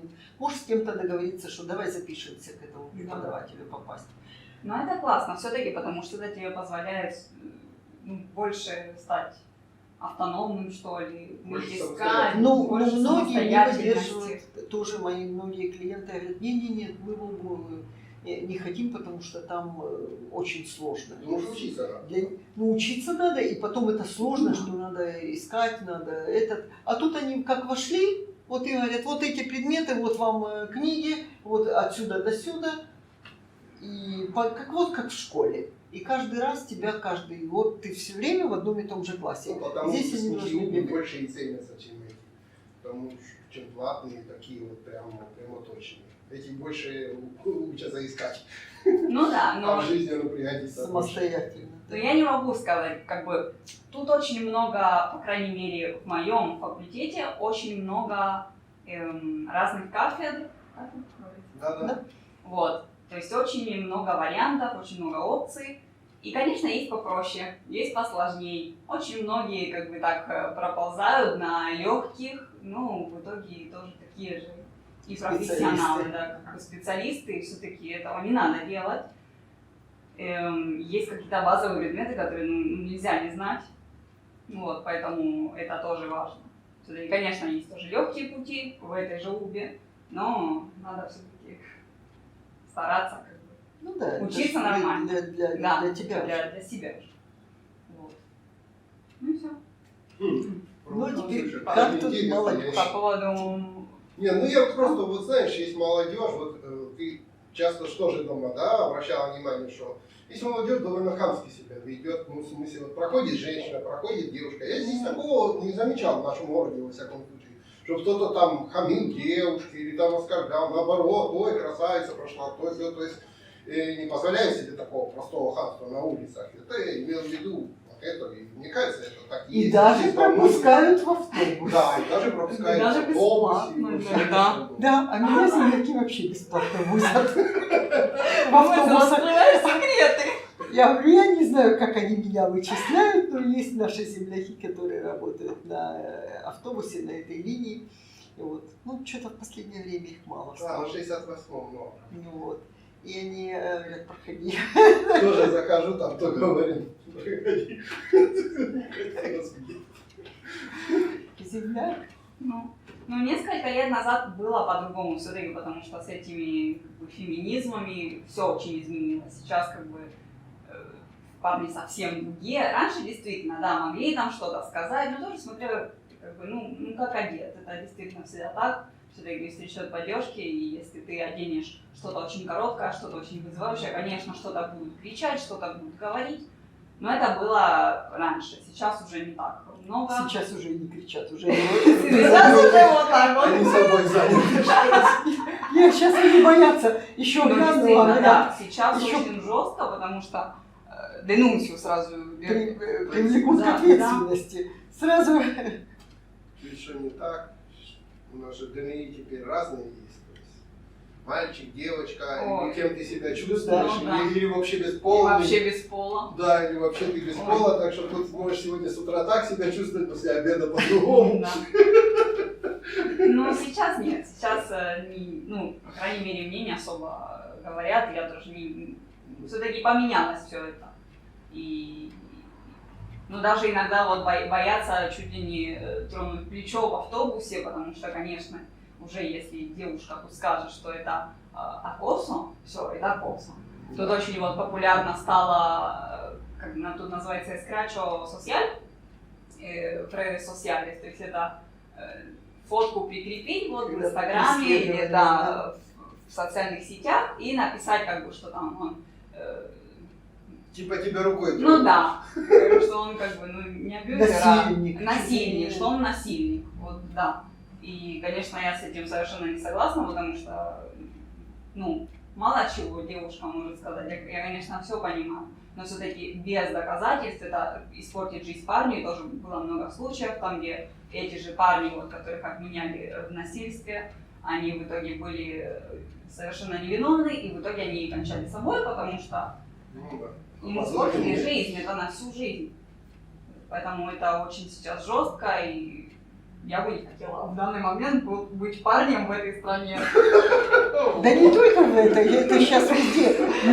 Me-too, то есть меня тоже, вот это тоже распространено везде. И даже в России, посмотри, вот идет этот. Да, жестко, конечно. Но все-таки тоже, если девушка, или вообще, неважно, парень, девушка, тут надо быть осторожным, потому что тут есть преступность. Конечно, это не самая опасная страна, но тоже далеко не самая безопасная. Человек не может с телефоном везде шастать, потому что надо смотреть в оба, в автобусе тоже. И это надо быть очень-очень внимательным, могут вырвать. И особенно сейчас вот с этим карантином, со всей этой суетой, люди просто зверели, очень много случаев, включаешь новости, там сплошные трагедии происходят, нападения на врачей, нападения везде. Открываю в Гугле страницу, которая вот ты посмотри, вот в понедельник как раз она лежала, я читала. Убили, еще что-то. Я говорю, они мне что, решили все собрать вместо того, чтобы новости сейчас, собрать мне вот эти все новости. Вот это еще такое дело существует, что в принципе, пресса живет с этого. И они эту тему будут мусолить целый день. Ты вспомни, когда мы только приехали сюда, тут было, что где-то убили какую-то девушку Солидат. Я помню, тут месяц все каналы с утра до вечера говорили про это убийство этой девушки Солидат, которая до сих пор не засела, даже как ее зовут, хотя прошло 20 лет. Они просто одну и ту же картинку крутили и повторяли бесконечно одну и ту же тему. Они все уши прожужжали.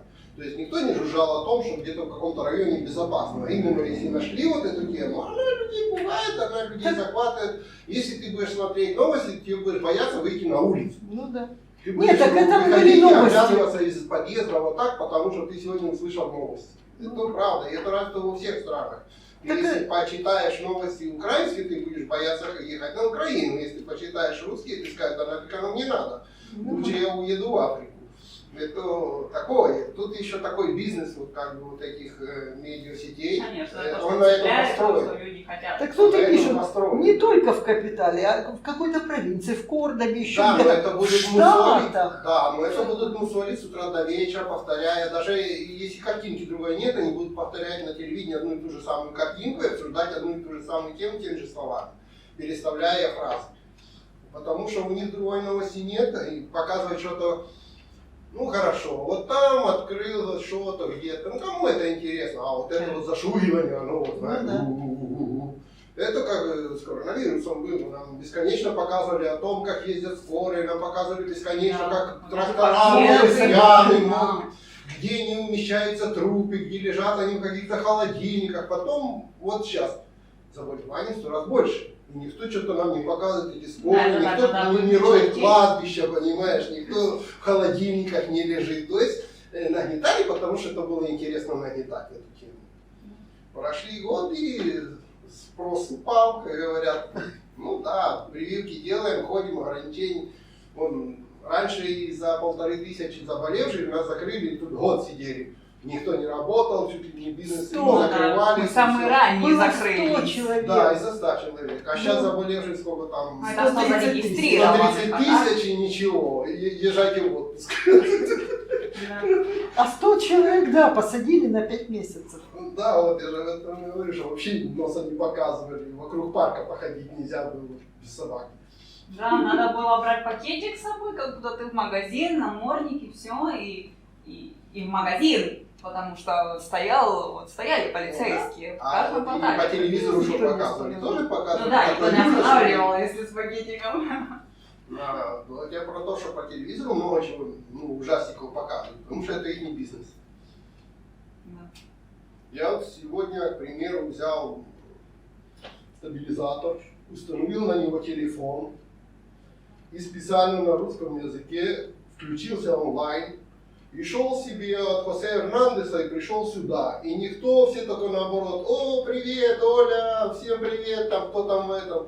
Никто мне ничего не горевал, никто на меня не кидался, наоборот, все солидарили и все остальное. Не, ну если, конечно, не очень вызывающе одеваться, как бы не вешать на себя супер золото, последний iPhone, хотя iPhone нет, ну как бы последний телефон. Ну и, наверное, зависит от района. Да, и, конечно, зависит от района. Я бы так по Ниже не пошел, это правда. Да. Здесь по Белграду я могу себе позволить. По Белграду, да, есть районы. В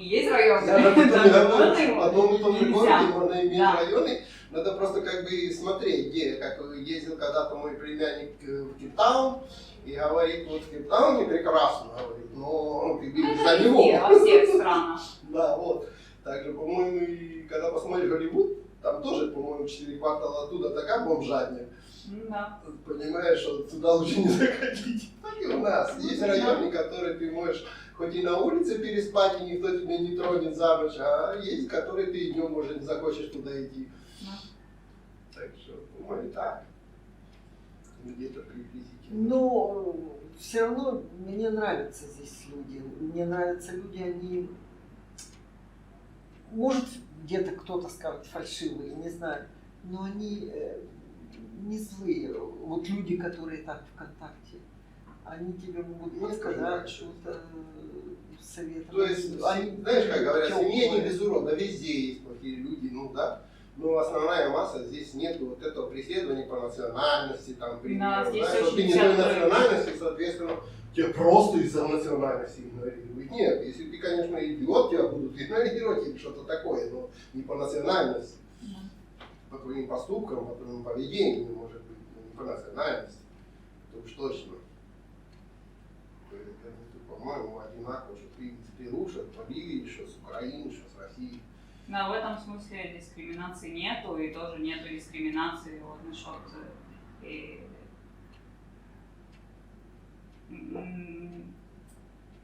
ну не насчет геев, как это сказать? Ну насчет, да. Ну, вот это вот коммунидад ЛГБТ. Ну, в общем, не дискриминирует сексуальную ориентацию. Да, как бы вот насчет этого тоже все вот открыто, нету никаких этих. Наоборот. Да, наоборот. Да, это гордость. Мы гордимся. Это гордость. Да, поэтому в этом смысле тут это... Попробуй его обидеть. Да. Ты что? Еще Если попробуй сказать какое-то плохое слово. Что ты не так выглядишь. Прикольно. Как я говорю, страна свободных людей. Что хотят, то и делают.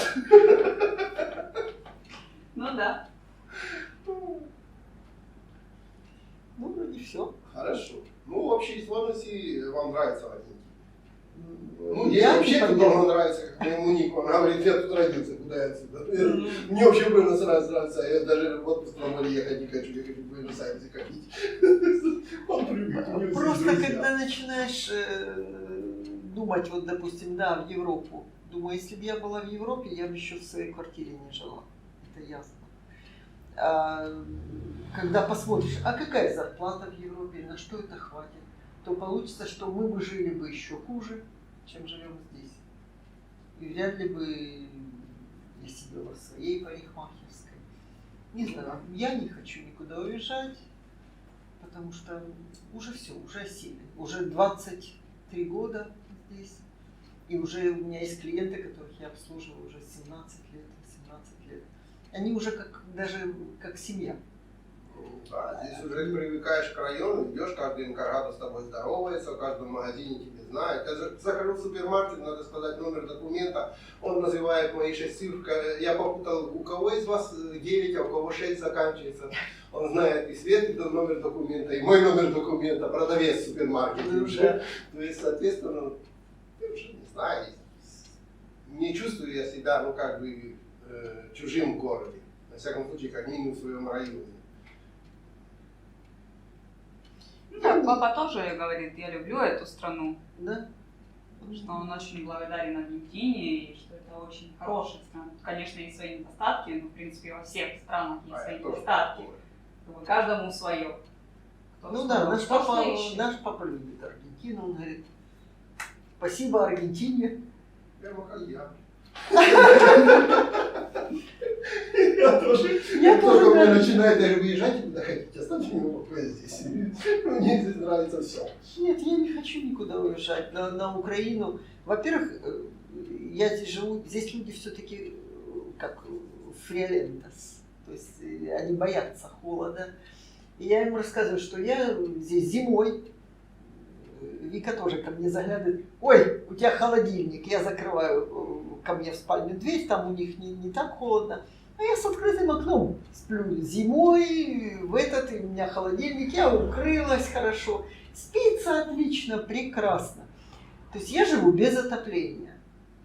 Сейчас, глядя на цены, на все, что происходит там, думаешь... Там тоже уже живут без отопления.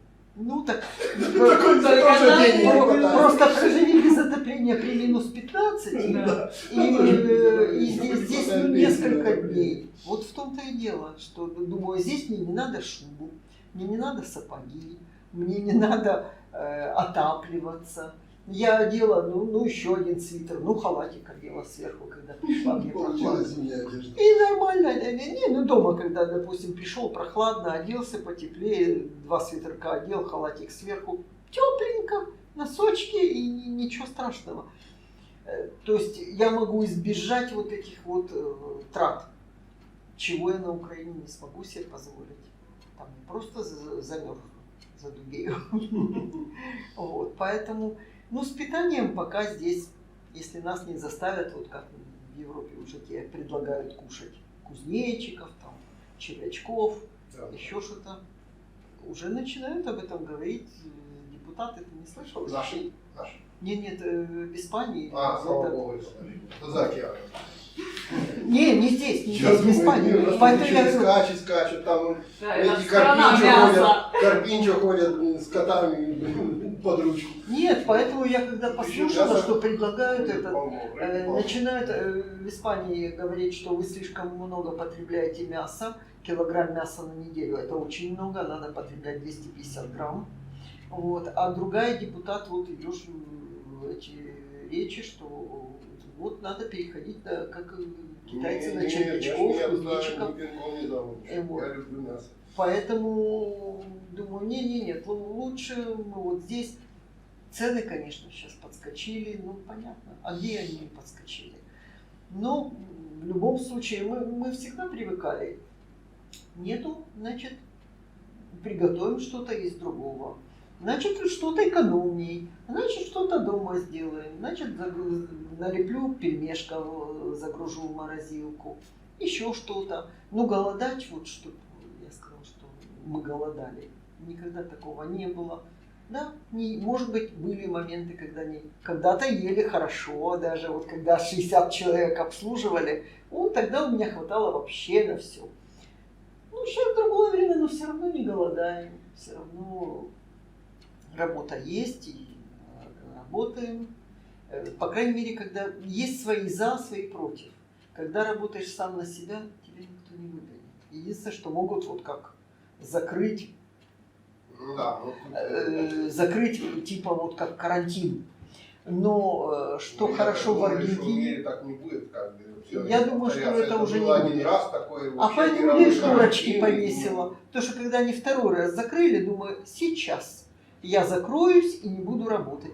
Я за шторочками... Так не все работали все равно, так за что? Ну, я за шторочками открыла, запустила клиентов за шторочками, также их обслужила 10 дней, когда сказали нельзя. Думаю, нет, все, хватит, такое больше не пройдет. Вот. Что хотела сказать? Ой, перебилась, сама себя перебила. Ты говорила, когда ты работаешь сам на себя. Да, когда сам на себя, то тебя никто не уволит. И есть риск, когда ты работаешь на кого-то, что тебе скажут, все, до свидания, и человек должен искать работу. Но зато у тебя стабильная, но это касается государственных служащих. Их никто никогда не выгонит. И вот они как вошли туда 18 лет, вот до самой пенсии они там и багуют. Вот. Ну, туда попробуй войти. Каждому свое. Ну, в принципе, сейчас вот эти вот 2 года карантина, тоже те, которые работали на кого-то, они продолжали получать деньги из дому. Ну, да. И наоборот, как бы те, которые работали на государство, и не вообще на не частные. работали. Да. И потом их не что... выгонишь, потому что если их выгонишь, им надо платить двойную индемнизацию. Ну да, ну типа надо еще им выплатить премию за то, что ты его выгнал. Поэтому не имейте работников, это не знаю. Ну, сейчас, может, в данный момент. Но я думаю, все-таки есть такие разговоры, что будут пересматривать, потому что сюда никто не приедет вкладывать деньги, инвестировать в какой-то бизнес, в какое-то предприятие, потому что невыгодно. Очень большие налоги. Ну, посмотрим, что будет. Ничего, зато у нас теперь будет персональный адвокат. Да. Скоро. Скоро мы все сразу клиенты пойдем. Еще пару лет и... Молодежь поддержать и себе знакомого адвоката иметь. Ладно, девушки, спасибо вам огромное, что решились. Это будет очень классно, потому что я уверен, что...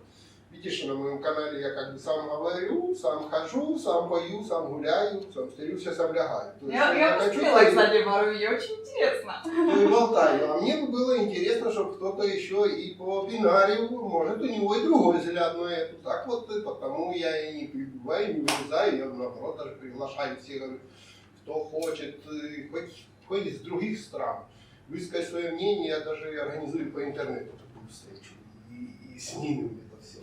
Так что спасибо вам огромное. Очень было приятно, что вы откликнулись. Конечно, надо сказать, что мы привыкли работать. Я и на Украине, когда была, тоже работала 1,5 ставки, и потом еще и ночи. И, в общем, работала тоже как папа Карло.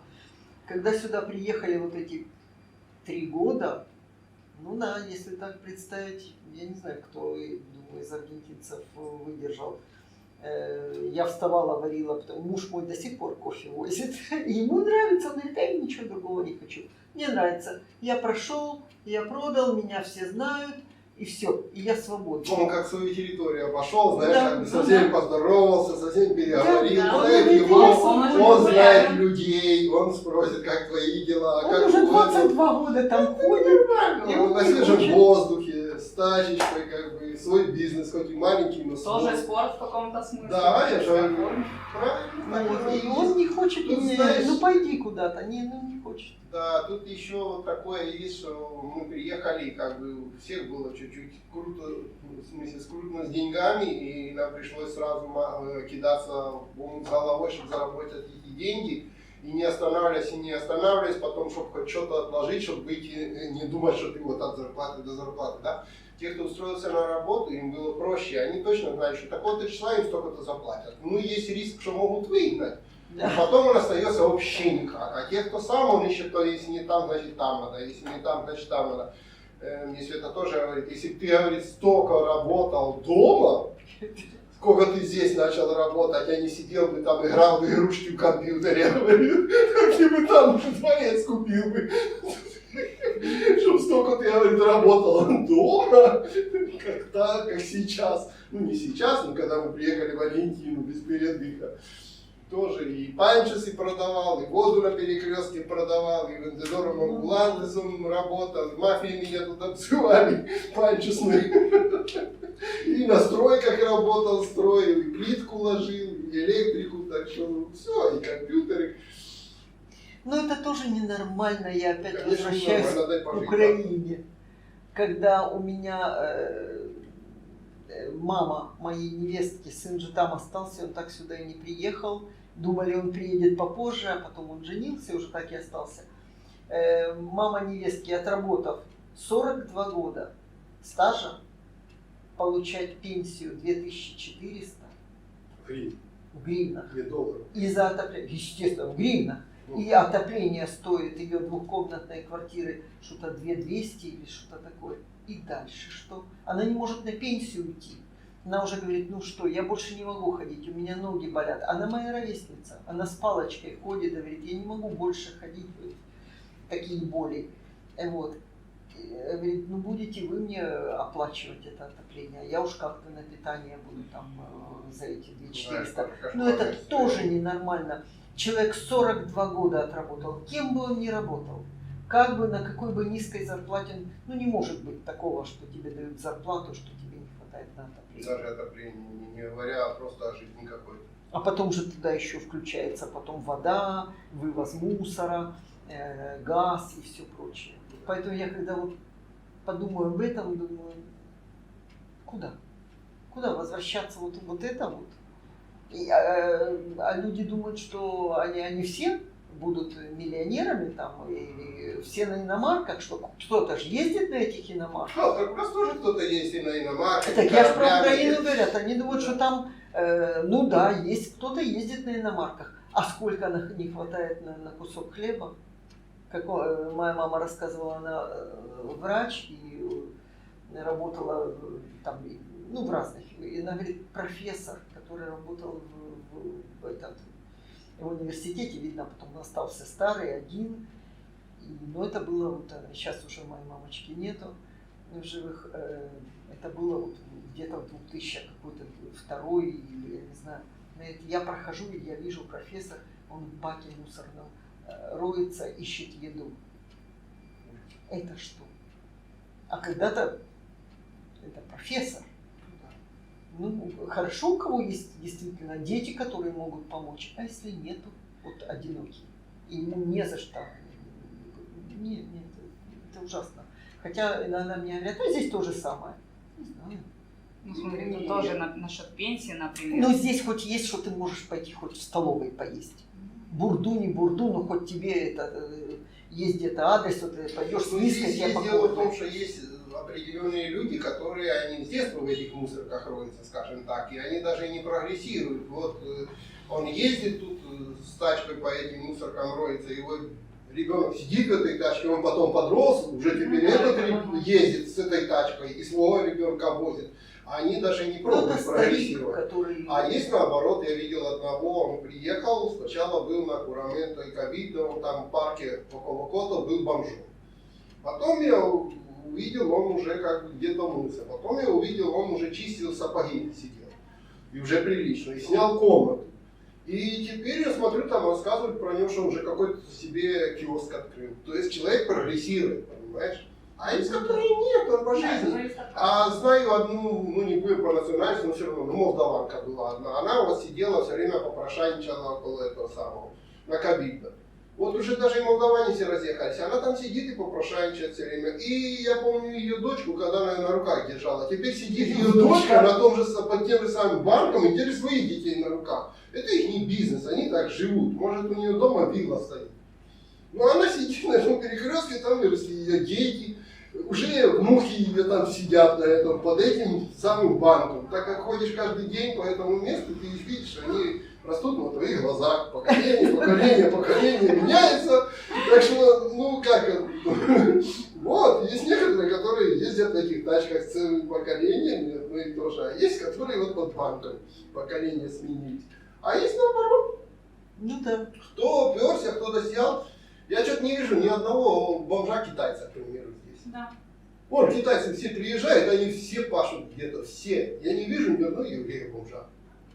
Не вижу. И на стройке не вижу его. Они все устраиваются, все пашут, что бы ни делали. Пускай они там на онсы продают, пускай они там друг у друга работают. Но если он хочет, он работает и он находит чем заняться.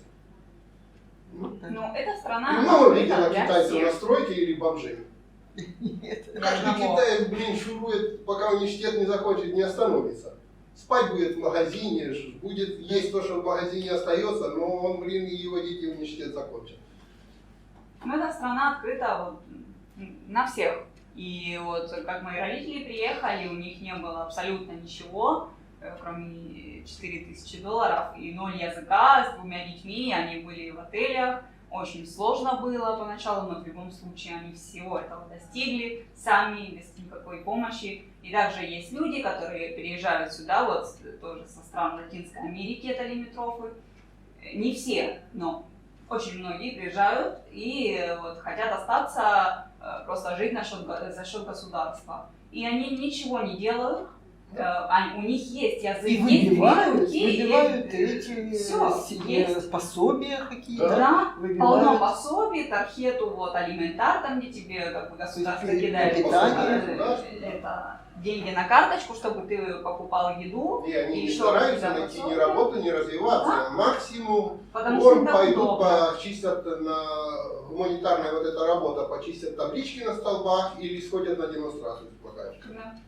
Все, за это они как бы живут. Ну, они просто потому, что они не хотят ничего другого. Да, поэтому... Они не стремятся. Больше иммигрант добьется, чем он, который вот так вот начал уже как бы жить. Он так и продолжает, и дети его так будут жить. Так что потому, есть еще такое слой населения, которое так хочет жить и не хочет менять. Да, и потом у них рождаются дети, конечно, они видят это все, и, естественно, они Ну, не видят третье поколение. Третье поколение уже. Процент уедет куда-то что-то развивать. Конечно. Основная масса там не останется. Занималась тяжелым машиностроением, арматурой высокого давления. И мы приехали в Аргентину. Девушки, арматура... Это очень интересно. Не, это самое интересное, лучше расскажи об этом. И я научилась делать различные карты, строить производство. И здесь я решила сделать наконец-то, что я хотела всю жизнь. И я теперь пеку торты. Повстречались с горой подписчиков, вот одни подписчики, вот вторые подписчики. Эти подписчики вот меня даже копируют. Истинные фанаты. Дед говорил первое время: учись, внучок, пока родители живы. Я прихожу, первое высшее. Он говорит: молодец, все, вообще. Деда услышал. Я говорю: второе. Он: ну это дело нужное, пригодится. Я говорю: третье. Он говорит: слушай, может уже пора остановиться. А я ему говорю: дед, я 4 получил. Он говорит: ты что, больной у меня? Говорит: все, хватит, я тебя прошу, остановись. Изначально план был другой. Мы хотели полететь в Австралию, да? Да, был такой. Был такой план. Потом начали смотреть видео и решили все-таки Аргентина. Раз в неделю делаю доставку сама с супругом, чтобы познакомиться с потребителем и как бы обратную связь получить. Да, это мои работы. Аргентина открыла во мне новые таланты. Тут огуречная мафия. Ой, это... Привет, Нина. Привет. Правда? Привет. Здравствуйте. Рады. Куда вы, что вы, когда приехали? Как? Ну, впечатление. Приехали с Мелитополя. Да, смотрели, получается, и давно хотели, но так получилось, что смогли уже в 23-м году смотреть, да? В 23-м году, да. Пока документы все. Пока документы. Мы когда выехали, у нас были не готово ничего, мы выезжали как? Просто утром собрались и поехали. Малую собрали, у нас не было выбора. Мы понимали, что нам надо ехать, потому что надо ехать. Приехали мы 29 марта мы сюда приехали. Вот сейчас прямо? Нет, 2 года назад мы уже прилетели. Нет, видео смотрели давно. Изначально план был другой. Мы хотели полететь в Австралию, да? Да, был такой. Был такой план. Потом начали смотреть видео и решили все-таки Аргентина. Ну, есть. Мы просто, когда начали смотреть видео, кто знал про Аргентину? Какая Аргентина? Мы жили вообще в Украине. Какая Аргентина? Господи, вообще. А потом мы начали смотреть, нам стало интересно. И, честно, самым таким для нас было важным моментом, что мы надеялись на школу на английском языке для малой. У нас дочь есть, мы с дочкой прилетели сюда. И поэтому изначально мы целились на это. Но принципе, мы школу нашли здесь, да, но далековато, дороговато сейчас уже. Вначале было клево. Хорошие деньги, хорошая стоимость школы, сейчас уже нет. Почему не в аргентинскую? Но мы когда летели, ей на тот момент уже было 16, и мы начали ее учить испанскому за полгода до, то есть когда приняли решение. Но не пошел, у нас туговато испанский был, как-то так. Тяжеловато. Английский клево, да, всю жизнь. А вот испанский тяжело. И мы решили ее не травмировать, потому что, честно, после того, как все события начались, и так, мы такие какие-то зашуганные, перепуганные, резких звуков до сих пор боится она. Поэтому, не хотелось ее просто, еще в такие стрессовые условия. Мы ее дали в английскую школу. Ехали мы не как туристы сюда, потому что... мы понимали, что мы туда уже не вернемся, однозначно, и нам надо было ехать туда, куда-то, где мы сможем жить. Как вам вот именно Аргентина, аргентинцы? Экономика, понятно, сейчас экономика у всех одинаковая, да. Везде. Экономика, экономика сейчас, но оно пройдет. По Аргентине всегда было такое, вот скачки, вот эти качели. Это всегда было. В целом отлично. Нет, в целом хорошо, да. Люди, еда, кухня, класс. Да. Все, вначале вообще суперово. Мы, конечно, после того, как... У нас никогда такой еды не было хорошей. Ни мяса, ни зелени качественной. Это правда, да, еда здесь качественная. Но вот, правда, я же говорю, я разочаровалась в школах, честно. Вообще, в школе. Школа — это мое разочарование, честно. Почему? Вообще. Платная. Как сказать, цена растет, непонятно почему. То есть мы смотрим, 3% инфляция, да, официально. Нам подняли на 30% оплату. То есть, почему? Тут платные школы для того, чтобы у них было окружение потом. То есть, у нас так получилось, что детки, мы как пошли, у нас христианская школа на английском языке, и детки очень хорошие, но из-за того, что вот разные уровни образования, ее на 1,5 года запихнули назад. Из-за языка? Нет, на английском она хорошо, не из-за языка, там соответствие классов. Наше образование и ваше, у нас 11 лет в Украине, а здесь 12 лет. И из-за того, что мы прилетели, она не закончила 10 класс, ее, засунули в 9, в начало 9. Да, это так и всех. Да, и детки помладше. Она сидит, ей сейчас 18, а там дети 16 лет. И аргентинские дети, они были такие лайтовые, но они дети. А мы прилетели, уже много поменялось в жизни, и ребенок повзрослел с этими событиями. Ей тяжело, потому что как у подростка, какие приколы там? Выпить что-то. А она такая, выпить? Нет. То есть ей уже неинтересно, ей хочется какой-то, уже она думает о институте, обо всем таком. Поэтому немного разные все-таки менталитеты, а так, в принципе, все хорошо. Ничего, здесь да. Пройдет 4, да? сравняется все. Вот посмотрите, как она быстрее вас и язык выучит, и адаптируется, она и все учит. Она все равно параллельно продолжает учить язык, то есть она учится на английском, но язык мы все равно учим, ей продолжаем. И она нормально, и она все понимает, все, просто что, конечно же, она бы уже давно болтала, если бы у нее было испаноговорящее комьюнити, но пока нет. Я говорю, государственную школу без языка, без ничего. Можете поверить, что в государственной школе, помнишь, когда я еще не умел разговаривать, а меня выбрали в родительский совет школы. Я говорю, вот это прикольно, никто не хотел. Да, понятное дело, понятно. А меня туда как это музейного экспоната, знаешь, разговаривать не может, ничего. Согласился? Все, идешь, значит, да. Блин, нам тяжело дается язык, конечно, мы учим все равно, но нам тяжеловато. Мы ходим на курсы, все. С работой как у вас? Удаленно. Он же удаленно? Это самое нормальное. Вот пока что на данный момент это самое нормальное. Да и вообще, мир же меняется, все-таки интернет уже не отменяется, искусственный интеллект уже не отменяется, как говорят, соцсети тоже растут, и все в таком духе. Так что удаленная работа таких всяких, особенно программистов, того всего, это заходит. Всем привет! Оля. Ребята, привет, всем Аргентина. Привет с Аргентины. И не Аргентина, все, кто смотрит. Так, мы вот первый раз повстречались, ребят, принеси мне суши на пробу. А я их попросил рассказать немножко о себе. Знакомимся, Аня и Саша. Я Саша, это Аня, моя жена. Мы из Владивостока. Мы из Владивостока приехали почти 3 года, ну 2,5 года назад, будем считать. 2,5 года назад. С далекого Дальнего Востока. Да, Пролетели с Владивостока. полмира, чтобы приехать в Аргентину. С берегов Японского моря на берега Атлантического океана прилетели. Да, живем на другом континенте теперь, и нас разделяет 13 часов с нашим Владивостоком. То есть, когда у нас утро, у них вечер, и У наоборот. нас вечер, у них утро. Да, с одной стороны, очень удобно, Очень что удобно, всегда можно всегда поймать есть друг друга. возможность созвониться, да. С Россией вообще было все хорошо, начнем с этого. Вообще, у нас была квартира, мы только купили квартиру в ипотеку, выплатили ипотеку. Сделали ремонт. сами ремонт своими руками. Мы 2 года только пожили в ней. Мы купили участок, я уже там начал мастерскую строить.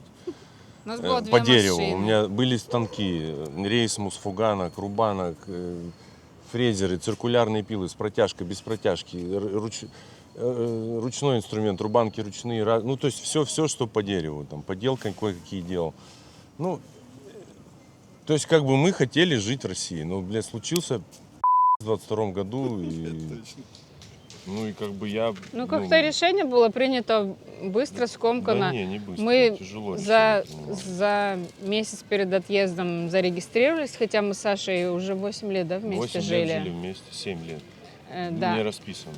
Но мы даже настолько было все скомкано, что мы даже не успели купить кольца себе на регистрацию. И уже по приезду сюда, в Аргентину, мы себе сделали обручальные кольца здесь уже, в Argentине. И это было тоже так символично для нас. Именно написали? С гравировкой, да, Да, они написали, сделали. ну да, написали. И причем это абсолютно случайно тоже произошло. Познакомились здесь с ювелиром, тоже совершенно случайно.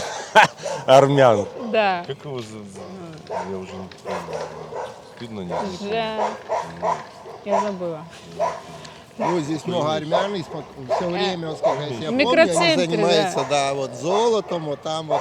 В микроцентре нам делали. Целые кварталы, улицы, Да. там вот этих армян, И- золотом. Да, и мы случайно с ним познакомились, и мы ему говорим, вот, можно у тебя кольца заказать? Он говорит, да, без проблем. И вот так получилось, что мы сделали себе кольца уже здесь, в Аргентине. Ну, расписались в России там за несколько дней до вылета. А кольца уже здесь. Ну, чтобы обручальные. заехать уже в Ну браке да, сюда, как как бы, семейная пара. да, как семейная пара. Чтобы потом, да, здесь как бы не было лишних волокиты бумажные. Приехали сюда, познакомились с Вовой, опять же через YouTube, потому что... Пришел поздороваться. Привет, привет, давай. Да. Все? Это знакомый, да? Как зовут? Кого сейчас? Лёля. Лёля? Лёля. Лёля. Девочка Лёля. Приехали в Аргентину. Я никогда не забуду первый день, когда мы вышли на улицу. Это было очень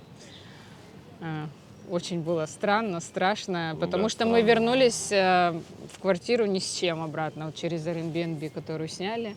Потому что мы не нашли контакт абсолютно ни с одним человеком, по-английски никто не разговаривал. Ну, наш английский такой, школьного уровня. Но все равно это какие-то хотя бы слова для коммуникации мы знали. Учат английскому для того, чтобы ты его никогда не знал, или никогда не понимал за границей, мне кажется. Мы говорим, мы только ходить научились, говорить еще не научились. Говорим, Да, мы как мы дети ржали ржали. вчера. Ходить только научились, говорить еще не умеем. Мы еще лялечки, которым 2 года. Типа да, нам 2 года. Мы реально, ну, как бы мы учим, мы что-то стараемся, пытаемся, по пьяни где-то в баре с кем-нибудь зацепишься с аргентинцем, думаешь, оказывается, блин, я умею разговаривать, ну, типа, то есть, как бы под пивком легче все оно идет из тебя. Ну, А когда ты... аргентинцы молодцы, Ну, и они молодцы, всегда поддерживают. Давай, Они давай, всегда говорят, говори. у тебя твой испанский очень хорош, говори, только Молодцы, говори. конечно. Типа, Они, говори, да. говори, типа, все у тебя получается, давай. Да. Это, конечно, вообще, люди здесь, конечно, необыкновенные. Незакомплексованные, открытые аргентинцы, конечно.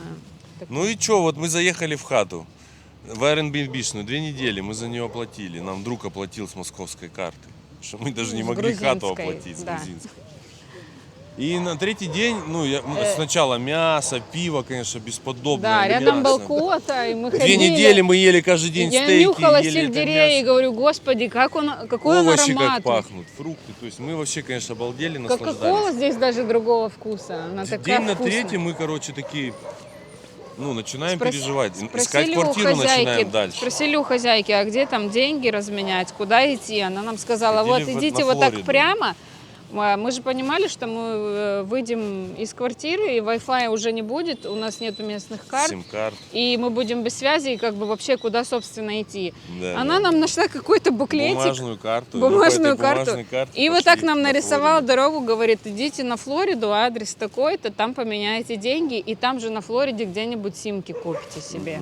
В итоге, мы дошли, поменяли благополучно деньги, но кое-как мы поняли, что мы вообще, то есть... Попытались спросить, а где коммуникации где же еще у купить нас не сим-карты, возникает. и мы понимаем, что ни в одном магазине нас не понимают вообще. Мы вернулись по этой тропинке обратно и думаем, а что дальше делать? Ну и Саша написал Вове. А я смотрел Вовин канал, Вовы нашего, можете ссылочку на него оставить. Обязательно. Начнем с Это Аргентины, теперь по-моему. механик, лучший Да, механик, которому я Да, лучше бы Я такой думаю, Буэнос-Айресу. короче, напишу-ка я этому мужику. Я уже несколько роликов посмотрел, думаю, нормальный пацан. Я ему пишу, говорю, так и так, братишка, вот помоги, где купить карты, где купить эту субы, карту проездную. Ну, мы про Он субы говорит, даже тогда не думали. Это мы еще где-то 4-5 день, наверное, в Аргентине, Да. в этой хате. И он мне пишет, а давай, а где вы живете? Я говорю, там-то, там-то. Ну, говорит, такой себе, конечно, у вас райончик. Говорит, давай, говорит, вечером встретимся на Конституционе. Я такой, я аж не поверил. Ну, он говорит, давайте я к вам подъеду. Давайте я к вам подъеду, типа, и все помогу. Ну, и Саша мне говорит, я тут списался с блогером, он сказал, что подъедет. Я такая, чё?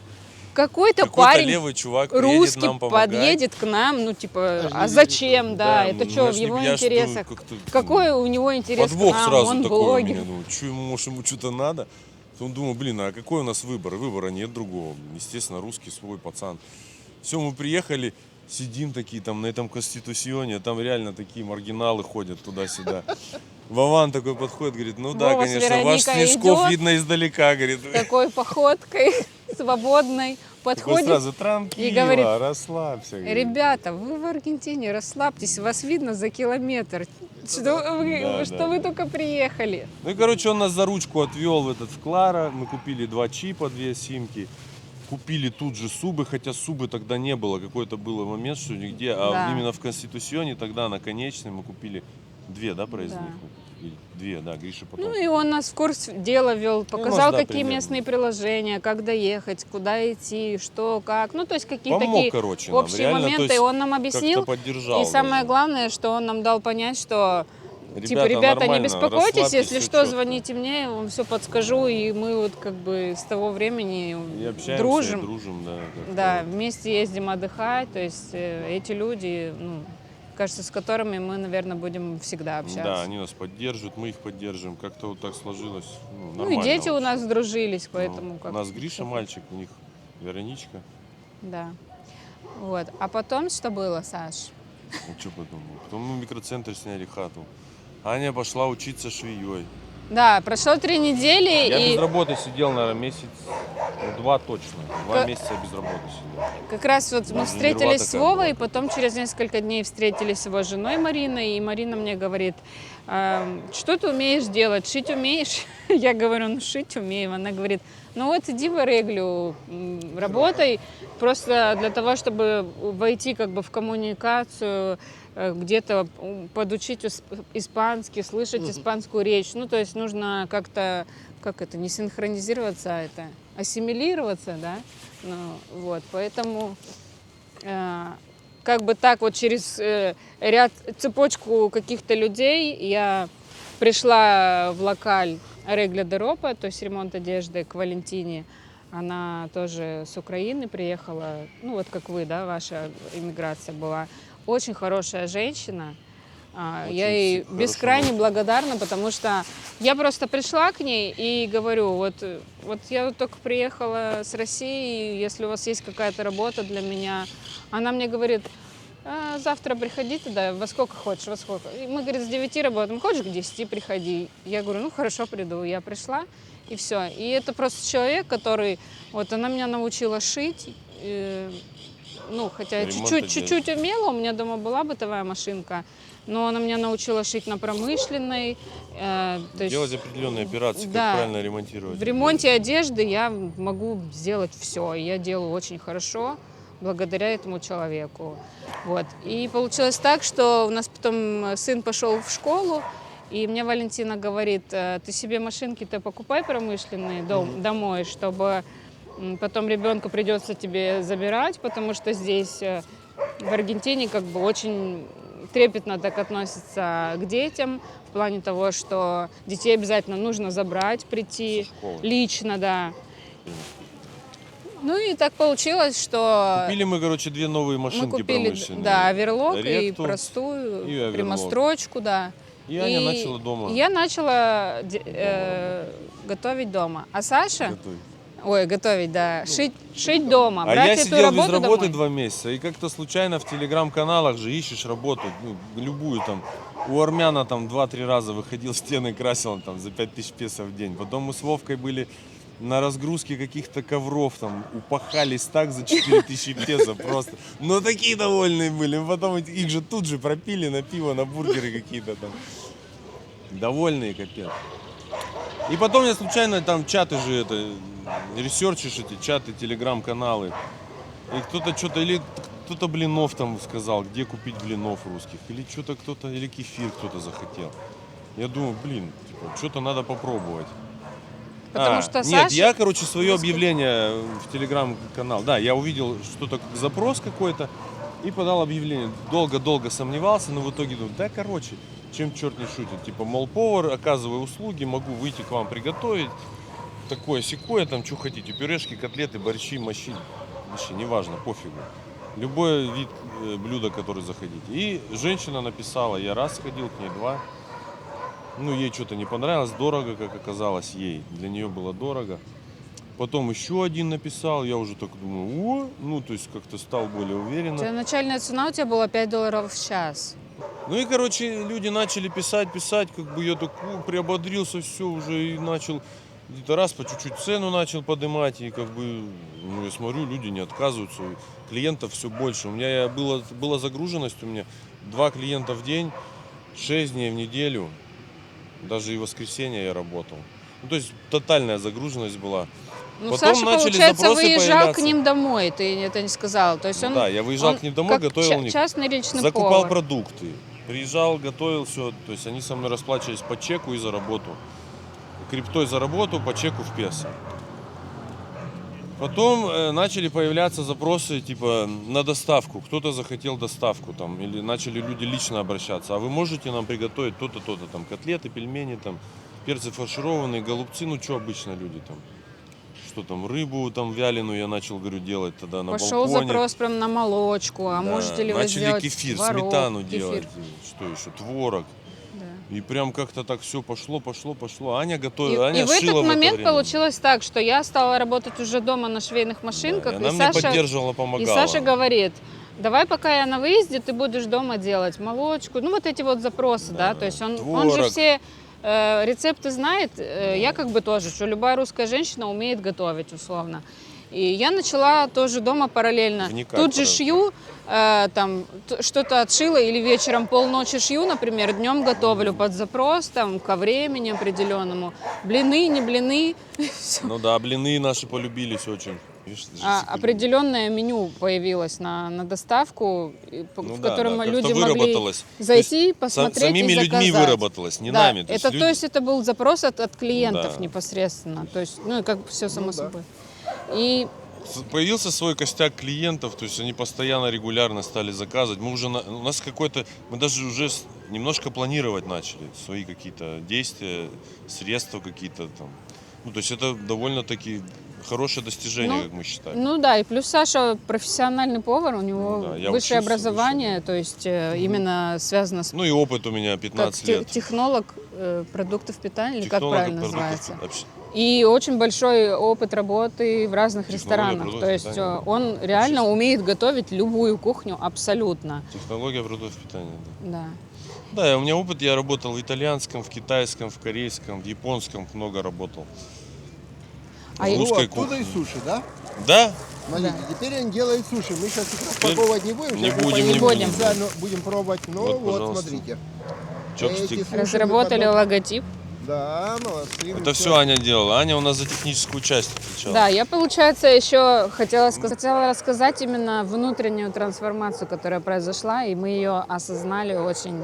Да, мы ее приняли. Мы ее приняли. Было очень сложно, тяжело. Было, очень. Очень много было таких моментов, что просто Бытовых моментов много сложных. колбасило так, что Колбасило, да. вообще думаешь, что Ну, происходит. еще бы, вы же сами рассказывали, что у вас там и машины были, и то, и то, и то. да. Теперь приехали, и вот надо как бы начинать Да, и ты вообще другое все. Да, ездить в метро каждый день по несколько раз, в автобусе. Я вообще отвык от общественного транспорта. Мне было очень тяжело. Для меня было сложно. Я быстро как бы понял, что к чему, но тяжело. И до сих пор мне в общественном транспорте тяжеловато. Я привык ездить на машине как бы столько лет. Что... Мне Ну, было нормально, очень я смирился. тяжело привыкнуть Окей. к городу, потому что Буэнос-Айрес, он состоит Очень из квадр, то есть такие пересекающиеся одинаковые улицы, все. и мне казалось, что все Всё одинаково. одинаково, Я всё. все время боялась Всё заблудиться.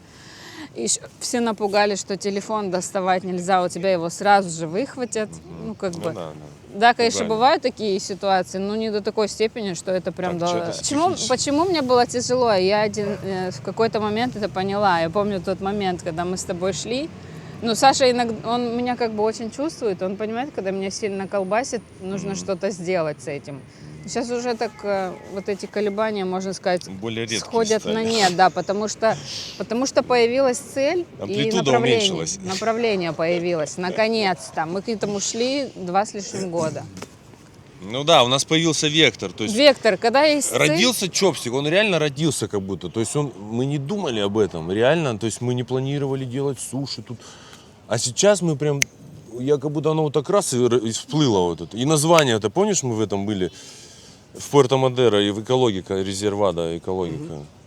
Я такой, блин, мы все мечтали, вот там будем кататься, путешествовать. А я и знать не знала, что Саша профессионал, и он работал в точке суши. Мы когда с ним Да, мы 7 познакомились... лет прожили, она не знала. Он уже не работал поваром, он завязал с этой профессией. Я работал когда-то. водолазом, когда мы уезжали с России. А тут оказывается, до этого что я он- 5 лет работал водолазом и кормил ее гребешками свежими со дна морского, осьминогами, рыбами всякими. И ежа вот так гадами, раскрывали. Ежа, рапаны, ракушки всякие какие. Ну, у нас очень богатое море японское. Самое богатое японское в мире на биоресурсы это Охотское, и на втором месте это японское, и потом норвежские моря идут там.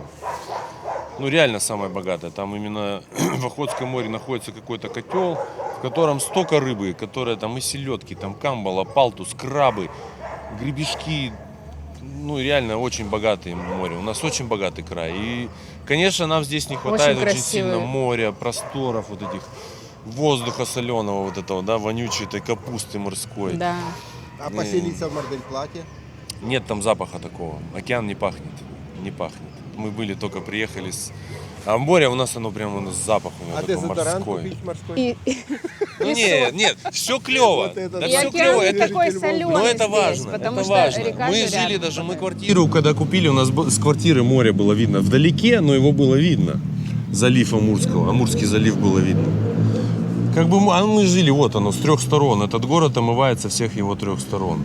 Кто понял, тот А понял. Саша вообще ихтиандр, он водолазом работал последние 5 устрицы. лет, он очень... Я поэтому у него тоже такая сильно была скучаю. сезонная работа, например, он 2 месяца работал, потом 2 там месяца несколько осенью, отдыхал, 2 потом месяца опять весной. чуть-чуть работал, и у него У меня как график бы... был такой вообще. И заработок был нормальный, что хватало, и он успевал заниматься Да, своим. мы квартиру купили, ну, нам, правда, родители Хобби. помогли сначала, но ремонт полностью мы все сами сделали, ипотеку закрыли сами, да? Да, а тут мы приехали, и как бы совершенно другая... Ну, вообще, другая жизнь, новая. Мы, говорю, только научились ходить, вот еще говорить толком не умеем. Ну, все нормально, прорываемся и прорвемся. Нам понравилось. Мы, конечно, но не многие сразу. уедут. А уже уезжают, уже многие уезжают, много уезжает людей.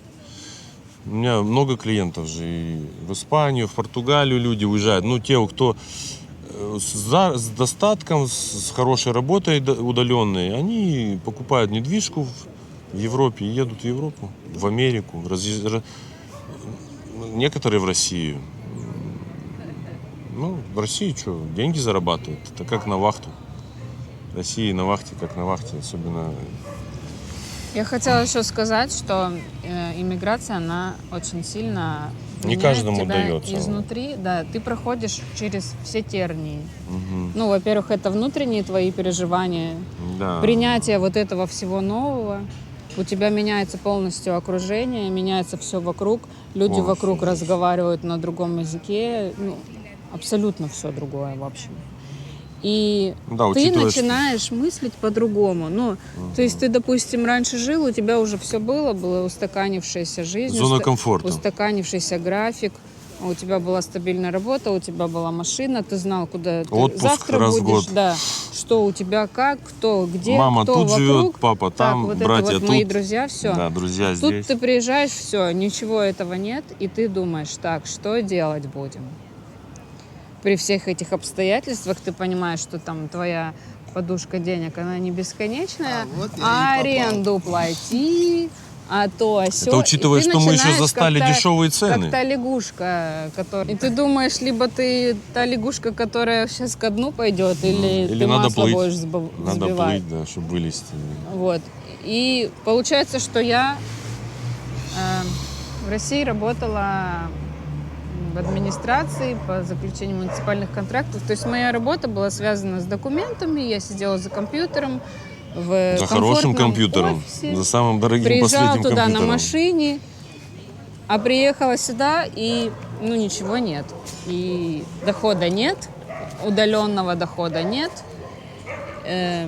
И вот обрела профессию швеей. Саша вспомнил профессию, которая у него была. Хотя я зарекался не возвращаться больше в кухню не буду, потому что это адский тяжелый труд на кухне.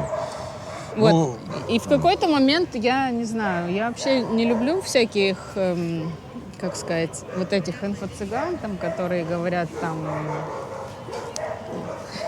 пройди на вебинар. да, пройди курсы, пройди на бесплатный вебинар, И я- купи курс. И мне как-то выпала Но в какая-то итоге, такая да. реклама, и я на нее повелась, короче говоря. И я прошла курсы, такие, они достаточно недешевые были. Да, для нас это было Ну, я недешево. повелась на вот эту вот девушку, женщину, которая это все преподносила. Она, видимо, очень Конструктор грамотно, сайтов. очень преподнесла это все. И в итоге за 2 месяца я обучилась на такую профессию, которая называется администратор онлайн-школ. Но этот курс, он содержал в себе, там, допустим, настройку веб-сайтов, вот на конструкторе, знаете, который собирать нужно. Потом подключение платежных систем, вот эти вот вебинары. Боты, настройка ботов. Вебинаров, настройка ботов, Тильда, вот этот настройка конструктор телеграм-каналов.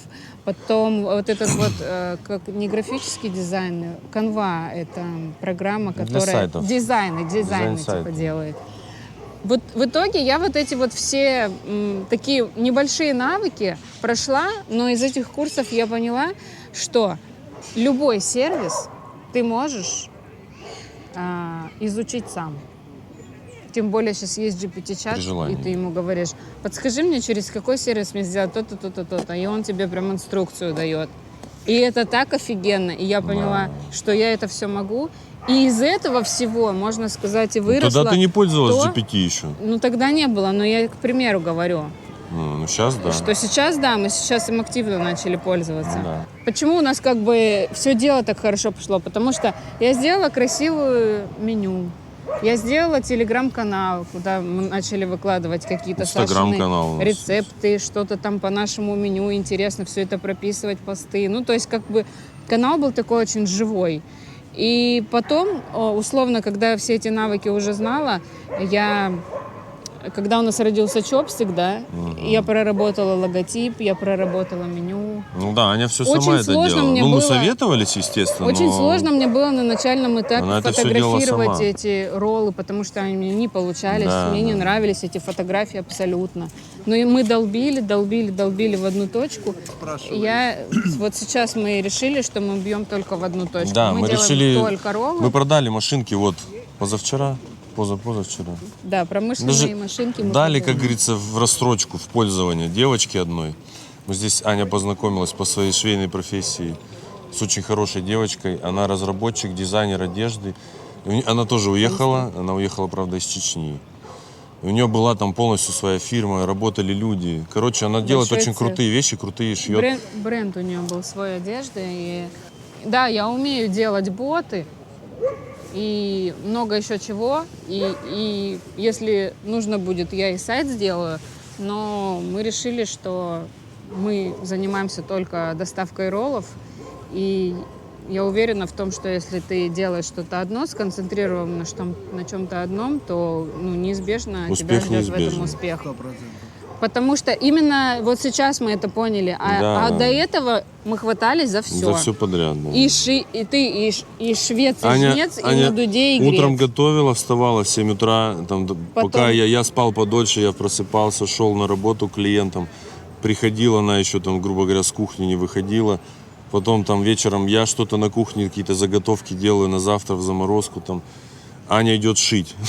Да, ремонт одежды у нее. То есть у нее, потому что клиенты... клиенты... момент это стало уже невыносимо. Мы просто поняли, что силы не бесконечны. Ну, это невозможно так жить. Ну, и опять же, я свято верю в то, что успех... Оно как-то само так получилось. Успех придет, потому что мы делаем это вместе. То есть это у нас как семейный бизнес. 24 часа на 7 вместе. И когда ты делаешь это вместе, я, допустим, вот эту всю техническую часть настроила. Я все это понимаю, знаю, делаю. Я за вкус отвечаю. Определенный есть. У меня вот именно вкус именно есть. То есть я могу... Нет, я за вкус еды отмечаю. А у меня вот этот вот... там, допустим, дизайнерский, да. Да, у Ани есть чувство стиля, она как бы видит. То есть мне нравится вот это логотипы делать, вот это вот меню. Я понимаю, что это... У меня тоже есть, это мое какое-то, как дети, как это назвать? Ну что-то, что мы создали сами, Родился с самого... Нуля вообще. С самого нуля. Но он реально, он так по кусочкам, по крупицам, сам как будто, ну, естественно, не без нашей помощи. Если бы мы ничего не делали, ничего бы не получилось. Поэтому я говорю, первый раз применил сейчас это слово «родился чопстик». Я никогда так не говорил. Ну и как бы так, ну реально получилось, что родился. У нас даже в Uber, за 2 года. В Uber называется аккаунт чопстик, и когда приезжают курьер, он такой чопстик, он не может выговорить. Я говорю, чопстик. А по факту получается, что чопстик. Когда человек получает у себя заказ, да, ну получатель, то курьер подъезжает и ему что, да чопстик, типа от чопстика там. Ну, это прикольно. Entrega de chopstick, так говорят, да? Entrega de chopstick. Парати. Ну вот, короче, наверное, все, вот как бы финиш. Вот сейчас вот. Ну вот как-то вот так мы пришли через все вот эти все вместе колебания, через все сложности. И как будто бы сейчас уже такая выстроилась тропинка, по которой мы хотим идти. Ну, появилась уверенность, вот так скажу я. Появилась уверенность в завтрашнем дне. Уже ты такой, типа, можешь что-то планировать. То есть уже такой, ну... Ты как бы понимаешь, что... Ну, я и так это знал, что, типа, мы найдем по-любому чем заняться. То есть я такой человек, то есть я могу там и строить, и, как говорится, и готовить, и все, пофигу. Не боюсь ничего. Люблю учиться всему новому. Руки из плеч, как Саша любит говорить. И я знал, что куда-то выгребем. Ну вот выгребли вот так. Отличный вариант, мне нравится, мне по душе. Тем более я это знаю, умею. Я даже, вот сейчас готовлю роллы, кручу, у меня там раз флешбеки такие. Вот с Серегой Мокшиным стояли там, на перегонке эти роллы крутили там по 100 чеков, по 130 в день. Там рыба, сырая рыба, лосось у нас, рис, огурцы. Ну мы вам разные сделали на пробу. В общем, мы с Владивостока, я в Владивостоке, наверное, точно был самый, мы открывали первый ресторан на Дальнем Востоке как минимум, если не во всей России.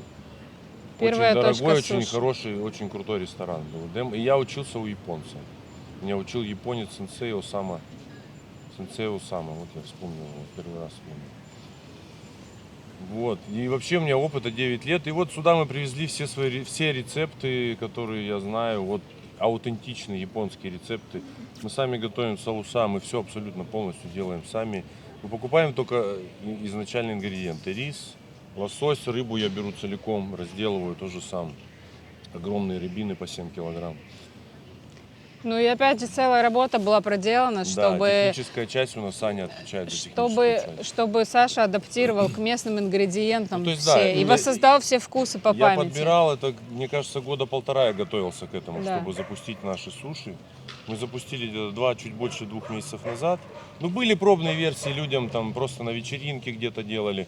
Потом я понимаю, что у меня получается, то есть, и чтобы воссоздать тот именно вкус риса, которому меня учил сенсей, и вкус соусов, и вообще вкус вот этой аутентичности японских роллов. Хотя роллы были придуманы в Америке, а не в Японии, но это не важно.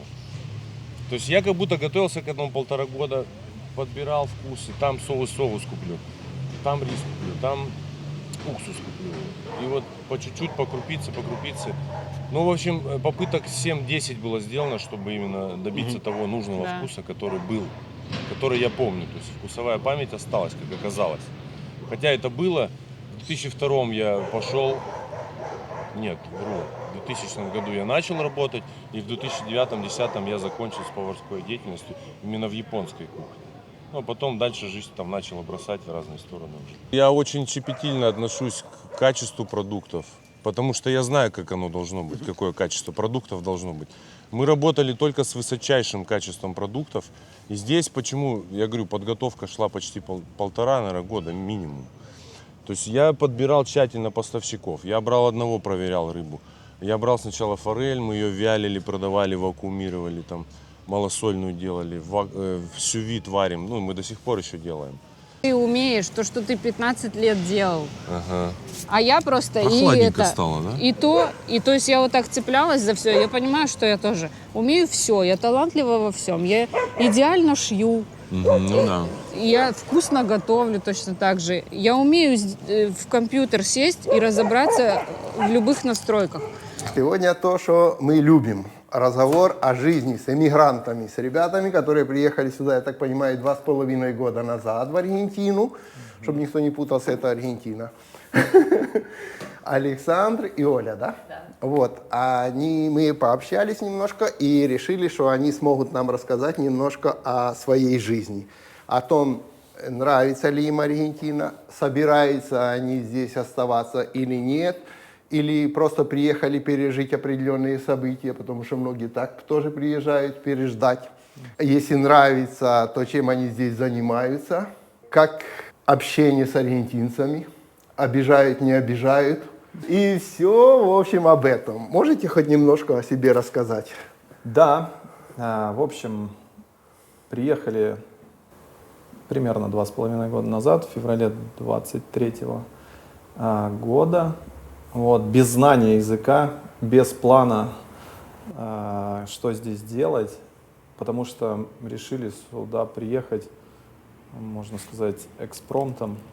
И выбор был вообще на момент в 2023 году неочевидный. То есть у нас было несколько вариантов. И почему Аргентина вообще, сейчас никто и не вспомнит. Ну, был, конечно, там определенный план, который нас здесь ждал, определенная там деятельность, бизнес, который не получился. Не получилось, не сошлось, в общем, это. Вот. И когда этот план не вышел, мы, значит, стали придумывать на ходу, что делать. Язык мы не знали, точнее, я не знал вообще ничего. Там 2 слова. А у Оли был, по крайней мере, итальянский язык в активе. И все говорили, что он похож на испанский. Но когда я говорила по-итальянски, меня никто не понимал. Мне тоже так кажется. Я встречал ребят с Италии, которые тоже так считали, что но это было, по-моему, очень... Это как украинский и русский потом. Кажется, где-то живут рядом, что-то похожее. На самом деле, вот есть у нас один знакомый был, кто говорил по-итальянски, и когда он говорил настойчиво и повторял пару раз, то местные прислушиваются, если стараются понять, то они понимают на самом деле. Ну, как, например... с бразильским. Да, с бразильцами. Да. У них португальский, но, в принципе, прислушиваясь, можно понять. Да. То есть, когда к нам приходят бразильцы, я их понимаю. Как я и понимал, был один у нас клиент, приходил поляк. И мой английский, сейчас уже его подзабыл, он не понимает испанский, я говорю, давай ты по-польски будешь говорить, я по-русски. И вот так мы поняли друг друга лучше. Да. И еще по поводу языка. Здесь очень, смотри, когда ты решился говорить, что типа перестал бояться говорить, знаешь, есть такое, что ты всегда считаешь, вот мне кажется, что один из ступеней таких, перешагнуть через себя, когда ты все-таки решаешься открыть рот и даже сказать неправильно, но ты перестаешь бояться. Или начинать уточнять, и начинать показывать на пальцах, что типа ты хочешь. Но это один из ступеней перейти типа через языковой барьер. Знаешь, то есть я, к примеру, вот рассказывал в своих видео, я всегда считал, что я не могу изучить ни один язык. Я когда учился в институте в КПИ, там на первых курсах было тоже изучение иностранного языка, английский язык. Я был настолько вот недосягаем в этом вопросе, что преподаватель, чтобы меня не рубить в институте, просто говорил, вот когда вместо зачета, иди поремонтируй столы в аудитории. Вот иди, бери молоток, иди поремонтируй, я тебе в зачетку зачет поставлю. Не мучься, блин. Да? И я вот всегда сразу себе так уже думал, что я никогда не смогу ни черта выучить из иностранных языков. И мне понадобилось 7 месяцев, чтобы я через себя переступил. Да. А у вас как это проходило? У нас... Мы сразу в школу записались. Потому что я до этого, у меня был опыт, я жила в Италии. То есть ты уже что-то прошла, да. И я четко понимала, что без языка это невозможно. Это вообще самое главное, это выучить язык. Поэтому мы, когда только приехали, сразу же записали в школу испанского и начали туда ходить. И, наверное, оттуда, да, мы начали. На мега-интенсив просто. На мега-интенсив, когда у нас уже взрывалась голова по 4 часа в неделю. 4 часа в день, да, 5 дней в неделю. Да. А преподаватель объясняет на английском тебе испанский язык. То есть там вот через 4 часа, то есть 2 часа, перерыв, 15 минут и еще 2 часа. И выходишь, ты ничего не понимаешь, ты просто идешь. И мы вот жили в микроцентре на Парагвае, а эта школа была в такой базилике на Лос-Эрос. И идти где-то полчаса, и ты полчаса этих идешь, и у тебя вот за полчаса голова остывает только, потому что это реально было интенсив. И на самом деле этот интенсив, то есть мне казалось, по крайней мере, что ничего не укладывается, потому что это невозможно так воспринимать информацию на английском, испанский, все это быстро, все это много, но потом, спустя месяц-два, я увидел только результаты, что это действительно было не зря, что ты все равно пытаешься понять, ты стараешься, и на самом деле, это дало, да. И у нас еще няня, у нас есть ребенок, ей тогда год был, и няня была испаноговорящая из Венесуэлы. И первое время мы просто надиктовывали, ей показывали перевод. Она нам надиктовывала. И перевод очень странный получался. Один раз она там что-то наговорила, и показывает нам перевод, а там что-то типа: да, ребята, черт возьми, вы мне уже там достали. И, короче, вот такая коммуникация была, и это было так, сложно. И когда ты начинаешь уже с няней хотя бы там какие-то слова ей говорить, и она тебя вроде как понимает, она тоже из Венесуэлы, у них произношение другое, да, она тоже на нас так смотрит недоверчиво, что вы там говорите, она нам говорит тоже по-другому. Она на меня до сих пор так смотрит. Да. И вот с ней у меня барьер какой-то. Она немного глуховата, и если я что-то тихо говорю, она всегда на меня так подозрительно, вот я что-то плохое я сказал. И мне страшно всегда с ней что-то. Либо нужно ей говорить уверенно, громко и четко, тогда все будет нормально, и мы друг друга понимаем. Это прямо как в Ютубе субтитры.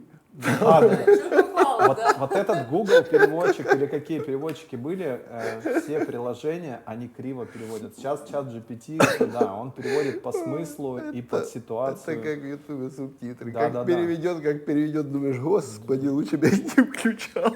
Да. То есть, сейчас у вас как с языком уже? Я себя чувствую уверенно уже после года, я хотя бы могу говорить, говорю неправильно много чего, но когда я занимаюсь, прогресс идет. Когда я перерывы делаю, так скажем, в изучении языка, не подкрепляю, то прогресс сразу превращается в регресс. Вот мы тут с тобой отдельно без камеры разговаривали, и была интересная тоже тема, которую, в принципе, я считаю интересной. Это то, что ты сказал, что вы, к примеру, ну, не пошли сразу вот в это крутое общение своего коллектива, своего комьюнити, чтобы быстрее влиться как бы вот в язык, в бизнес, в аргентинскую жизнь. Да. Это так? Потому что я вижу, что большинство людей, ну, не знаю, большинство, не большинство, вообще многие, к примеру, Палермо, хопа, заселили, как говорят, русскими Палермо, русскоговорящие Палермо, все говорят, проходит несколько лет, они ничего не могут, кроме там 3 слов, которые я выучил первый день, типа comer, dinero, baño, больше сказать ничего через 2 года не могут. Асаду, сервеса, Париж. Что еще надо?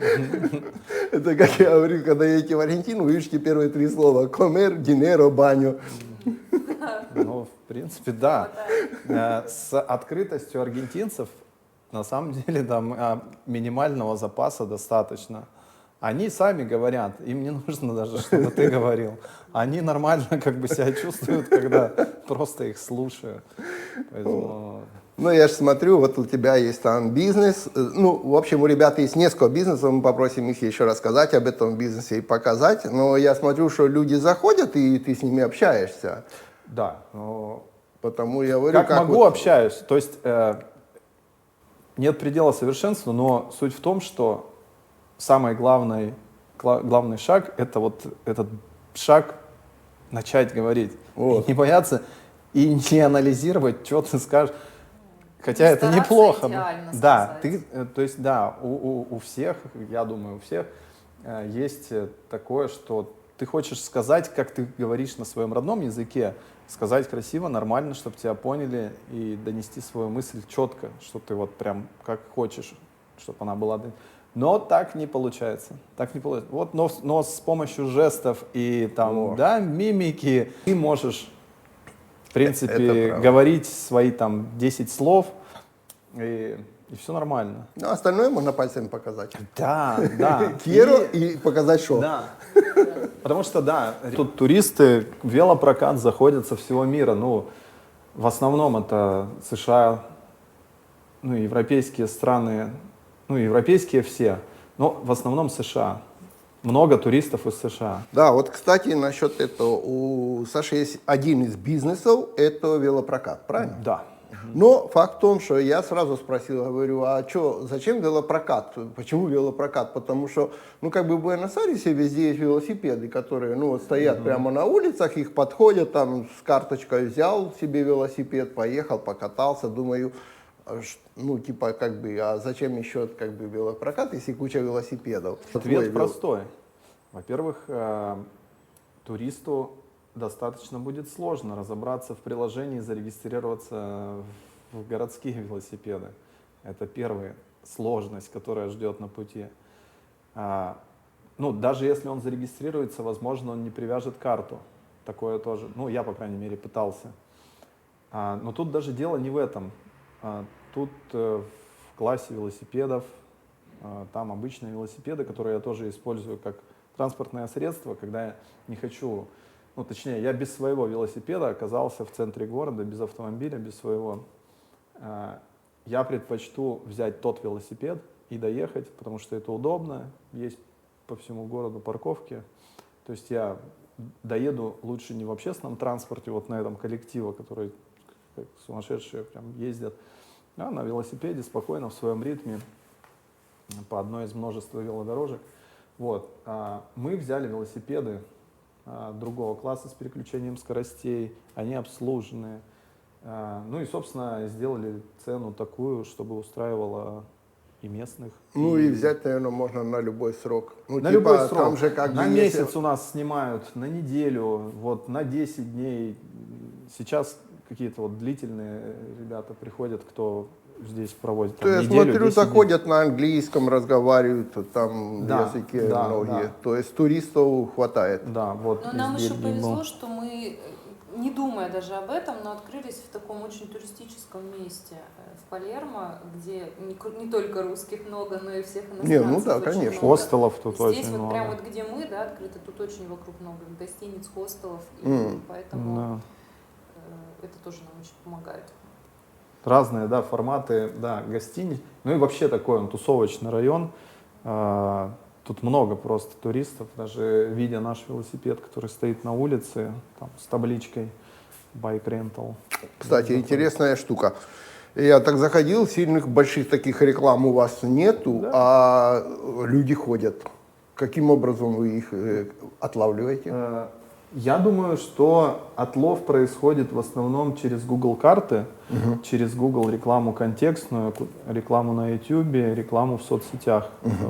Но мы ее чередуем, там немножко Facebook, Instagram. Так, ну ты же мне потом все контактные данные своих соцсетей дашь, да? Чтобы я там в описании первый комментарий поставил, чтобы кто все-таки захочет велик или поинтересоваться, или поспрашивать, или пообщаться, как что открывается, так как ребята все-таки, я так понимаю, уже тут собираются жить. Во всяком случае, вы так как бы устраиваете. По крайней мере, да. Это помещение долгосрочное. Не, я имею в виду Аргентину, не помещение. Помещение, наверное, люди меняют. Потому что, ну, как бы, да. Потому что, как правило, многие, да, я смотрю, приезжают, но они, ну как, работа онлайн не подразумевает сидеть в одном месте, они сегодня там, завтра там, послезавтра могут быть вообще в другой стране, ну, то есть, да, так как бы, а я так смотрю, вы там машина, велосипеды, другой бизнес, какие-то снимаете помещения, ну, в смысле, что люди, которые просто так за день не сорвутся снова куда-то.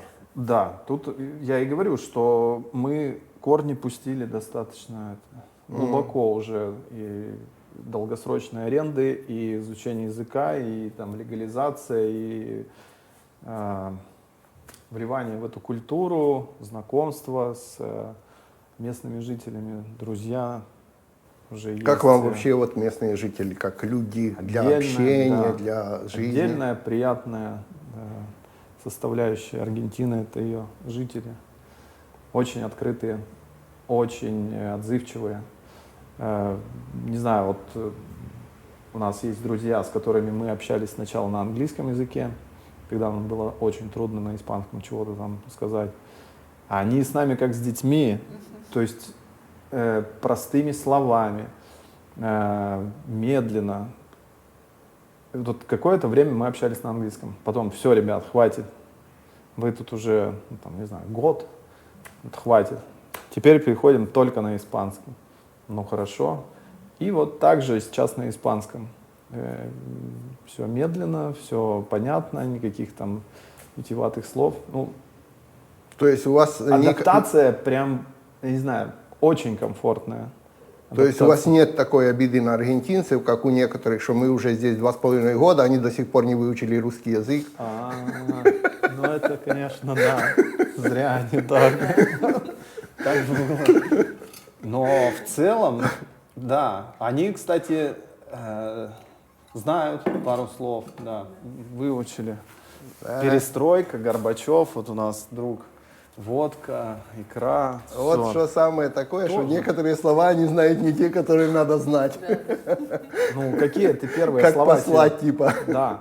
Палабрас малос. Да, спрашивают, как, блин, можно. В России также. Первые слова, которые узнает иностранец, это плохие. Я не знаю плохих слов. Вообще, вот мы, кстати, вот недавно, 2 дня назад гуляли. Говорю, ты знаешь, вот, ну, какое-нибудь матерное слово по-испански? И, ну, не знаю, нет, ну, может, какие-то там, то это раньше я знал, там, пута, что-нибудь, но каких-то прям сленговых. Ну, потому что вы часто их здесь не слышите. Вас никто на них не посылает. Расскажи немножко и еще о своем бизнесе. Что вообще как бы у вас, и как вы это начинали, как вы до этого дошли? Было ли сложно, не сложно это все, ну, как бы вот оформить или не оформляли? Бегает за вами налоговая, не бегает за вами налоговая, косо на вас смотрят, хорошо на вас смотрят. Ну, то, что считаешь нужным. Да. Ну, по поводу велосипедов, мне подсказал друг, что бизнес интересный, что велосипед — это несложное техническое средство, как автомобиль. Стоит он относительно недорого, относительно автомобиля, да. И аренда велосипедов тоже всегда имеет место быть там во всем мире, в принципе. Он занимался этим в России, сейчас он живет в США и говорит, что вот обрати внимание на этот бизнес. Мы подумали, в общем, как-то все это параллельно. Мы искали помещение для Олиных йога занятий и нашли большое, где можно было еще что-то организовать. И просто так все совпало. То есть происходило так, как, не знаю, так совпало, так, как должно было быть. Да, то есть, каких-то сложностей. Да, просто... мы не планировали, что вот так, нужно вот столько тут помещения именно под велосипеды и под йогу. Помещение вообще попалось абсолютно случайно, оно стояло... Даже не так. Okay. Мы искали помещение мне для йоги. Ну да. И мы нашли одно помещение, такое себе, ну как бы не очень, неуютное, можно сказать. Но это было как-то, вот мы его нашли, все, мы в него так вцепились, нам сказали, все, подписываем контракт, там через неделю, все будет, как вот мы договорились. И Саша думает, ну в принципе туда можно как-то еще и эти велосипеды тоже воткнуть. Вот. И все, мы прям в это помещение вцепились и ни о чем другом не думали. И через неделю нам пишут, ну, в общем, не будут вам сдавать это помещение, передумали хозяева, а там были выборы, они решили подождать, пока пройдут выборы, потом уже решить, сдавать или не сдавать. Вот. И мы так немножко подрастроились. И потом сразу же нашли вот это помещение. Это в 100 раз лучше и удобнее. И в 5 раз больше, да, или в 6. Тут 120 квадратов, там было квадратов 20. И оно было в Бельграно. Тут в Палермо, собственно, ну, по локации 100% выигрывает. Да, по площади выигрывает. Это, ну, отдельное здание с отдельным входом, с отдельными выходами. Не знаю, делай, что хочешь. А там было в жилом доме, в высоком здании, на первом этаже, локаль небольшой, вообще прям маленький. Как бы я там велосипеды размещал, ну, вряд ли бы что-то там получилось такое. Вот. Это совершенно случайно получилось, да. И, заморочливо было его снять, ну, в плане того, что там требовали каких-то кучу залогов, кучу гарантий, там вот это все. Но, покупали какие-то гарантии, или кто-то из друзей дал, или без гарантий сдали. Там тоже, опять же, очень повезло. Хозяйка не могла, или не сдавала, не хотела, не заморачивалась. После ковида съехал, или во время ковида съехал арендатор, и 2 года оно стояло пустое. И мы, как я знаю, луч солнца были. И она для нас тоже. Все сошлось. Да. И там, значит, агент говорил, там нужно какие-то гарантии. Я говорю, давайте я вам просто вместо гарантии там тройную аренду дам, вот это будет ваш залог. Возьмите его, через 3 года отдадите. Вам хорошо, вы можете его сейчас применить куда-нибудь. Нам хорошо, что... Короче, договорились. Поговорили, договорились. Пожали руки, все. Живем дружно. Отлично. Оля, можно спросить, что ты пьешь? Маты. Ну, это тебе так кажется, что... А вот зрители оттуда могут и не знать, что ты пьешь. Думаю, что надо будет с трубочки? Ага. Ну что, это такой традиционный напиток, который мы... Особенно Саша очень полюбил в Аргентине. Он как истинный... Ну, аргентинцы его постоянно пьют. Саша тоже каждый день, я думаю, пьет. Ну да, я это иногда... как второй завтрак. Да. Перед обедом, чтобы не чувствовать себя. Потому что некоторые, знаешь, что не знают, говорят, о, какую-то травку посасывают, типа, особенно раньше. Сейчас-то уже люди больше понимают, что это такое маты, уже во многих странах тоже привозится это маты. В общем, это такой аргентинский чай. А то что, никто не раньше, пьет когда из я наших? показывал, это и вы не пьете, да? очень, ну как, смотри, я так, вот у меня в семье оба ребенка пьют только маты, как бы предпочитают, это их первое, что они пьют, это маты. Второе уже кофе изредка, там на работе, дома изредка. Я первое, что пью, это кофе. Света, к примеру, пьет какао, ну, как первый напиток. Дальше может быть чай, может быть маты, особенно маты в пакетиках. А дети пьют именно так, как вы, заваривая маты прямо, ну, вот так, мы для них покупаем. Я же маты пью, но только в компании, чтобы, если в компании сидим, пьем маты, чтобы не отличаться от людей, я пью свободно маты, не то, что оно там не противно или что. Но в то же время у меня, конечно, нет тяги постоянную пить, если я сам. Тяга постоянную это у меня кофе. Ну, к примеру, для меня лично, если нету. А если я с аргентинцами, все пьют маты, я ничем не отличаюсь от всех других, так же само пью маты. Понял, да? Но оно у меня на том плане, а не на первом, скажем так. Но это не значит, что у нас в семье у всех так. Когда мы ходили вот учиться, только приехали, пошли учиться в школу, там преподаватели аргентинцы, и они нам устроили как-то лекцию, как нужно пить мате. И мы не знали тогда, что все пьют из одной кружки и из одной трубочки. Все студенты. Мы этого не ожидали. Да, и, значит, нам из там двух показывают. групп собрались. Да, вот так вот мы насыпаем, так мы трясем, так мы вставляем трубочку, заливаем. И она такая, кто хочет первый? И по кругу типа. Кто-то попил, все, и она такая заливает, а теперь кто хочет? Мы такие, а мы, ну, как-то Там человек неловко, 10 да. сидит. Но, ну, как бы такая традиция. В итоге, конечно, Ну, все это попили, как вот да. видишь, как при встрече здесь целуются, да, к примеру. Так сказать, на полу. И даже вот некоторых это удивляет, некоторые, наоборот, привыкают, это считают себе нормальным. Но в то же время я в некоторых чатиках, не помню в каких и где, не буду, точно даже не помню, но встречал, что одна из там из приехавших русских девушек рассказывала, как это противно, как нельзя к русской девушке подходить ближе, чем на метр, а тем более делать какой-то там поцелуйчик или обнимашку типа при встрече, что вот они неправильно себя ведут. А я думаю, аргентинцы как бы к этому привыкли, это как мате попить, как здрасте за руку сказать. Ну, то есть у них такая привычка, и все, тут надо кое-какие вещи как бы, ну, просто понять, что здесь так. Ты можешь, конечно, не обязательно, тебя же никто не заставляет, да, ты хочешь не целоваться, не целуйся, хочешь не пить маты, не пей. То есть, заставлять никто не будет. Да, да, но тут так, что тут так привычно, так удобно, а когда привыкаешь и перестаешь как бы воспринимать против, а просто привыкаешь, кажется, так вполне даже прикольно. Да, да. Такое, Тут мы вообще всегда чувство хотели локтя. Чего-то, ну, как-то нового опыта, наверное, пожить в другой стране, не привезя свои правила в эту страну, Да, а это именно вот пожить, как другие люди, ну, немножко, может, раскрыть свое мышление, посмотреть на другие традиции. Поэтому нам легко, наверное, и целоваться при встрече, и маты пить. Целуемся, и при этом... Это, как говорят, как взрослому и ребенку учить язык. Ребенок, когда учит какие-то слова, он не знает, что они обозначают. Он видит предмет, и вот это слово, вот оно обозначает этот предмет. Когда взрослый человек учит, как называется это, он начинает запоминать на своем языке, как оно, вот это вот.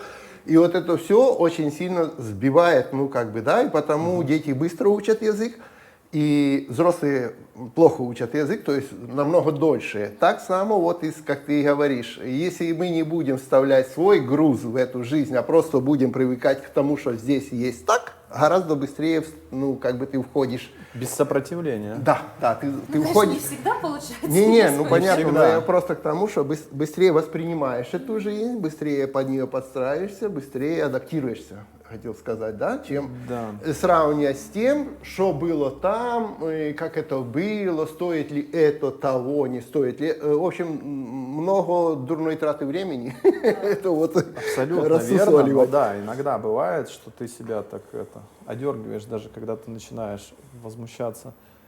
Понятно, что стараешься этого не делать, но иногда, конечно, бывает. Мы же не роботы, конечно, что-то бывает, там. да. Но без вот этих вот моментов гораздо проще здесь двигаться и жить, адаптироваться к культуре, потому что, ну, она другая.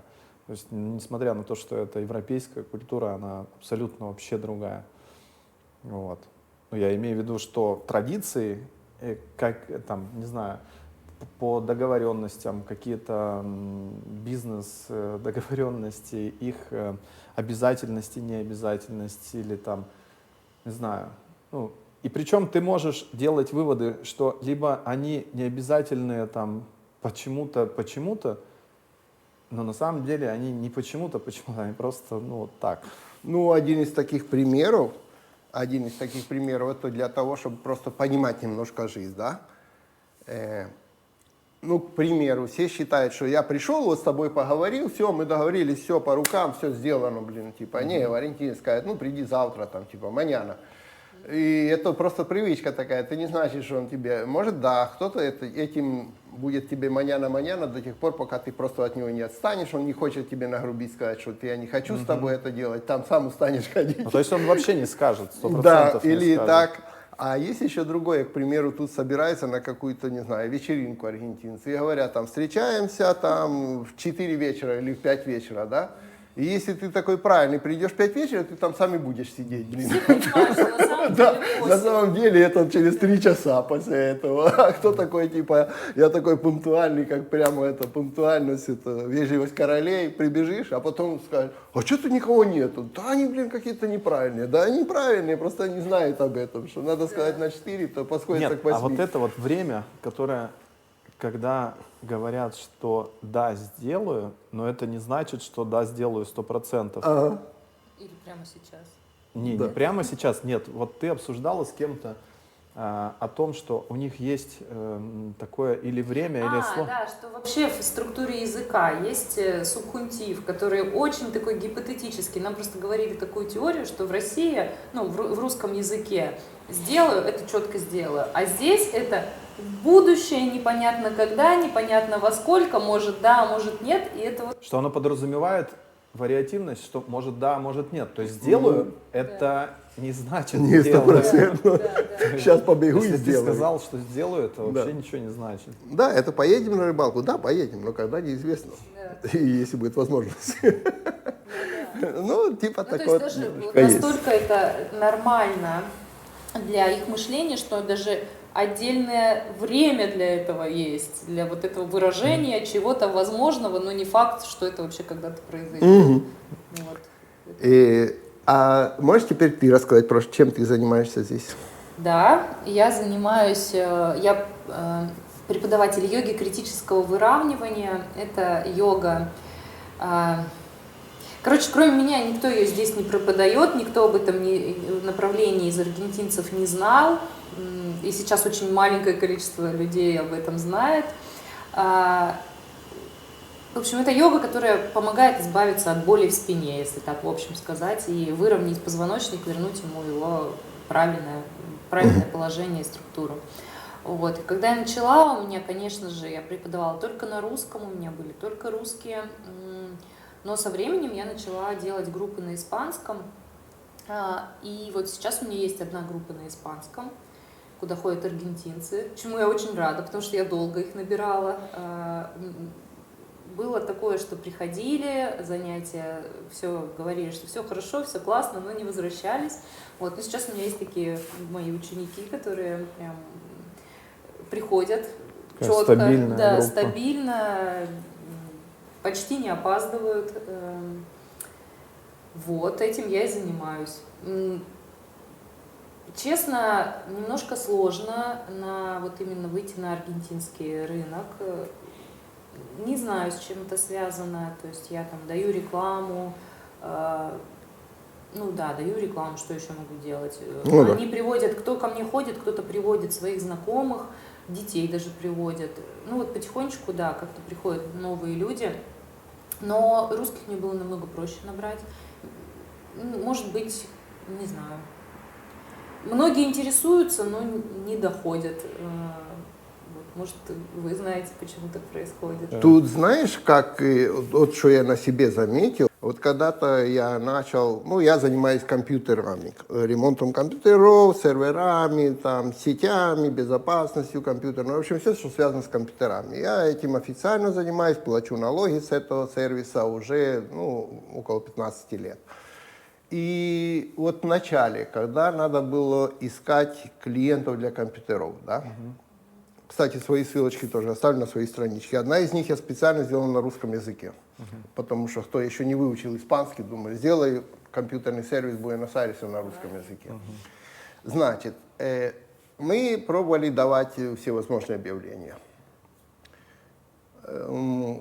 Что-то помогает, что-то не помогает, но не так. Что больше всего помогло, это когда Приходит тебе аргентинец, приносит на ремонт компьютер, ты сделал так, что ему понравилось, он обязательно расскажет своим друзьям, своим знакомым, и он скажет, где он ремонтировался, и он даст. Вот это вот сарафанное радио, это больше всего, что нам они помогло. любят. Понимаешь? Да. Вот больше всего, что помогло. И опять же, это у каждого своя специфика, но по компьютерном сервисе, да, к примеру, есть сервисио домicilio, то есть сервис на дом. И не каждая женщина незнакомого хочет пустить в свой дом, чтобы он пришел как компьютерный мастер, типа с газеты, да, а потом, не дай бог, что увидит, она там имеет какие-то вещи, то может он ее там ограбит или еще что-нибудь, да, ну не все же одинокие могут пустить в свой дом, да даже и не одинокие, люди опасаются. А вот по знакомству, когда тот порекомендовал, они даже когда общаются по WhatsApp пишут, я там, твой номер дал тот-то, твой клиент. И вот это больше всего, вот это вот делать хорошо, чтобы они, ну как бы клиенты были довольны, да, они тебя рекомендуют. Да. И вот оттуда больше всего, вот больше всего идет вот оттуда именно трафика, ну, транзита на твои услуги. Если ты делаешь нормально, если ты делаешь хорошо, если им нравится, они сами будут тебе рекомендовать своим друзьям, своим знакомым, рассказывать о тебе. И это дает большее доверие, потому что ему сказал его знакомый, и ему понравилось, чем любое объявление в любой газете, скажем так. Да. Кстати, по поводу этого, да, еще... По поводу регистрации бизнеса и так далее. Да, интересно, конечно. Ну, людям это точно будет интересно. Это было вообще несложно. Но, конечно, язык на минималках хотя бы нужно знать. Но как раз мы это все организовывали, когда язык был на минимал. Год назад, 1,5 года назад мы открывались и открывали. 1,5 года назад. В декабре 2023 мы сняли это помещение, в ноябре, в декабре делали ремонт и параллельно открывали монотрибута, регистрировались. Да, ничего сложного не было, все это онлайн, но пару раз туда сходили, короче говоря, да, все было это достаточно просто, плюс подавать, да и есть группы в Телеграме, где все объясняется и все достаточно просто. Можно делать самому без помощников, не знаю. Ну, в принципе, да. Да. Вот. Сейчас у меня помимо велосипедов есть еще бизнес, который требует ну, расскажи, системы. А потом мы поедем еще его снимем. Расскажи предварительно, люди уже, так что не переключайтесь. Сейчас только начинается все самое интересное. Да, решил я как-то строить юрты. Решил я стать строителем. Был я всю жизнь деятелем ресторанного бизнеса.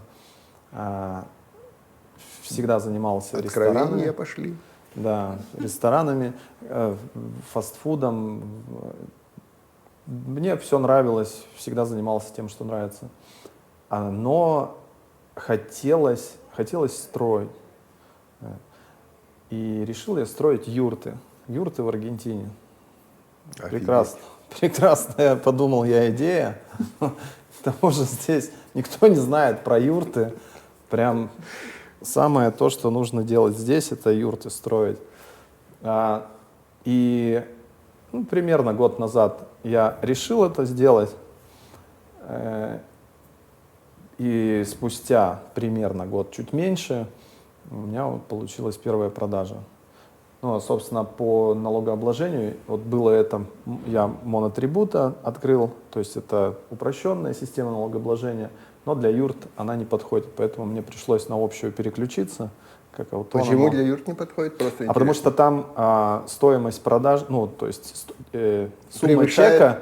Единичная стоимость превышает... Единичная стоимость, ты ее можешь даже по частям продать, но, допустим, вот я продал сейчас, да, 4 юрты, это, ну, в рамки монотрибута она никак не влазит, это там $35 тысяч, ну, собственно, какая категория подходит. Даже если я ее по частям продам, понятно. Это годовой оборот монотрибута.